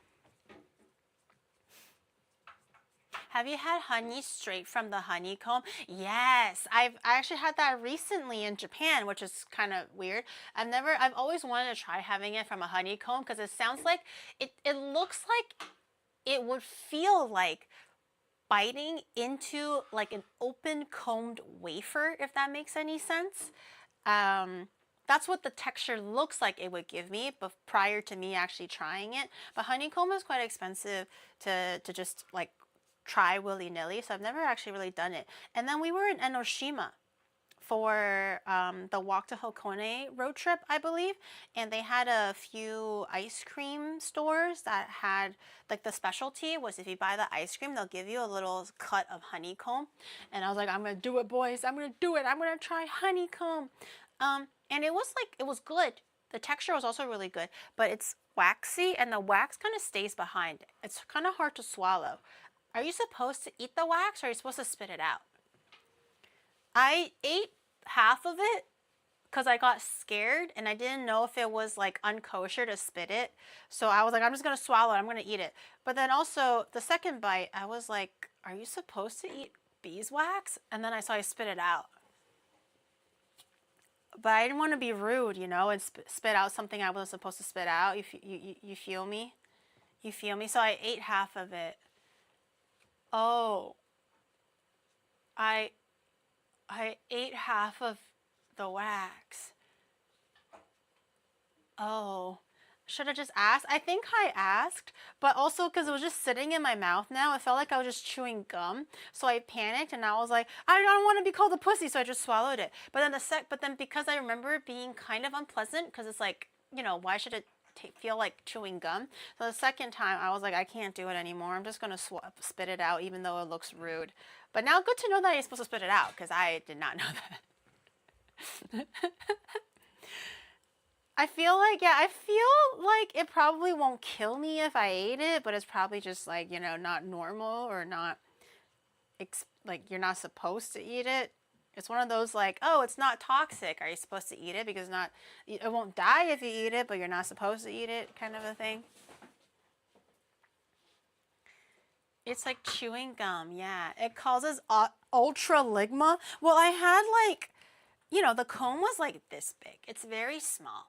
And I ate half of that, the equivalent of that. And the other half I spat out. So like, do I just get like, you know, maybe like baby ligma, not like ultraligma? Like semi-ligma? Maybe not the ultraligma, right guys? I should still be safe. I think the middle of the honey is still a little bit solid, but for the most part, it's quite good. I think I'll probably just use it.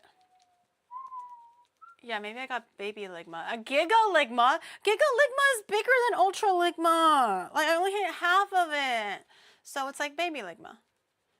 You probably have some wax in your appendix. Oh, God. That means I'm like freezer burn safe. So if I die and they freeze my body, my appendix is protected by the beeswax. So I'm good. I'm chilling. Okay, 2 tablespoons. That's probably a bit more than 2, but we're feeling decadent today.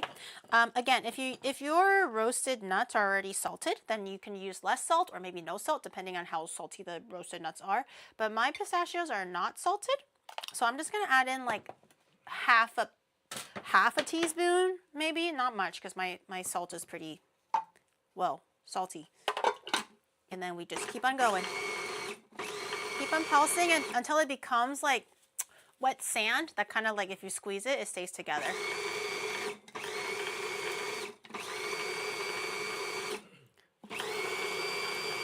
It looks like it's chunky.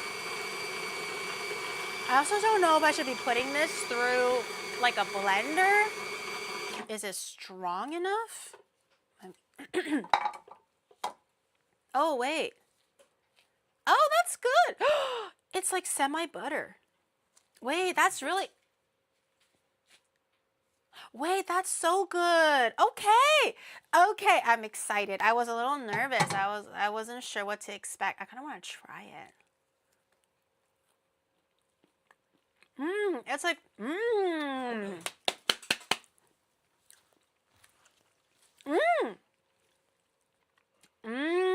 It's like still textured. So it's not completely smooth, but definitely some bits and bobs definitely turn into like butter a little bit already. It's like equal parts sweet and salty. I think I should probably put a little bit less salt in there so it's a little bit more sweet dominant. But if you're like a savory guy and you like a little bit more salty and you're sweet, this is still perfect. But for my personal taste, I think maybe a little less salt.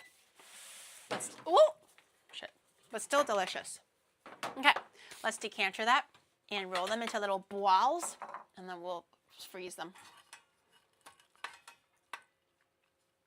Technically, if you use peanut, oh yes, I've actually made fresh peanut butter a few times. After I tried making peanut butter on stream, I forgot what the dish was, but the point was to actually make peanut butter, and I never made peanut butter at home before, and you guys were trying to give me pointers and suggestions. I was using a processor. You guys were like, no, use a blender. I was like, do you add oil? You were like, no, don't add oil. That was fun. So after that, after I gained the experience, I did actually make peanut butter at home a few times after that. It was just kind of nice to have some homemade peanut butter. It was kind of nice. It was kind of nice. Okay, I'm going to just kind of dump all the pieces out here, so it's a little bit easier to grab the filling.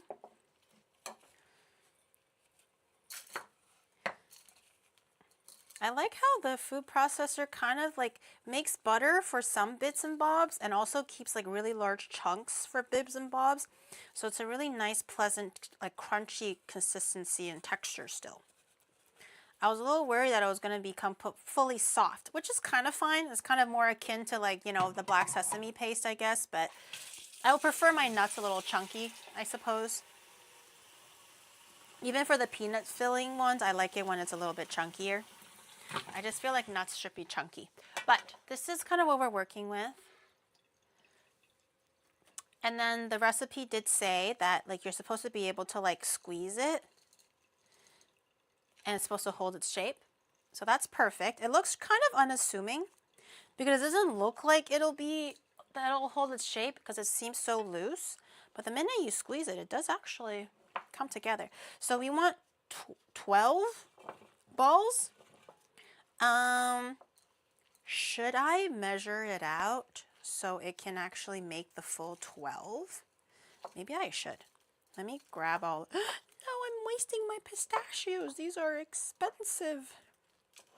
Pistachios are expensive nuts. Okay, I mean, a few grams won't hurt. A few grams won't change everything. I just kind of want to measure out how much filling this actually is, so I have an idea of what 12 looks like. Maybe try to make a dozen.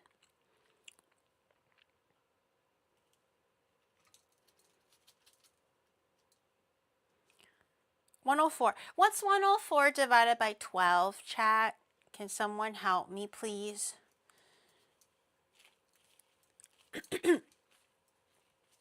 What's 104 divided by 12?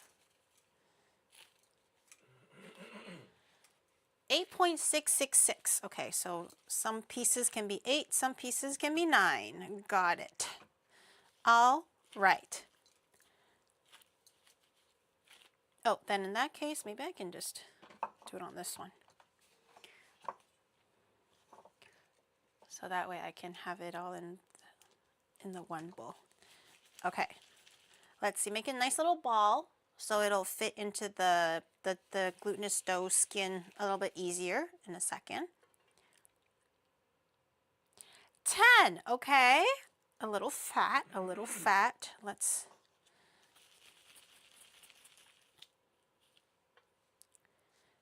9, okay, we'll take 9. I mean, if we don't make the full 12, that's also okay. It's all good. Just make a few solid ones. I like the filling to be nice and like full, because we ain't doing no broke Tongyuan, okay? We want the full kind. This is actually kind of cool. I did not expect the dough to stay together so perfectly. I was a little doubtful, I'm not gonna lie. But then look at the little balls. They look so cute. They look like little nougats. Very cute. Also, my measuring has been pretty spot on. I did not have to adjust for very much. 9, sure. That's also pretty good. I'm so good at eyeballing this. This tangyuan is going to be huge. I kind of want it huge. Is it not good? I like it huge. I mean, small ones have their own allure to it because they're more like one biters, you know, so they're kind of nice too, but I kind of like it huge. I want to feel like I'm really eating the tangyuan, you know. You can choke on them. Maybe if you have like a little baby bitch throat. But I don't have a baby bitch throat.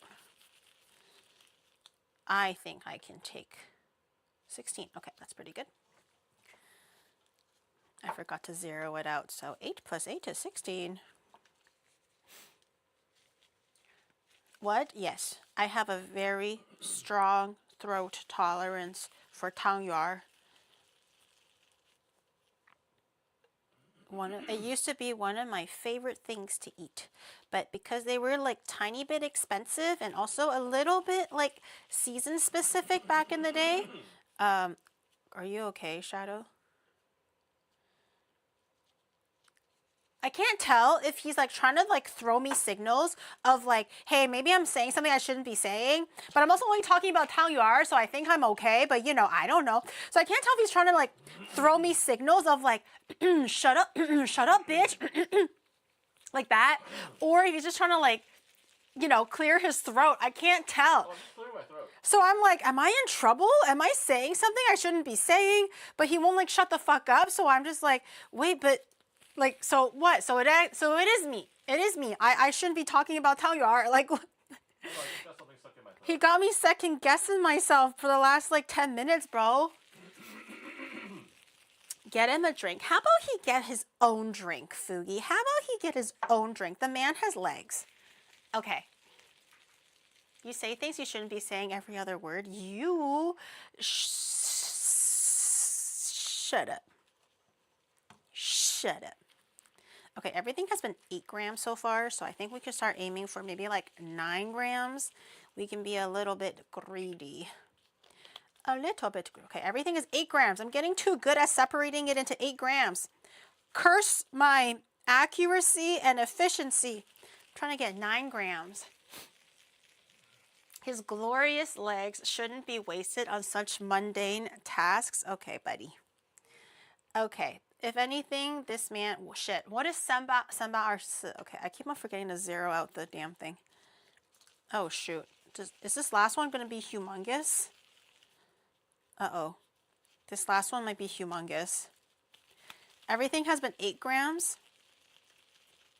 Where it's supposed to be some 8, some 9. So now this one is like a huge one. My throat is itchy. Shut up! Okay, 12 grams. Shit. This one's a chonker. Should I just leave the chonker be? Maybe I'll just leave the chonker be. I'll just eat the really big one. Shadow can't handle big tangyuan anyways because he's a little baby big boy. I'll eat the big one. I'll do the work that people are afraid to do. I can handle it. That's going to be a huge tangyuan.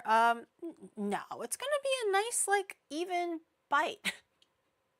That's even. That's a nice, modest bite. Okay. I'm going to, honestly, I don't even think you need to freeze it at this point because the filling is so, like, sturdy. It's actually really, really nice. I'm very happy with it. But it doesn't hurt to make it a little bit extra, like, cold so it can be a little bit more solidified. So it just makes the wrapping a little easier later.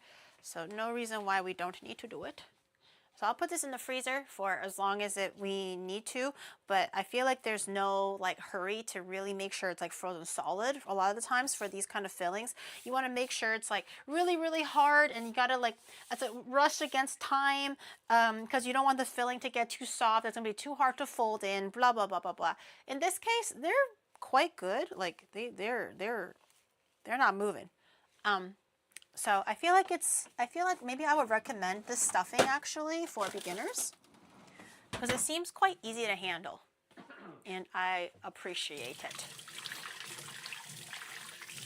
Spread them out. Oh, it's okay. I can just like spread them apart when we actually start folding it. As long as they're in individual balls to begin with, it just makes the rest of the spreading out and everything a lot easier. Those balls look, what's wrong with my balls? I think they look quite nice. I think they look quite nice. Okay.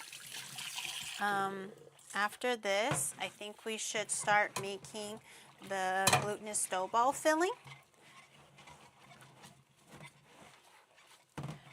It won't take very long. It'll be very quick. Usually the glutinous rice filling just comes together in like 5 minutes or whatever. You just have to put the water in, knead it together. But I do kind of want to try making like maybe a mix of different colors, like maybe like pink and green or whatever, since we're going to be using the rose tea. And then also pistachio, so it's like green. So I thought maybe like we can do a tricolor, like white, pink, and green dough, even though they don't actually change like flavor, they just look different. The balls shouldn't touch. It's okay if it touches. Make it red and white like a Pokeball. Oh, that'll be hard to make because we have to like also flatten it out like a skin to wrap the stuffing. So that could be a little bit of a high caliber technique that I don't know how to do. But if it's just to like mix the colors and kind of make it like a semi-marbling technique, then that's very easy. Matcha. We could do matcha. But I don't have like a pink equivalent. I don't know if I have like dry strawberry powder or dry raspberry powder to keep it like natural. Let me take a look. Maybe I have something like a nice surprise hiding in there or something. Something that I didn't know of. Do I have a surprise strawberry powder hiding somewhere? I don't think so. I have jia cai. What the fuck do I have jia cai for? What's this? That's just glitter. No. No. I think we can just do food coloring. Just keep everything artificial. No natural food colorings. Everything artificial. Let me put this away. We don't need this anymore. I get uncomfortable when my balls touch. Well, you're just gonna have to keep looking at my balls touch then. Because these are my balls, not your balls. And I want my balls to touch. So you can't do anything about that now, can we? You're just gonna sit there and you're gonna like it. Boop, boop, boop, boop, boop, boop. I guess I can just use this bowl. I'm utilizing all my bowls now. Okay, Gary, no thanks. Touch what, Gary? Touch my balls? I prefer my balls to be stuck together. Because I can just separate them later. I feel like it's no biggie for me. I'm not sure why all the men are just getting up in a tizzy about it, you know? I think my balls are good the way they are. My stuffing balls. Okay, the glutinous rice skin, very easy, just 2 ingredients. 130 grams of glutinous rice flour and 120 grams of hot water. So I'm gonna I'll grab the hot water later. I'll measure out the glutinous rice flour. Have a little bit extra though, so if it does feel like the dough is a little bit, you know, extra wet or dry, you can also like, you know, add sprinkles to do micro adjustments. So try not to make sure that you have like the exact amount, kind of like how normal dough, like wheat dough goes as well. It's kind of like a, you gotta feel it. You gotta feel it to know. Okay. 120. I don't know if this is too much or, oh, okay. I did not need to buy another bag. I thought that it was going to be not enough, but now I have way too much. Damn it. 100 and, oh, perfect, 130. That's exactly where I want it, but I'll still keep the bag around in case I do need to, again, micro adjust. And then I'm gonna grab my cup. This time hot water, so I'm just gonna go directly to my thermos.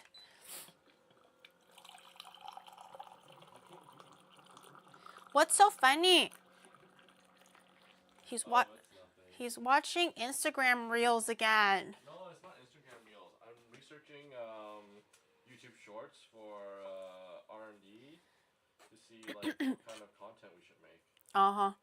He's watching YouTube Shorts again. Okay, 120 grams of hot water. This cup is awful for pouring hot water. I'm not sure why I'm doing it like this. 120? Really? Feels like a lot.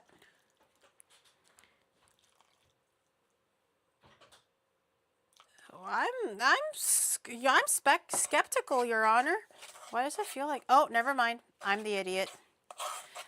Always trust the process. Never doubt the professional. It felt like a lot, but I totally understand why you need... Yep. Okay. Yep. Whoa. Something played in my ear. Whoa. Something really loud is playing in my ear. I don't know if chat can hear it, but... Am I going crazy? Can chat hear it, or am I just going wild? Oh, they can hear it. Okay. Okay, and then you just put your hands in there and start massaging it. What is he watching? Oh my God. Are you playing it on the computer, but chat can't see it, and you're just watching, like laughing to yourself? No, I'm trying to pull it up on stream so that you can watch it together. Okay, I was like, because you sound like a dumbass right now.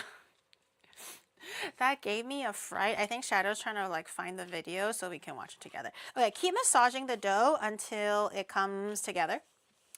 If it's a little bit too warm, just like, you know, use like a fork or a spoon to mix it until you feel like it's not too warm, and that you can like put your hands in there and start massaging it. But you don't want to massage it for about 3 minutes or so until everything's like fully hydrated. And if it feels like it's a little bit sticky, in this case I feel like it's like a smidge sticky, you can add a little bit more flour, just like sprinkle it in little by little. Don't go too crazy now, just to kind of like adjust for the texture. Okay, ready to watch it, Yuri? Yes, show us what's so funny.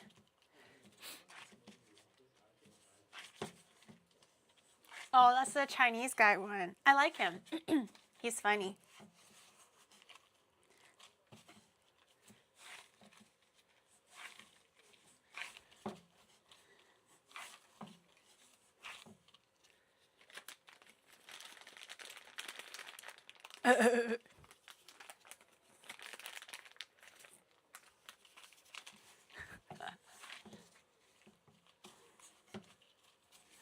Oh God.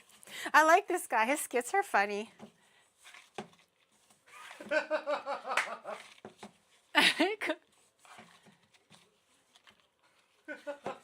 Comer, me关系.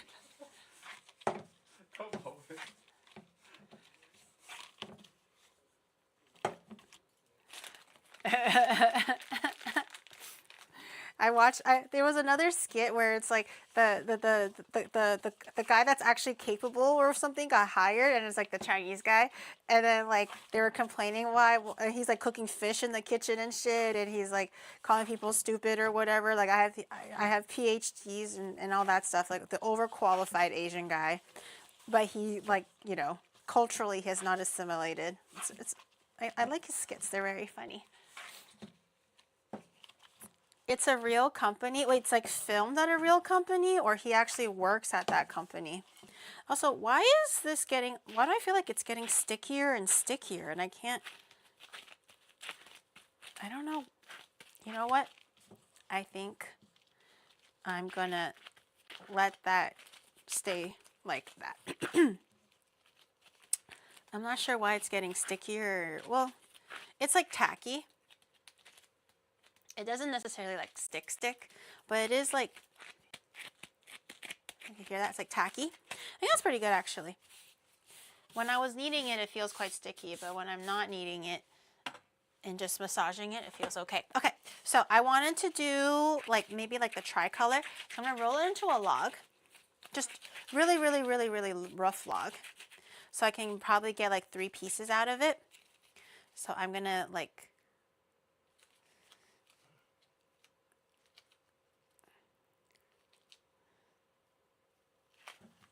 not sure why I pinched it like that, but like that. So I have, it doesn't have to be even. I think it looks probably better if it's more marbled and uneven and more like organic. You know what I mean?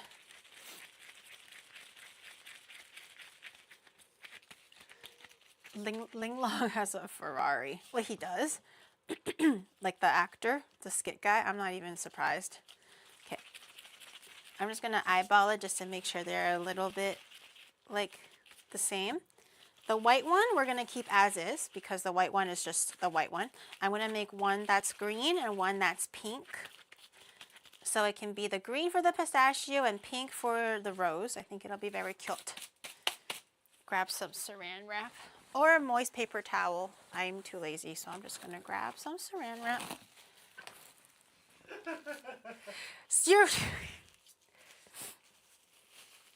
He's clearly having a grand old time. Ling Long gets us a Ferrari. Okay, yeah, where's your Ferrari then? Show me. Show me the Ferrari that Ling Long got you. Are you just not making dango colors? Yup. Yup. That's basically it. Okay, I have leaf green and fire red, which is dun, dun, dun, dun, dun, dun, dun. Cue the Pokemon theme song. God damn it. Okay. I have pink and I have green. I'm gonna grab a little chopstick thing So I can grab the colors. Not too much though, because I do kind of want it like pastel-y. I don't want it to be too harsh or vivid. So just a little bit is okay. This is gel food coloring, so it shows up pretty easily. Lego Ferrari when? It's ordering. It's ordering. Okay. So I'm going to grab, I don't know. Hopefully that's not too much. I'm going to grab this much of green. It's still on back order. It's ordering. And then this much of the pink. Hopefully. Okay.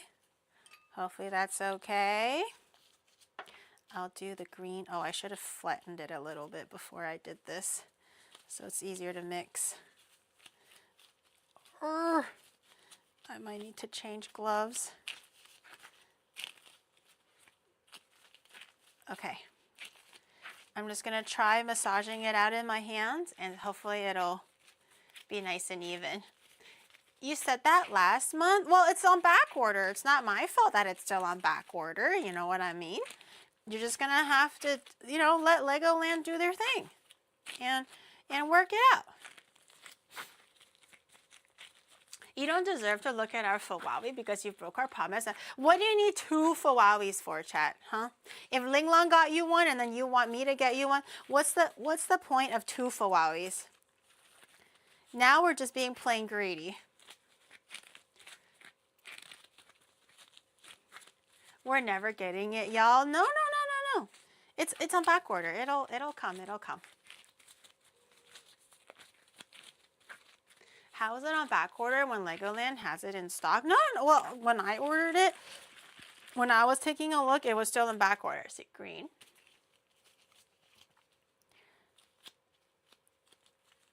And then pink. Oh! No.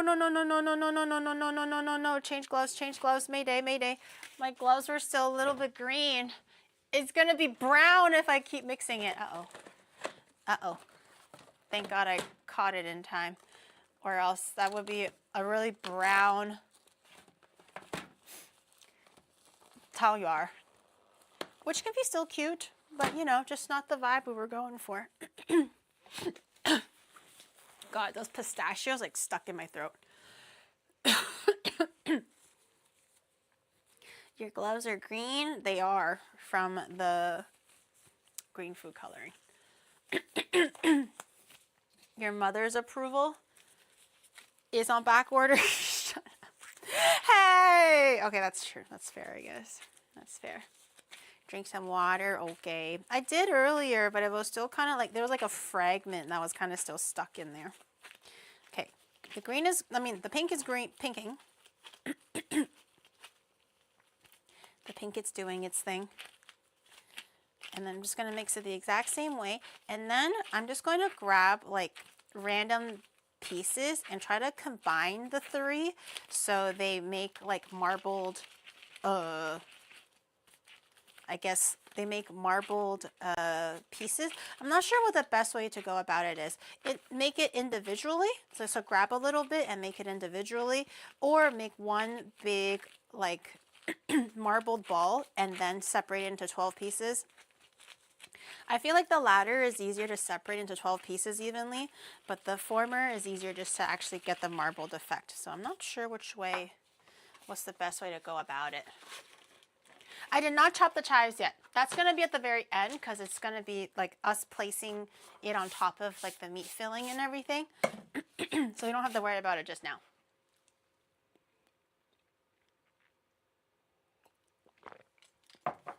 David Lee has 30 Ferraris. We want the same amount. Who's David Lee? Who's David Lee?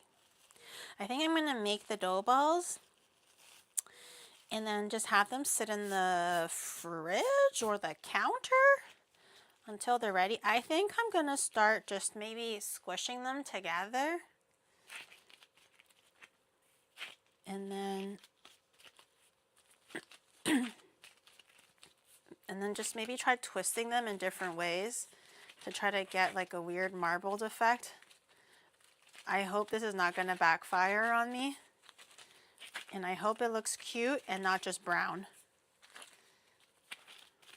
Okay. Okay.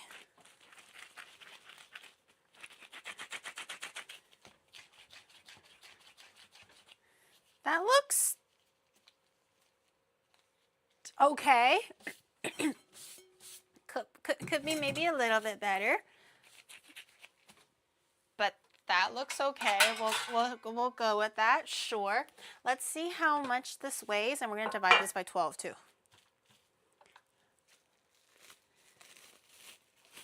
It's a rainbow burrito. A little bit. It feels like a burrito. 244. So that's 100. What? What's 244 divided by 12, chat? Is that what comes out when you eat too much rainbow sherbet? Yes. Yes. So be careful. Don't go overboard. 20. I was like 200. That ain't right. 20.33. Okay.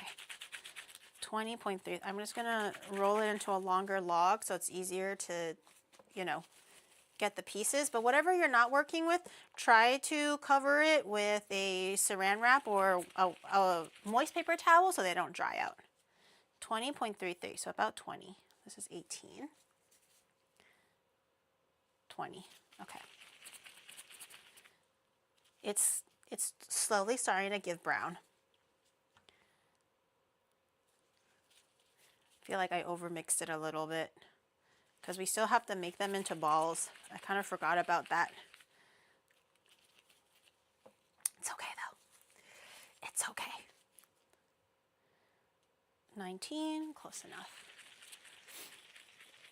The colors make it look like rubber balls. Yeah, the ones that you can get from the vending machines are like the super bouncy ones. Those ones were really fun. I only had like one at one point because I wasn't allowed to buy things from the vending machine. So my mom allowed me to buy one back in the day, like super, super bouncy one. I think I lost it in like 2 days because it was a bit too bouncy.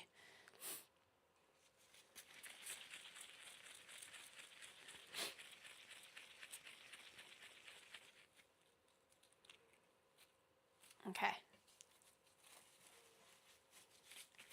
Apparently people bite into them for what? What are they biting it? Why are they biting into them? It's kind of like people eating those like Tide Pods. Why?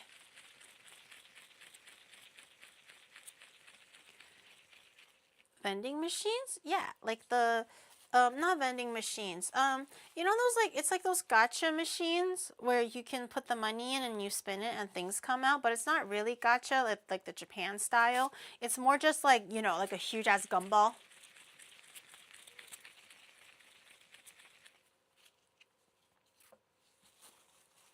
Like that. So you just have to, I remember one time I did one of those gachas and I saved a little bit of pocket money, and I was saving it for one of those gachas where it's like a ring. It's like jewelry, obviously all fake jewelry, but it was like a really big fake diamond or a really big fake sapphire. And I don't remember how much it was, but it was enough where I saved a little bit for it and then I was able to get it. And I got like a really huge like fake diamond ring, and it was like one of my prized possessions. I was like, holy shit, I'm a rich lady.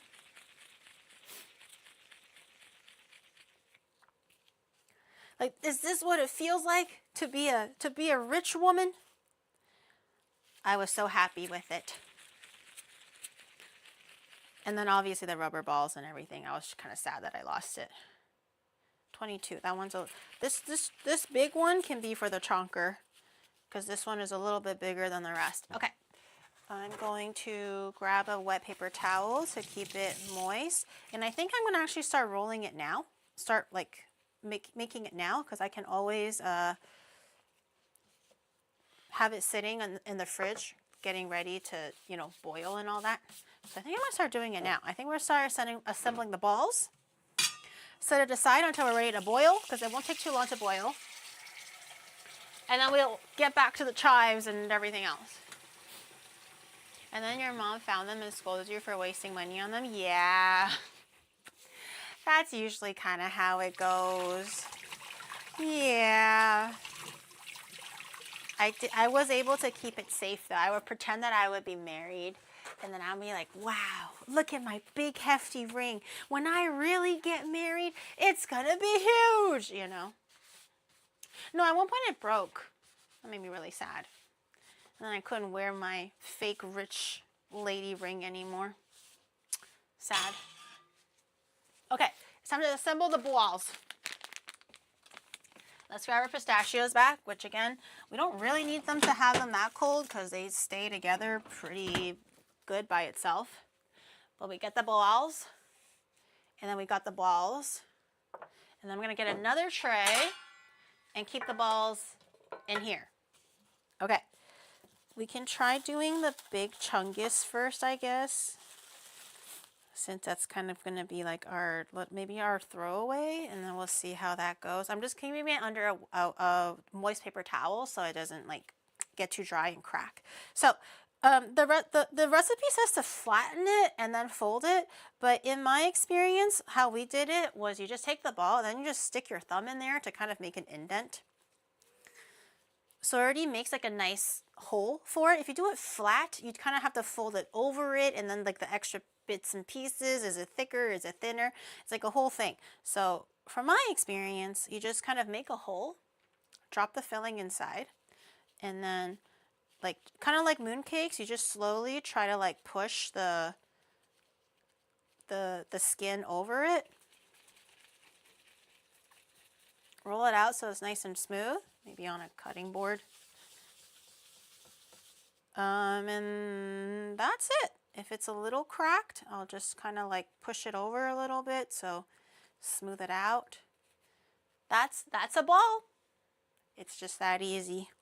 Let's do the smaller ones now. So you take the ball, stick your thumb in there, and then just kind of like use your hands and kind of flatten it a little bit, or just kind of like make it a little bit thinner, but it's not flat, it's just conal.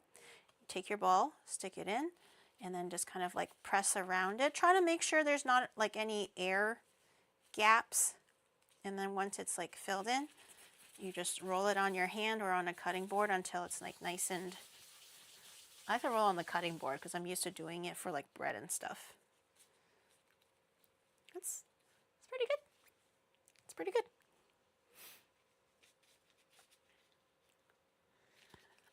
That's some huge tangyuan. Yeah, I was looking at the balls and I was looking at the filling and I was like, this might be pretty small. And then now that I'm making it, I'm like, oh wait, these are kind of like humongous. We'll see. We'll see. Maybe the ratio is actually going to be perfect. It's just like pretty big on the outset, but these are definitely bigger than the ones that you can get at like grocery stores that are like pre-made.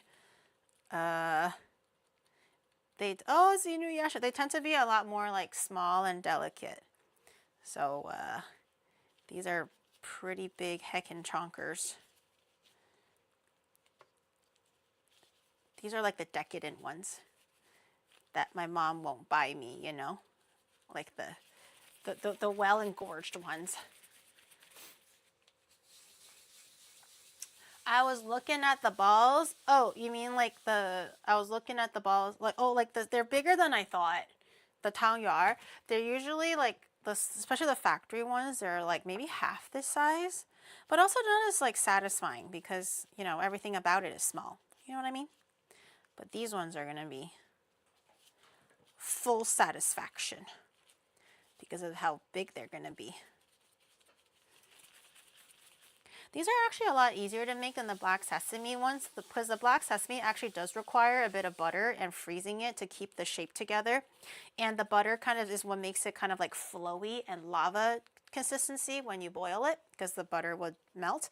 So because it's so temperature sensitive, it actually is quite messy to fold. You have to be really, really careful alternating between the hand that picks up the stuffing and is like pushing it into like the white dough skin versus the hand that's picking up the filling, because then you're going to get like black sesame on the outside of your pristine white dough skin if you're not dyeing it like I am. So it's actually a lot more technical. Actually, oh look, it's like a nice rolled, has a nice rolled pattern on it on the side that I rolled it on. Very nice. Remember, if you're not satiated, depression. Yeah. If you're not satiated about anything in your life, it's probably depression.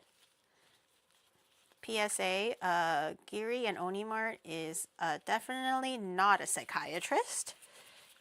All things are said in jokes. But if you do have a problem satiating yourself, it doesn't hurt to ask a professional or a loved one. No, don't be don't cry and lay down like that. You guys feel satiated, right? Or do we all just not feel satiated? And all of a sudden now we're all in like crisis mode. Do we all not feel satiated? No, don't get up, men. Get up. Don't cry and lay down like that. We'll feel satiated soon enough, hopefully. Oh, depresso, no reality. Oh man, reality's not that bad. Think about all the tangyuans that you can eat after this. That's the good shit. I just realized I get to eat 6 because I made 12. And Shadow hates it because he's a picky eater. I get to eat 12, which is actually pretty dope. That's actually a lot of pistachios. I'm going to gain so much weight, but it's worth it. This feels cozy? Hell yeah. Diet. Shadow says he's going to be really strict with his diet now, but he says that every single time and then he eats a pizza. So we'll see. But he's like, I'm going to get so cut for August. I'm going to get 12% body fat. I'm going to be so shredded. I'm going to be unrecognizable. So his goal is August. I hope he does well. But we'll have to see how long it takes before he, folds and eats a pizza. I eat tomorrow because I was actually thinking of taking Naya to eat pizza. But maybe now I'm not so sure. Maybe we should eat something healthier, so I don't sabotage the gains. I was gonna eat garlic knots and pizza because there was a place that I found that's really good. It's also near the dance studio, but maybe I shouldn't do that anymore.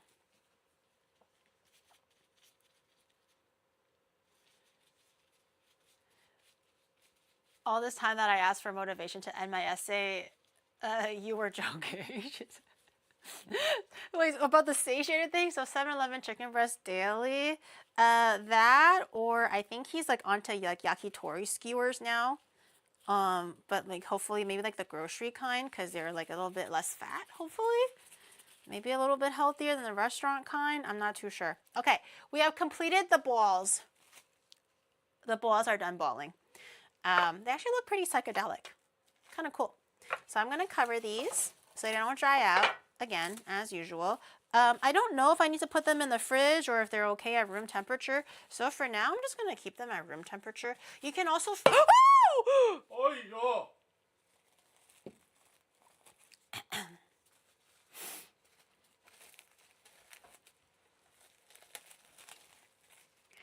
You can also freeze them if you're not going to be eating all of them right away. Okay, if you made 200 and you're not looking to eat them all at the same time, then you can definitely freeze them and then just like boil them from frozen because that's how the prepackaged ones go anyways, like the grocery store kind, the factory made ones. You're supposed to cook them from frozen, so that's completely fine.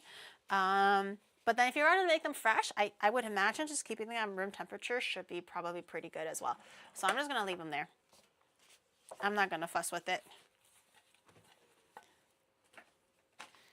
And hopefully I don't regret my decision. My psychedelic balls, don't worry, I saved them. I saved the psychedelic balls. They are safe. Don't worry, gentlemen.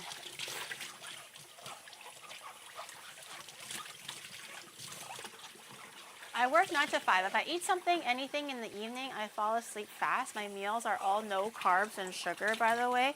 I mean, that's what I tried to do for a while. I cut out like carbs as much as I can, almost like down to like 90% not eating carbs anymore. And I replaced it with like konjac noodles or just straight up don't eat rice or whatever. It's like okay, but I do miss things like potatoes and stuff. So now My I just country, eat it the maybe at like Netherlands, a is lower known for amount. tulips, but did you know those flowers are actually from Turkey? Tulips on these nuts. Thank you. Thank you. I appreciate that. Shit, I have one brewing. I have one brewing. Give me 1 second. Oh, did you also know that insert this object is actually from Kenya? Kenya, put your nuts in. Wait, hold on.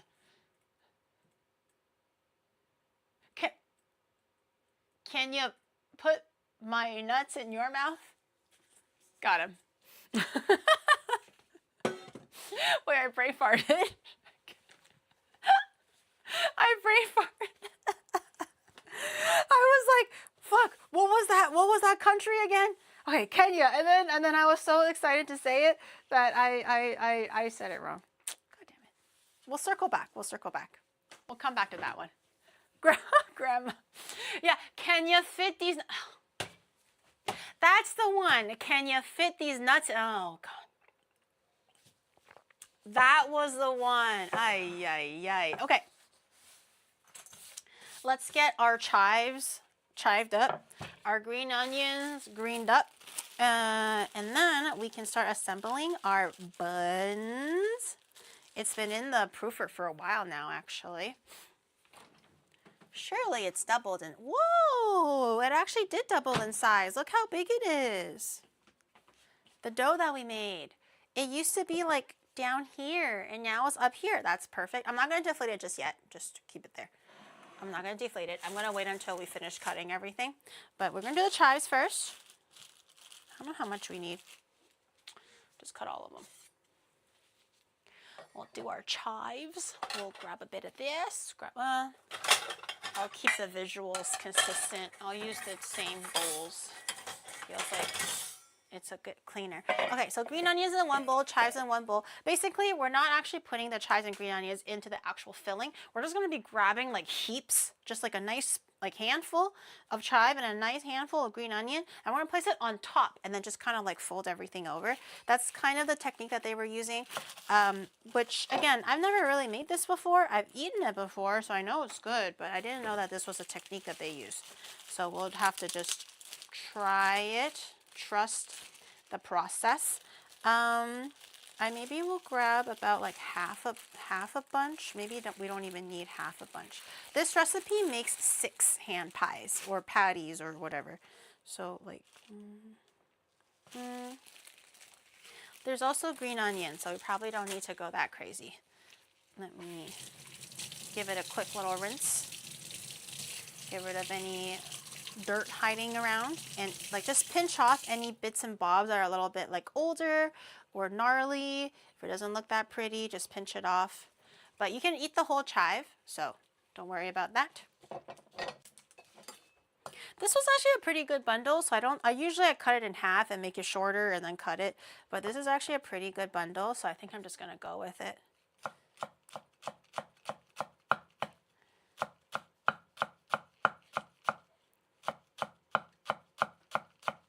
You can cut them like as small as you can, but don't worry about it making sure it's like a minced or whatever, because it will be cooking evenly when you're putting it in the meat and the stuffing and all that stuff. It doesn't need to be, just don't make it like huge, but it shouldn't also be like minuscule.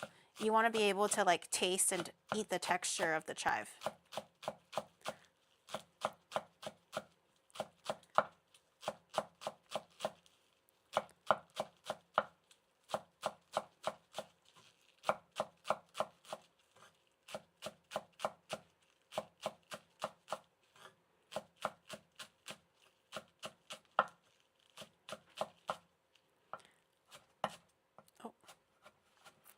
I missed a cut.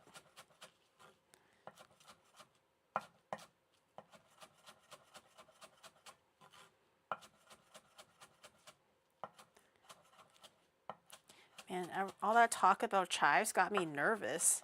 I usually didn't think I would take chive cutting this seriously because it's really not that serious, but apparently it's like a Reddit post, so now I'm like sweating. I feel like everyone's just watching me cut chives.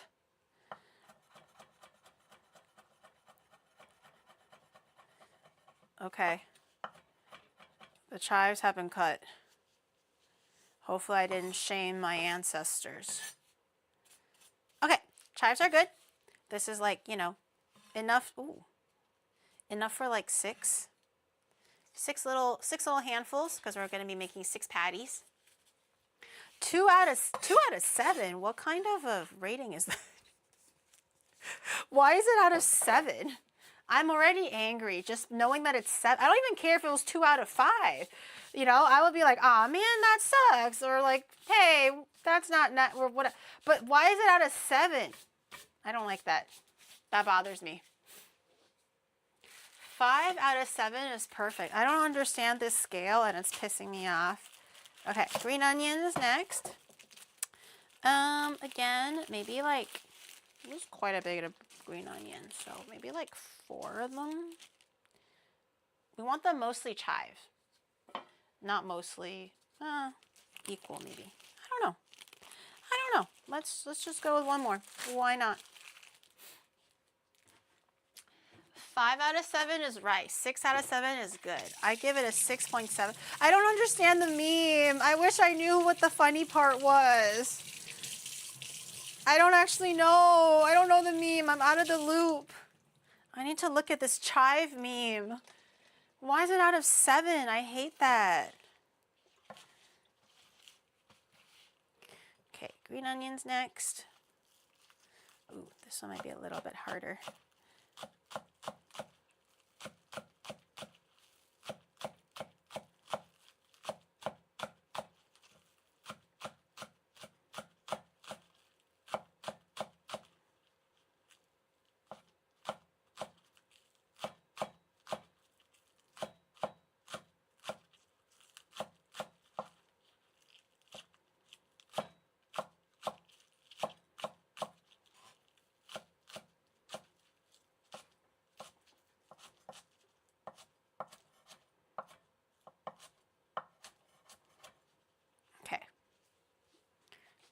End bits.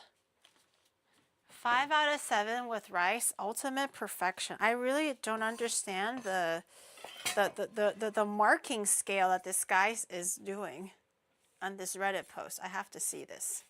I have to remind me to look it up tonight or something because I am so confused. I feel so old right now. This is how I feel like when 6-7 originally came out, and I'm like, huh? Just so out of the loop.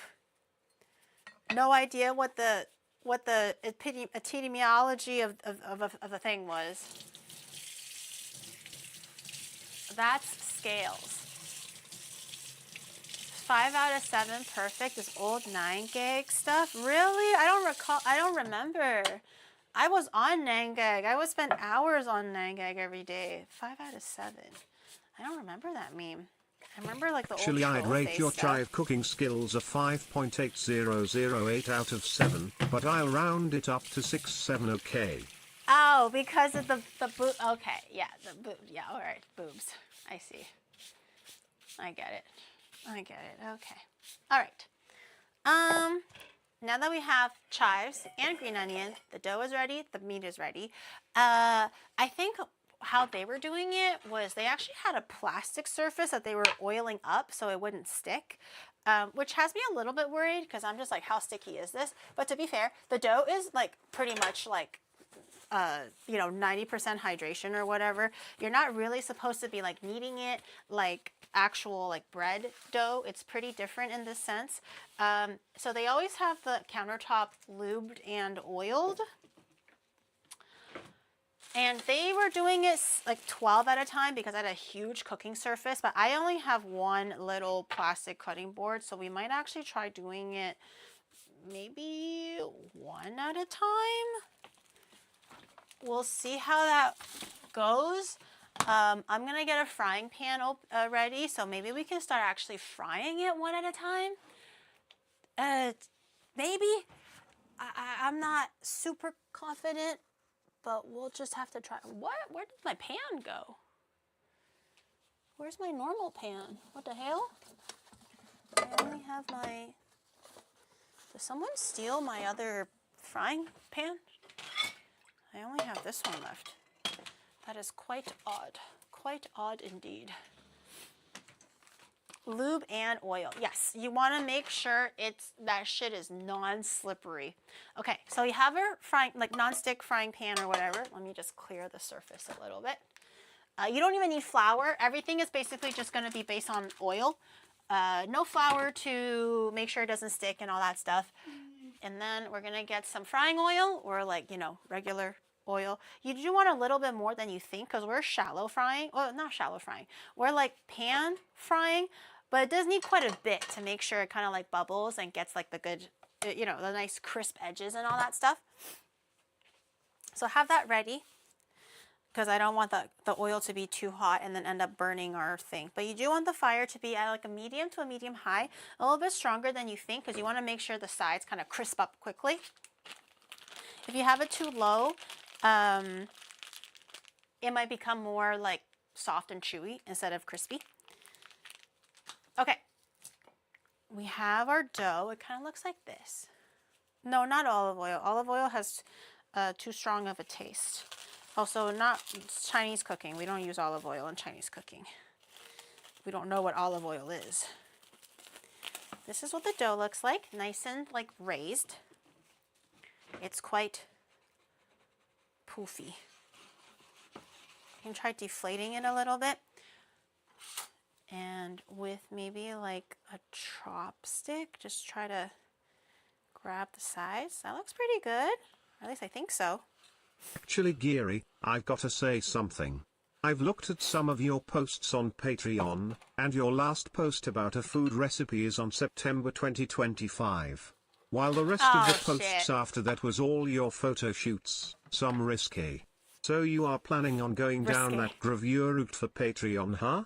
Also, what happened to the gimp suit cosplay you were preparing for some time? Wait, so you literally are like, so you're gonna go gravure, right? But also, where's the gimp suit, Geary? So what do you want from me, chat? What do you want from me? I'm just a little guy.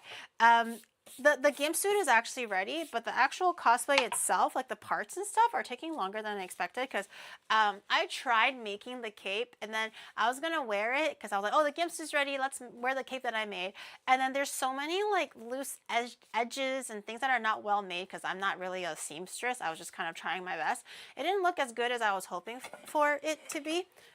So now we have to like order a new cape and it's like a whole bunch of stuff and then also like the how idle thing. So it kind of just got put to the back burner, but the gimp suit is actually ready. It's just like the rest of the components that are a little bit harder. Also, it is a little bit risque, so I'm just like, how should I like balance this so it's, you know, not too overboard, you know? It's not a literal gimp suit, okay? But it is like custom made like leather suit thing. I think they make gimp suits at that place. It's like a grandpa shop. Very cute actually. Well, they're very cute, very endearing. But they do make like gimp suits and leather stuff. It's actually quite interesting. Okay. Oil. Okay, no water. Everything is oil. The dough. Just to prevent things from sticking. Oil your hands, it's oil okay, your gloves. Geary. So I do a have stick figure in a gimp oil suit here. is not risky. A stick figure in... Okay, I'm glad. Okay, I think I'm gonna try to turn the heat on now. I'm gonna bet on my skills and assume that I should be able to get at least one dough ready in the time it takes for the pan to heat up. So just oil. If you have like an oil, that might be better. But I'm just gonna try to like oil my surface so it doesn't stick. We're gonna grab one serving or portion, which is supposed to be like 1/6. Don't know what that means. So I'm just gonna grab. Feels a little. I'm not gonna lie. Feels a little wet. Okay. And you're supposed to be like able to spread it out like this This is why you want the surface to be oiled so it doesn't like stick on the bottom because it's so wet. Okay, and then how this works is you grab a bit of 1/6 of the meat. Okay, that's really, really roughly eyeballed. But 1/6 of the meat. Grab a nice little handful of chive. A little nice like a little handful pinch of green onion. Okay, and then you're supposed to just like be able to like kind of pull it over, and that's it. It's supposed to be like a really thin, barely, oh God. Oh God, okay. Okay, oh God, okay. Okay. Okay, let's do a little bit of surgery here. Okay. Okay, okay, all right, okay, oh, all right, okay. The next one will be better. The next one would be, this is the experiment one. Okay. Okay. Okay. It's too sticky.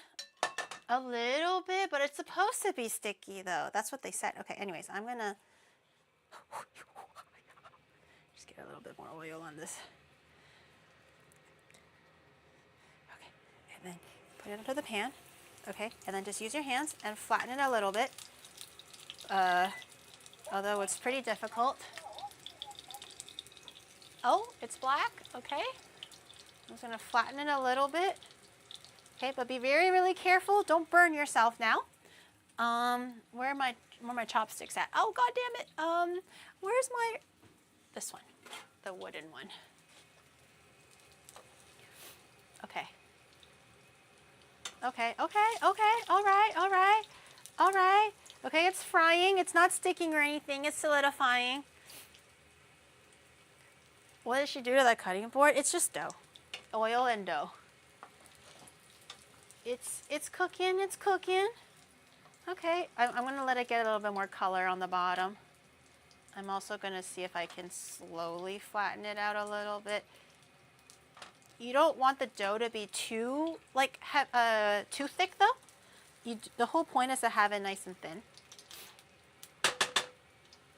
I'm gonna give it plenty of time because I want to make sure the meat's also cooked. Is that tar on top? Tar? What do you mean?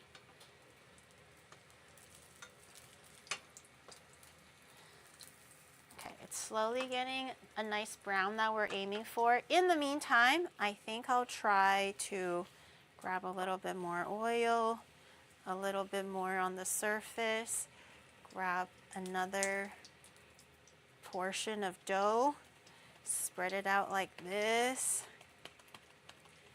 Okay, and then grab a 1/3 of meat.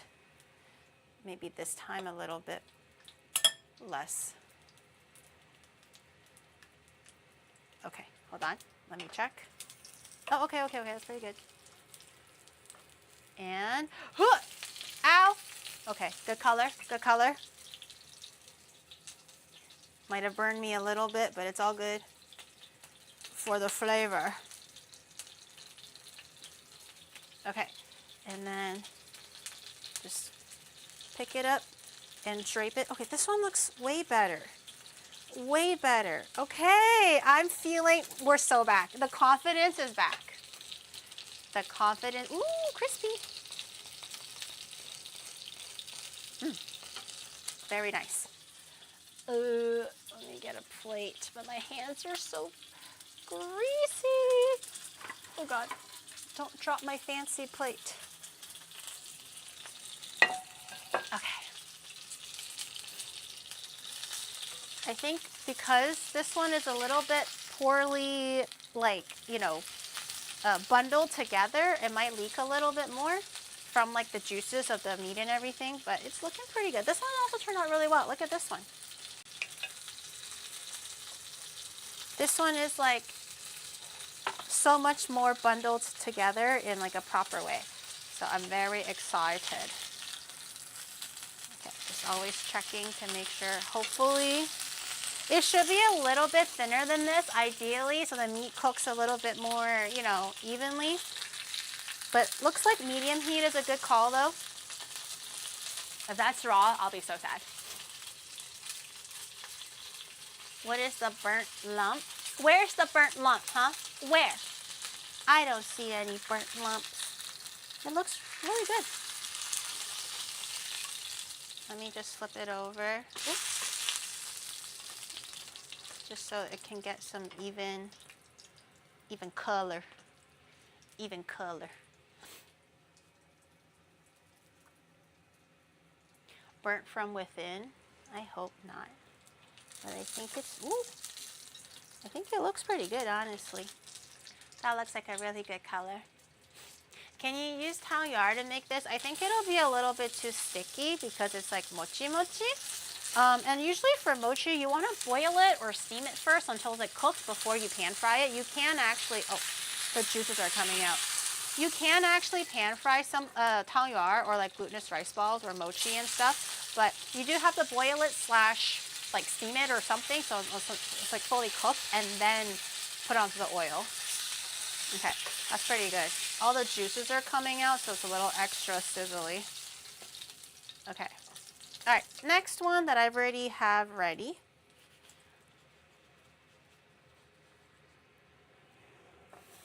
Okay, again, use my hands, flatten it out. Just be careful. Please don't burn yourself. You have a better handle on the heat than, and you know your own tolerance, but you do try to want to flatten it out a little bit so it cooks evenly.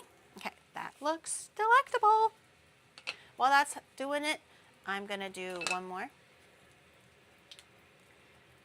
Kind of want to use the chopstick, but maybe not. I don't think we'll actually end up getting 6. I think we're gonna get like 3, maybe, or like 4 at best. I don't know how they managed to get 6, unless these patties that I'm making right now are like humongo.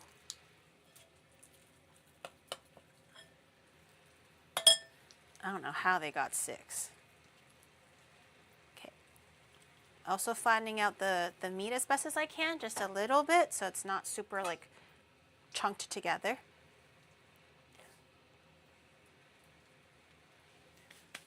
Ooh, ooh, ooh, ooh. And then just grab the edges, drape it over real quick. Perfection schlagen. I'm getting so good at this. Yay! Okay, check. Okay. I think just do the back side first before it gets a little bit too overboard. I think it needs a little bit more color in the middle, but I don't want the edges to get too hot right now, so I might start pressing it down a little bit to make sure the middle is good. But this is nice, look. Nice and solid. They're Chinese, they're like Chinese patties, less than a burger because they're more like enveloped. So I would say more patty than a burger, or like a, not, I want to, maybe an empanada, but empanadas are pretty unique, like a specific shape. So, oh no, I popped the crispy skin a little bit. It's gonna start juicing when I flip it anyways. Okay. And we're probably gonna need a little bit more oil for like the next round. I kind of want to try it though. No, no, no. I'll wait. I'll wait. I kind of want to try it. I want to know if it's good. But I should be patient. I should be patient. Let it rest. I know, I know, I know. I'm gonna let it rest. I know, I know. Damn it.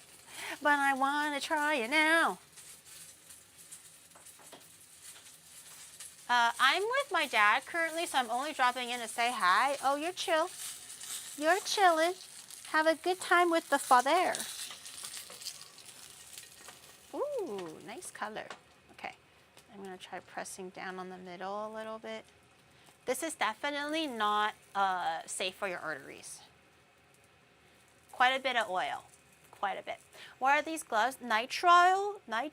Just like the powderless black rubber gloves. I think they're nitrile gloves or whatever. Since you're using your hands so close to the oil. Oh no, these are not oil safe. These are just like regular nitro oil. I'm used to touching hot things, so I don't like that's fine for me. But just that's why I say be careful. Do it at your own risk and your own comfort level. The gloves themselves are not heat resistant or anything. They're just regular nitrile gloves.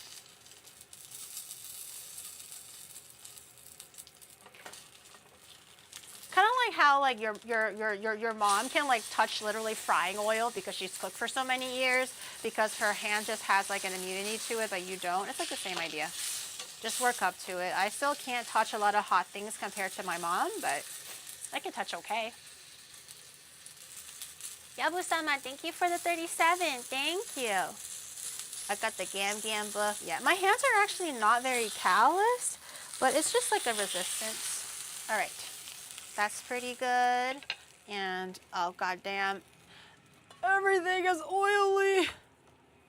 Add a little bit more oil because it's a little dry.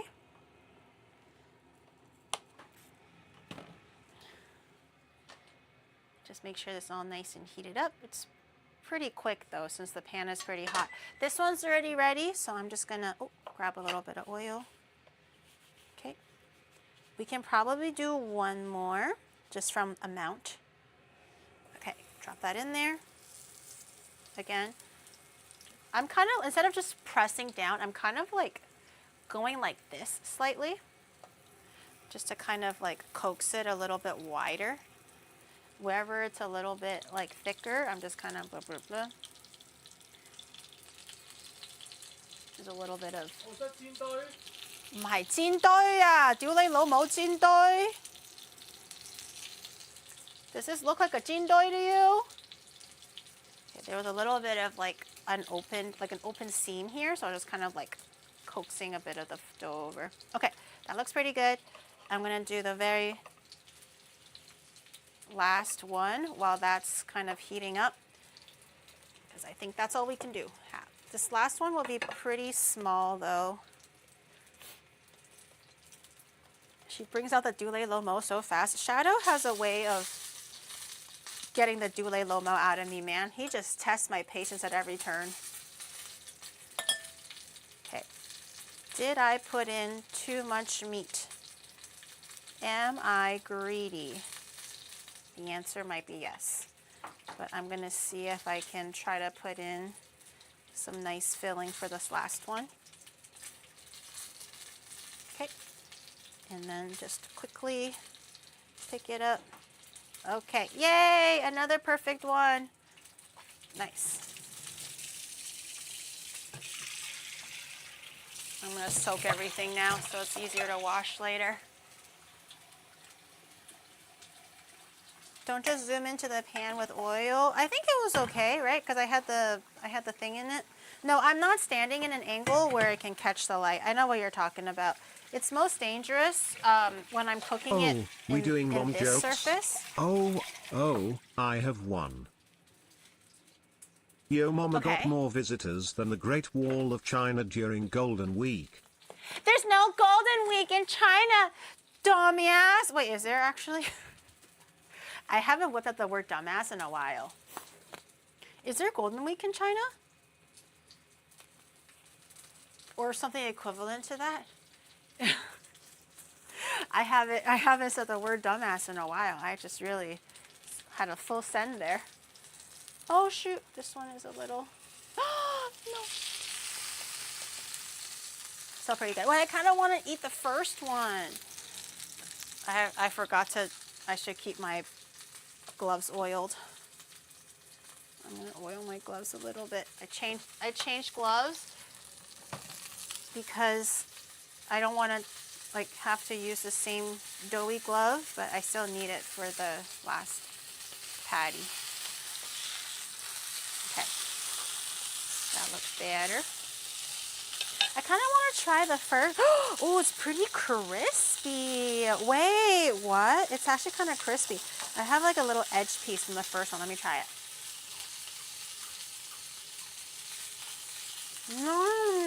I was trying like the edge piece here.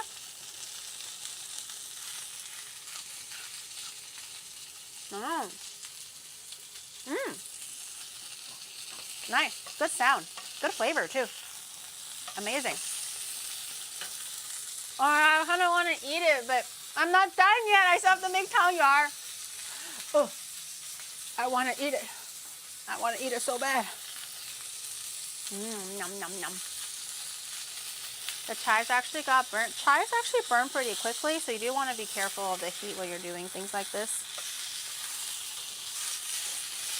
There's a lot of sizzling going on because the meat juices are also coming out a little bit, so don't fear the sizzle necessarily, especially when the dough is so thin. It will cause like some breakage.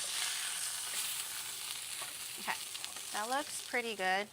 I just hope that everything is cooked through, but last one, I'm gonna add a little bit more oil just to make sure there's enough grease going on for that one. Okay, last one.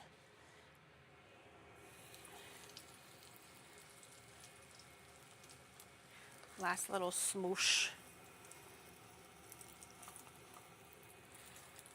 I like to feel the bubbles on the bottom of the pan when it's like frying. When I'm pressing it down like this, you can kind of feel the bubbles frying on the bottom.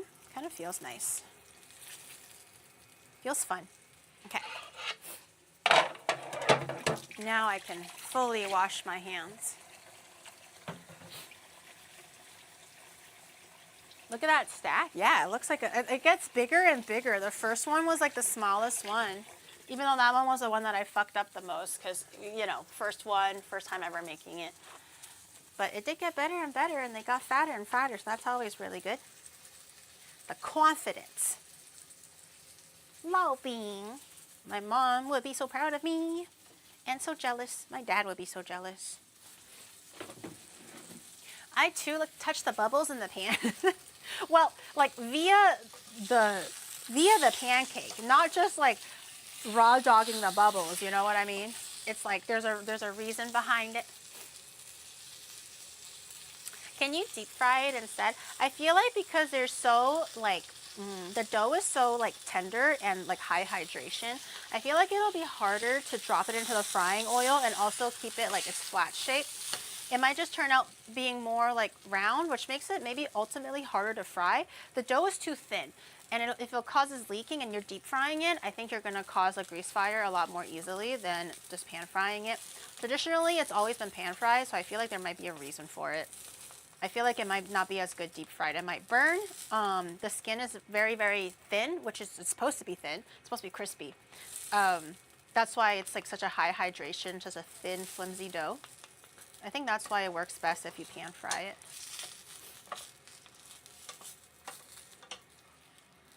Not everything needs to be deep fried. The pan's a little dry though, so I'm gonna actually add a little bit more oil.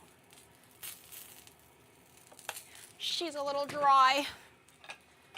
Just to make sure it's all covering the bottom. There we go. A little bit more lube for the pan fry. Can I just not add crispiness? I have weak teeth. Oh.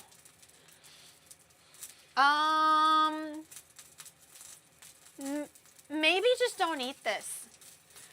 Some things are just not meant to be like, can you make it extra crispy? Can you make it extra not crispy?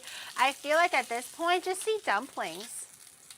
Just eat water dumplings if your teeth are weak. That's okay. There's no shame in that, you know? Is it based on Jamaican patties? No. These are just like, they're called lao bean. It's a little bit different from Jamaican patties, though.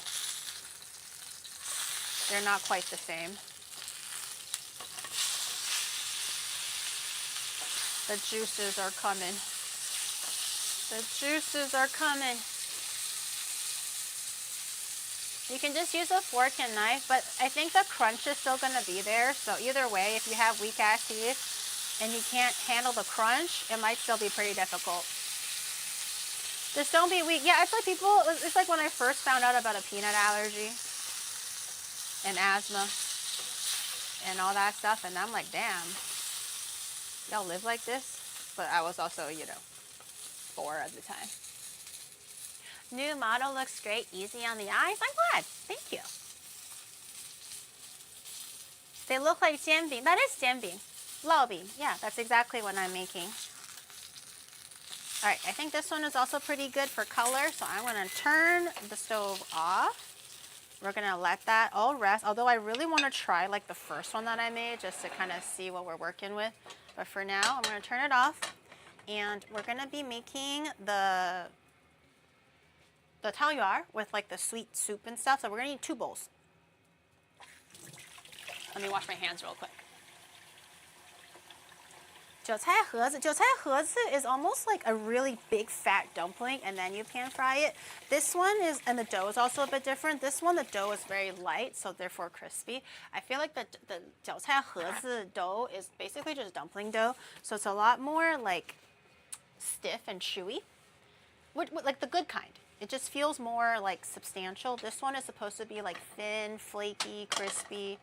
You know, that's kind of like the goal. That's why the dough is also a bit different.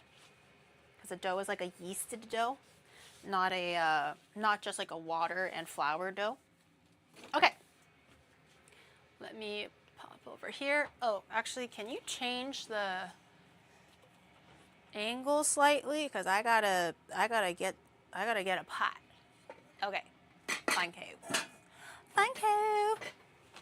I'm gonna have 1 pot for making the tangyuan, just regular boiling water.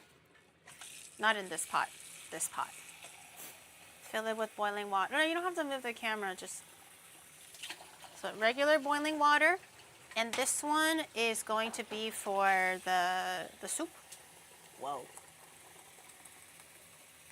I'm gonna boil this one, and it's gonna have rose tea and some rock sugar. That's pretty much it, really simple.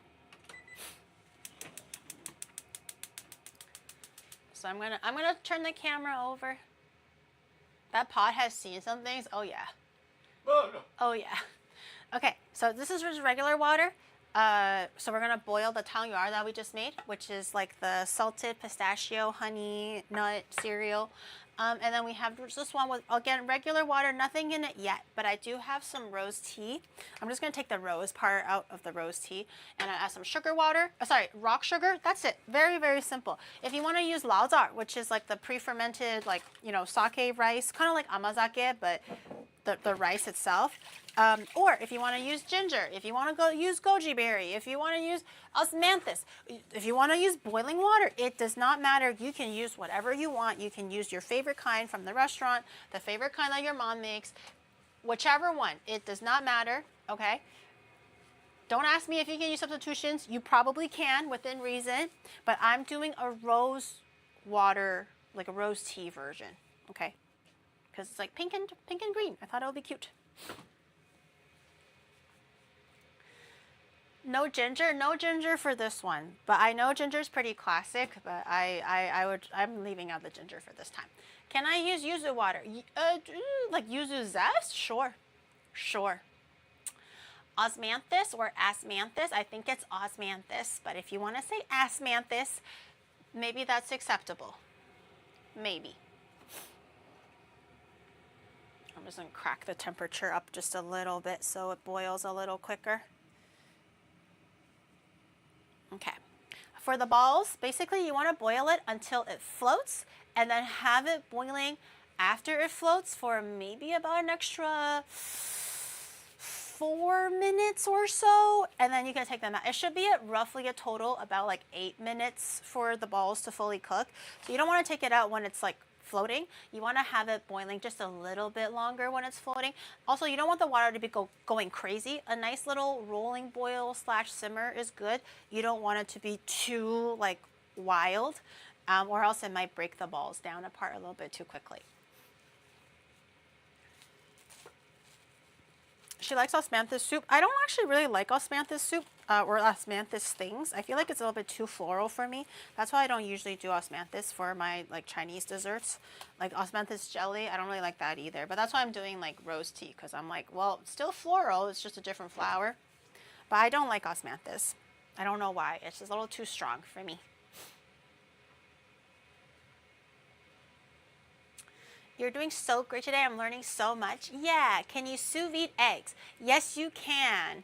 Onsen eggs, Sous vide would be fucking perfect for that shit.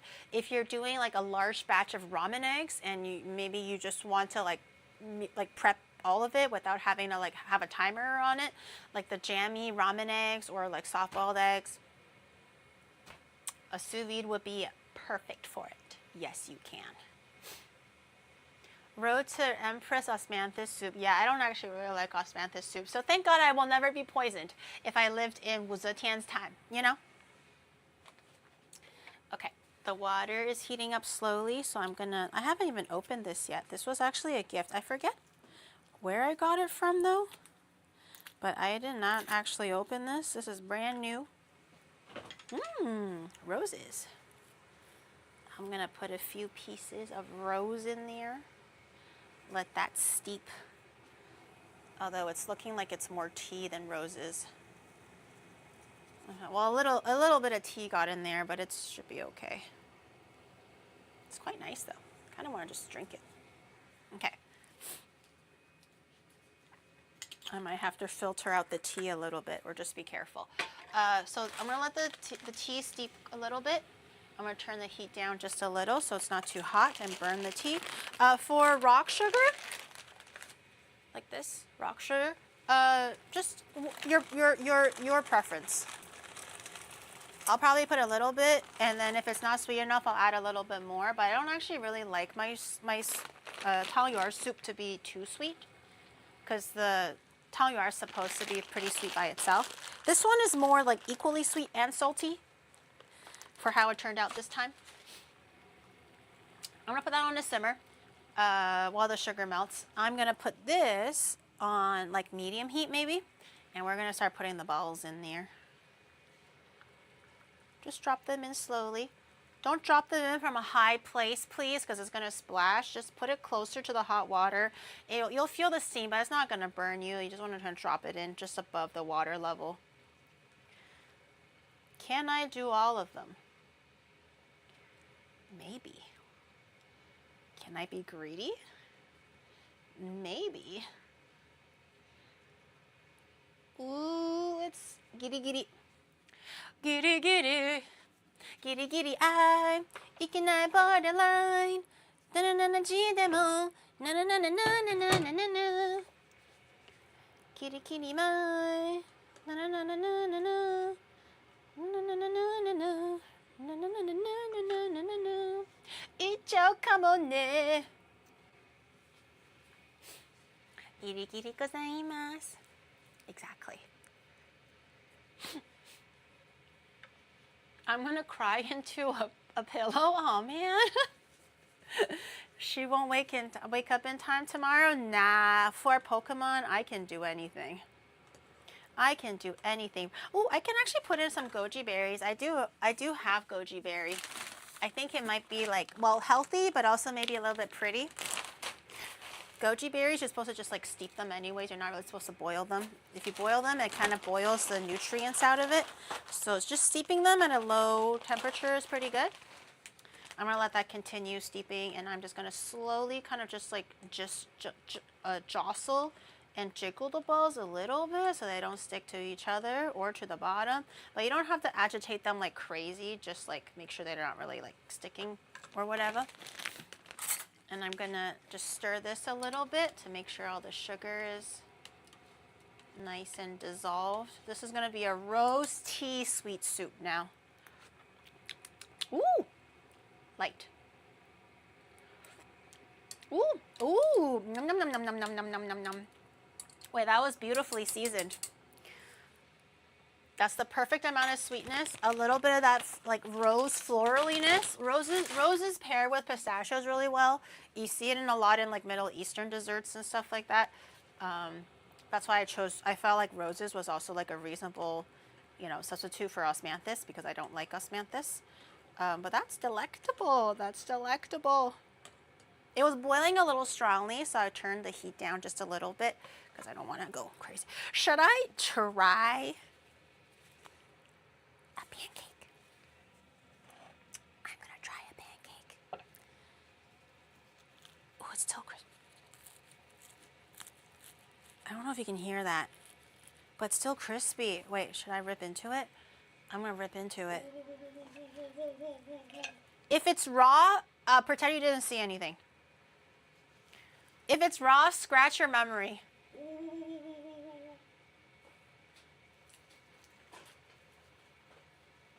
Ooh. Ooh, she juicy.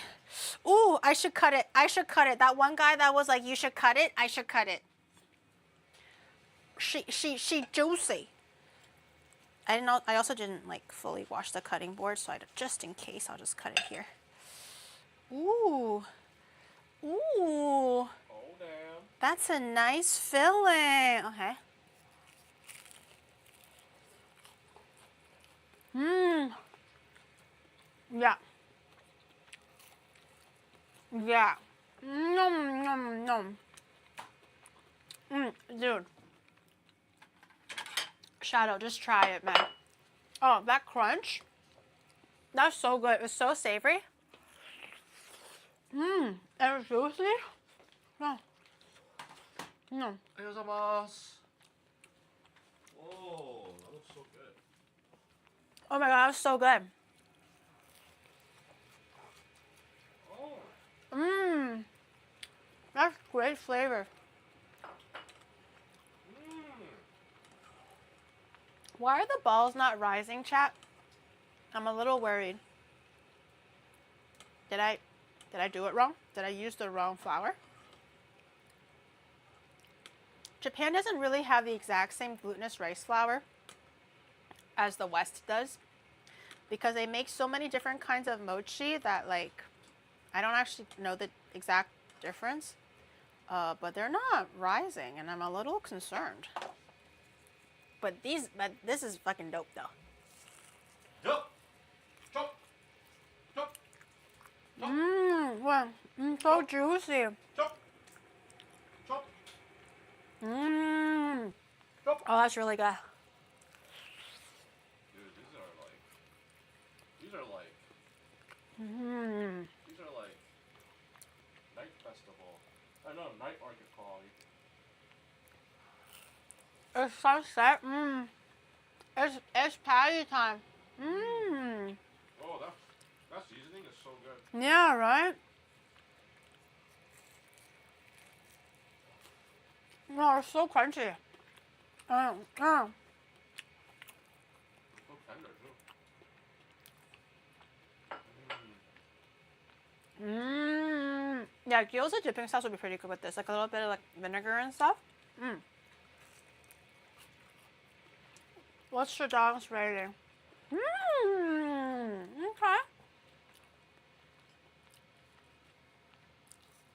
Okay, you want another one? I probably should. Well, what'd you eat for dinner in the end? I ate chicken. Like chicken breast? Oh. Yeah. Oh, this one was like a little bit more like heavily breaded on the top. Hold on. Coming. He's coming. Coming over. This one is like thin bread on the bottom, but a little bit more of the thicker bread on the top. But you can kind of tell how it's like a yeasted bread. That's good. Oh, that was really good. Here, I'll give you another half. So you ate like a full one. Save it for tomorrow. Tomorrow, girl, we're gonna be out the whole day tomorrow. It's too many carbs. Well, this is my dinner, so I'll eat it then. It's my dinner, so I'll eat it. Yeah, that's good though. I should have saved my stomach. Even the second piece is still crunchy. Let me try the dough part. The dough has so much flavor. I didn't even season it that much. It's the meat juices. It seeped out and saturated the dough. Oh, I think my balls are finally floating a little. I think my balls are finally floating a little bit.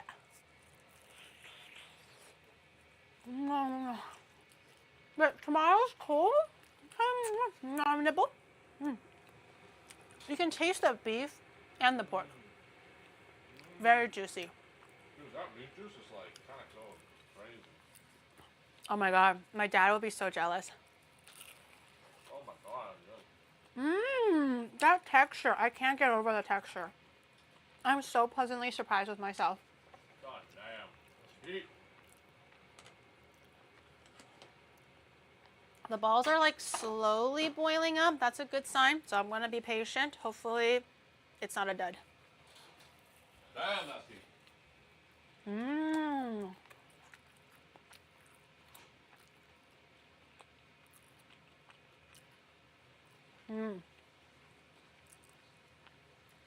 That's so good. And like the chive and the green onion kind of made a nice like moist bed almost for the dough. It just soaks up all the flavor. Huh? I'm gonna eat it all by then, bro. He was like, take some photos. I'm like, no, man.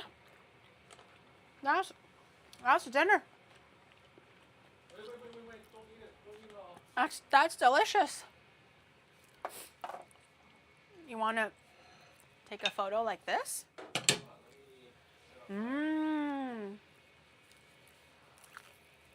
Oh yeah. The model has a chewing animation, maybe. Huh? Like the mouth flapping for the chewing. Oh yeah, it's really good.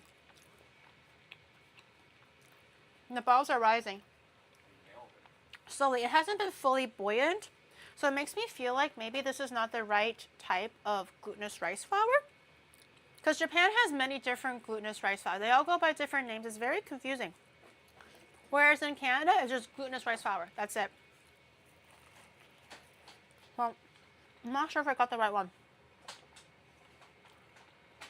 But they're floating. I'm going to let it go maybe for a little bit longer. Yeah, maybe because they were just so dense. Maybe.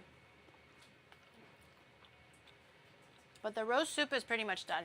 It was done since it boiled. You just kind of steep the flour a little bit, or the tea, or whatever. If it's ginger, you have to cook it a little bit longer, of course.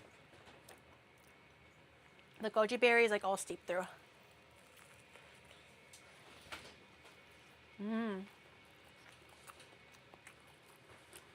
Dude, by the time Shadow finds his camera, I'm gonna have eviscerated all of this, bro. What? My legs It's fully like, the juices have fully seeped through. So even where there's places where it's like a little bit more doughy, it's not dry, it's not under seasoned. That's beautiful.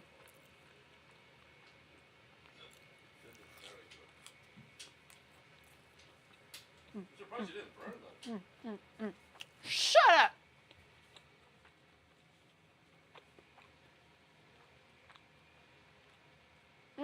I like how the chewing doesn't actually open my mouth. And like 2D, obviously the tracking isn't that correct. So even though you're chewing with your mouth closed, it looks like you're chewing with your mouth open. This one, it keeps it closed. Because I actually am chewing with my mouth closed. Should I try one ball just to change the angle? You brought a whole ass like light diffuser box thing, bro. Well, do you want epic photos or not? Should I check? Oh no, it cracked. Oh no, why did it crack? Okay. I think it might be the wrong ball. It might be the wrong flour. No, I was looking forward to the pistachio tangyuan. I gotta like go on Amazon and just get the Thai stuff, man. The one with the Thai packaging with the green elephants on it. That's the best glutinous rice flour. All the Japanese ones are a bit confusing. You, No! do you think you can open one up for me? Or not open, but like I'll try one. That's point like it towards me. Yeah. okay. Let me try one. I'm so sad. Oh, look at that. Oh, Let's see.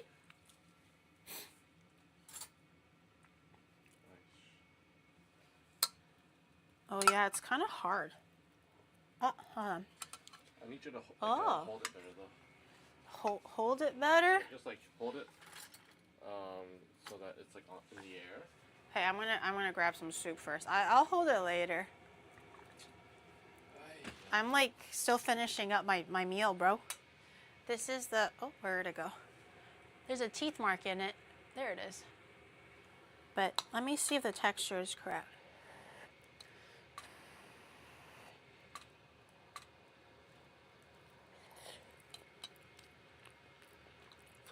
Hmm.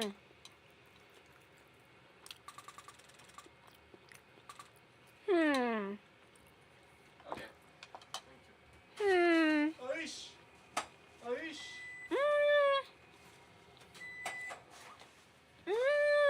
Aish. Oh, be careful. It's not the best. The soup tastes really good, but the dough is not correct. It's not like, it's not the nice like soft mochi. It's kind of like dense, which I think is because the dough is wrong, like the flour is wrong. I'm gonna get the Thai one off. I don't even care how much extra I have to pay, man. Just get the Thai one with the elephants on it. That one's the best one. Why don't you just ask Garn? I don't need to. I'm gonna just buy it at Amazon. It's not. He's a professional What? for Thai. No, it's not Thai. It's just like Thai branded, but everyone uses it. Oh. The soup is really good. The filling, really good. The dough, not that good, I'm gonna be honest. But the soup is really good. The bowl is cute, thank you. I got it for like New Year's. It was like a little gift bag that had a bunch of stuff in it. That's why there's horses, because this year's the year of the horse. Like, it's fully edible, and it's like the filling is good. The soup is delicious. Like, it's not raw or anything. The texture is just completely raw. This is like mochi dough, like dango dough. So I thought it would be maybe similar or the same. But I guess it's not. I think I'm just gonna drink the soup. The soup is amazing. It's so light and floral.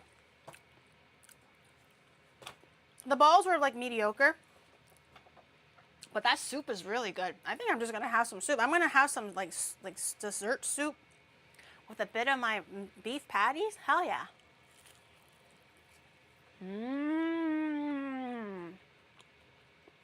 Is it like Chinese oshiruko? Not really. I don't think they're the same. The highlight is the dango ball, whereas oshiruko, the highlight is the red bean soup. So in this case, not really the same. Also, it doesn't have red bean in it. Look at that bread. Good stuff. Oh. Oh yeah, look at that. It almost looks like a focaccia bread. Yeah, all those pockets of like juice is kind of crazy. This is like bursting. Look at this. This is all like all flavored dough from the juices of the meat.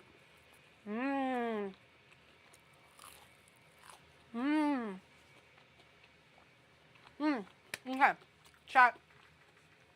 I don't know what time it is, but I think we'll end it here. I'm gonna finish my meal, drink my soup, tidy up. The whole 3D thing for nothing. Well, we just never got there, so. Man. Shadow set up the whole 3D thing because he just in case there was a rush. Oh. But tomorrow, 8 a.m. Okay, I don't know what time it is now, but I will aim to get to the line by 8 a.m. That's when stream is going to start. We're going to try to wait for the 30-year anniversary merch drop. I really hope there's actually a lineup. If there is no lineup, that means I fucked up royally. Okay, so I really, really, really, really, really hope that there is a lineup. So at least it means that like we're there for a good reason and we're not just like, you know, starting the day at 8 a.m. because I will cry and scream if that actually happened. Because it did happen. Like Shadow messed up the ChatGPT told him the wrong thing and we were there for nothing and there was no lineup. It was sad, man. Raw dogging a whole morning for no like payoff is really, really sad. So I'm really, really hoping that at least there is a line. Or else I'll just scream internally. Why'd he trust ChatGPT? He always, well, Gemini, excuse me, his boyfriend, his name is Gemini, not ChatGPT. But he uses this Gemini a lot for research. Clearly the research is wrong, but anyways. Oh, wait, are we actually close? I could just actually jump in. I could just like bam, and then we can go on the stage. We can go on the stage for the rush. Is it actually time? Almost. It's like 90%. Is it time? Is it time? Is it a 3D stage rush? Oh my god! Oh, okay, I'm going over. I'm going over. Okay. Calibrate. Calibrate. Is it straight? Oh no. I can't see it. Okay. Calibrate. Okay, I think I'm. Straight? Okay, looking straight. Oh no. Oh no. Oh no. Oh no. Hold on, we need to Hold on. refresh the tracking. Hold no. on, hold on, Hold hold on, Oh no. hold on. Hold on, don't pop it yet. Hold on. Okay. Straight. Looking. Straight. Uh-huh. Okay. Uh-huh. Okay, pop it. Somebody pop it. Just 100 biddies, or maybe even 1 biddy. Someone pop it. We can go for like 30 seconds. We're ready, chat. We're ready. He's ready. His hand is hovering over the trigger. We just need one more. Oh, there we go.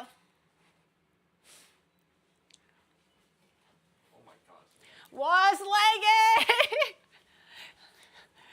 Let's go, legging stream. Na na na.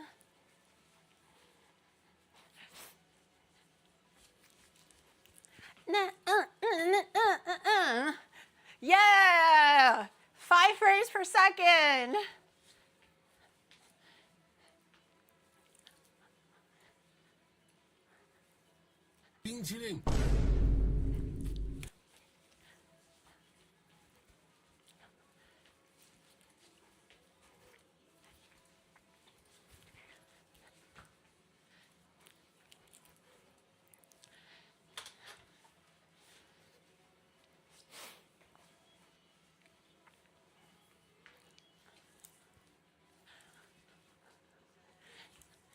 It's cooking.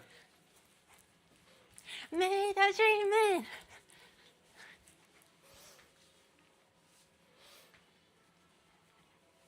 Oh my god. Is the CPU dying?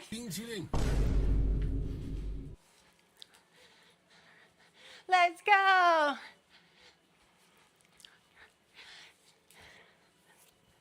Maui Maui cute. Yeah. Yeah. Okay, right camera. Look at the right camera.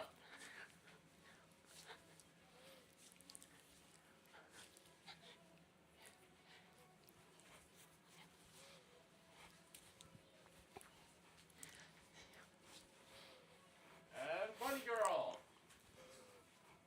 And glow sticks. Glow sticks.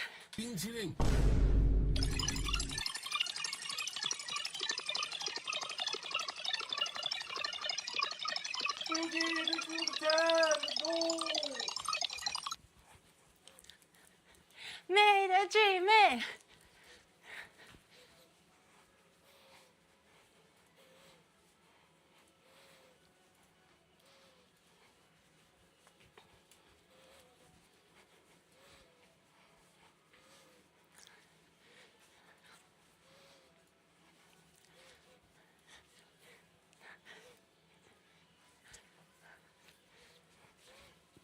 Maui Maui cute. This side of the stage. That side of the stage. Are we not feeling Moe today? Are we not feeling Moe today? Yeah, yeah, yeah. Let me see your hands. From the front to the back, onto the dance floor. That's so laggy.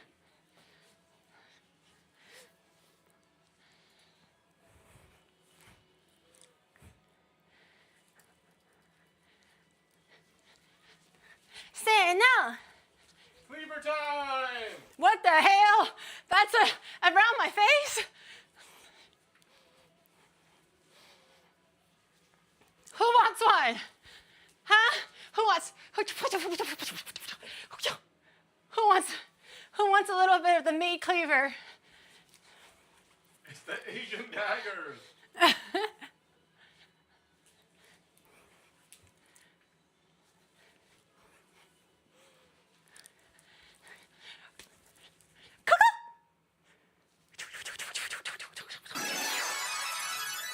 Hell yeah, right on time. Yay! Good job, chat. Good job. You will escape the cleaving of your face today, because by now I would have just cleaved my own face off. Yay! Round of applause. We did great. Round of applause. Yippee! Good job, everybody. Good job. Yeah, look, because right now we're not on the dual PC setup. We're on the single PC. So my PC is like, like probably like this right now. So we're going to let it have a break until 8 hours from now, where we have to do this all over again. Yay! You know, but IRL should be a lot less strain on the PC, maybe, hopefully. But anyways, tomorrow, 8 a.m., I really hope that there is an IRL drop for the 30-year anniversary, or I'm gonna scream. So we'll figure it out. Hopefully, we'll find out tomorrow. Anyways, when we're there at 8 a.m., that's when stream is gonna be. Yay! Exclusive Pikachu plush. Let's go. Okay, I'll see you guys in like 7 hours, 8 hours, whatever the time is now. But I'll see you guys in a bit. Thank you for watching.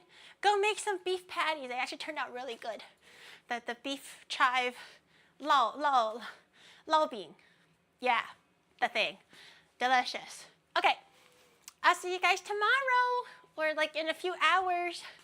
Take care, everybody. Hopefully we'll get the Pikachu stuff. We also have a dance class with Nae. She's gonna be teaching me the G, na na na na, oh yeah, na na na, oh yeah. I asked her to teach me how to dance SNSD. So we'll see how long it's gonna take me to learn G, but she was like, easy work, I got that shit. So we're gonna learn that tomorrow, yay! And just fun hangout time. Okay, all right. I don't know if there's a raid or if we're just chilling. I'll just pace now. I'm pacing. Yeah, dance class with Nae. G. Oh no. G. Na ni na e. Oh yeah. Da ni na e. Oh yeah. Never babe.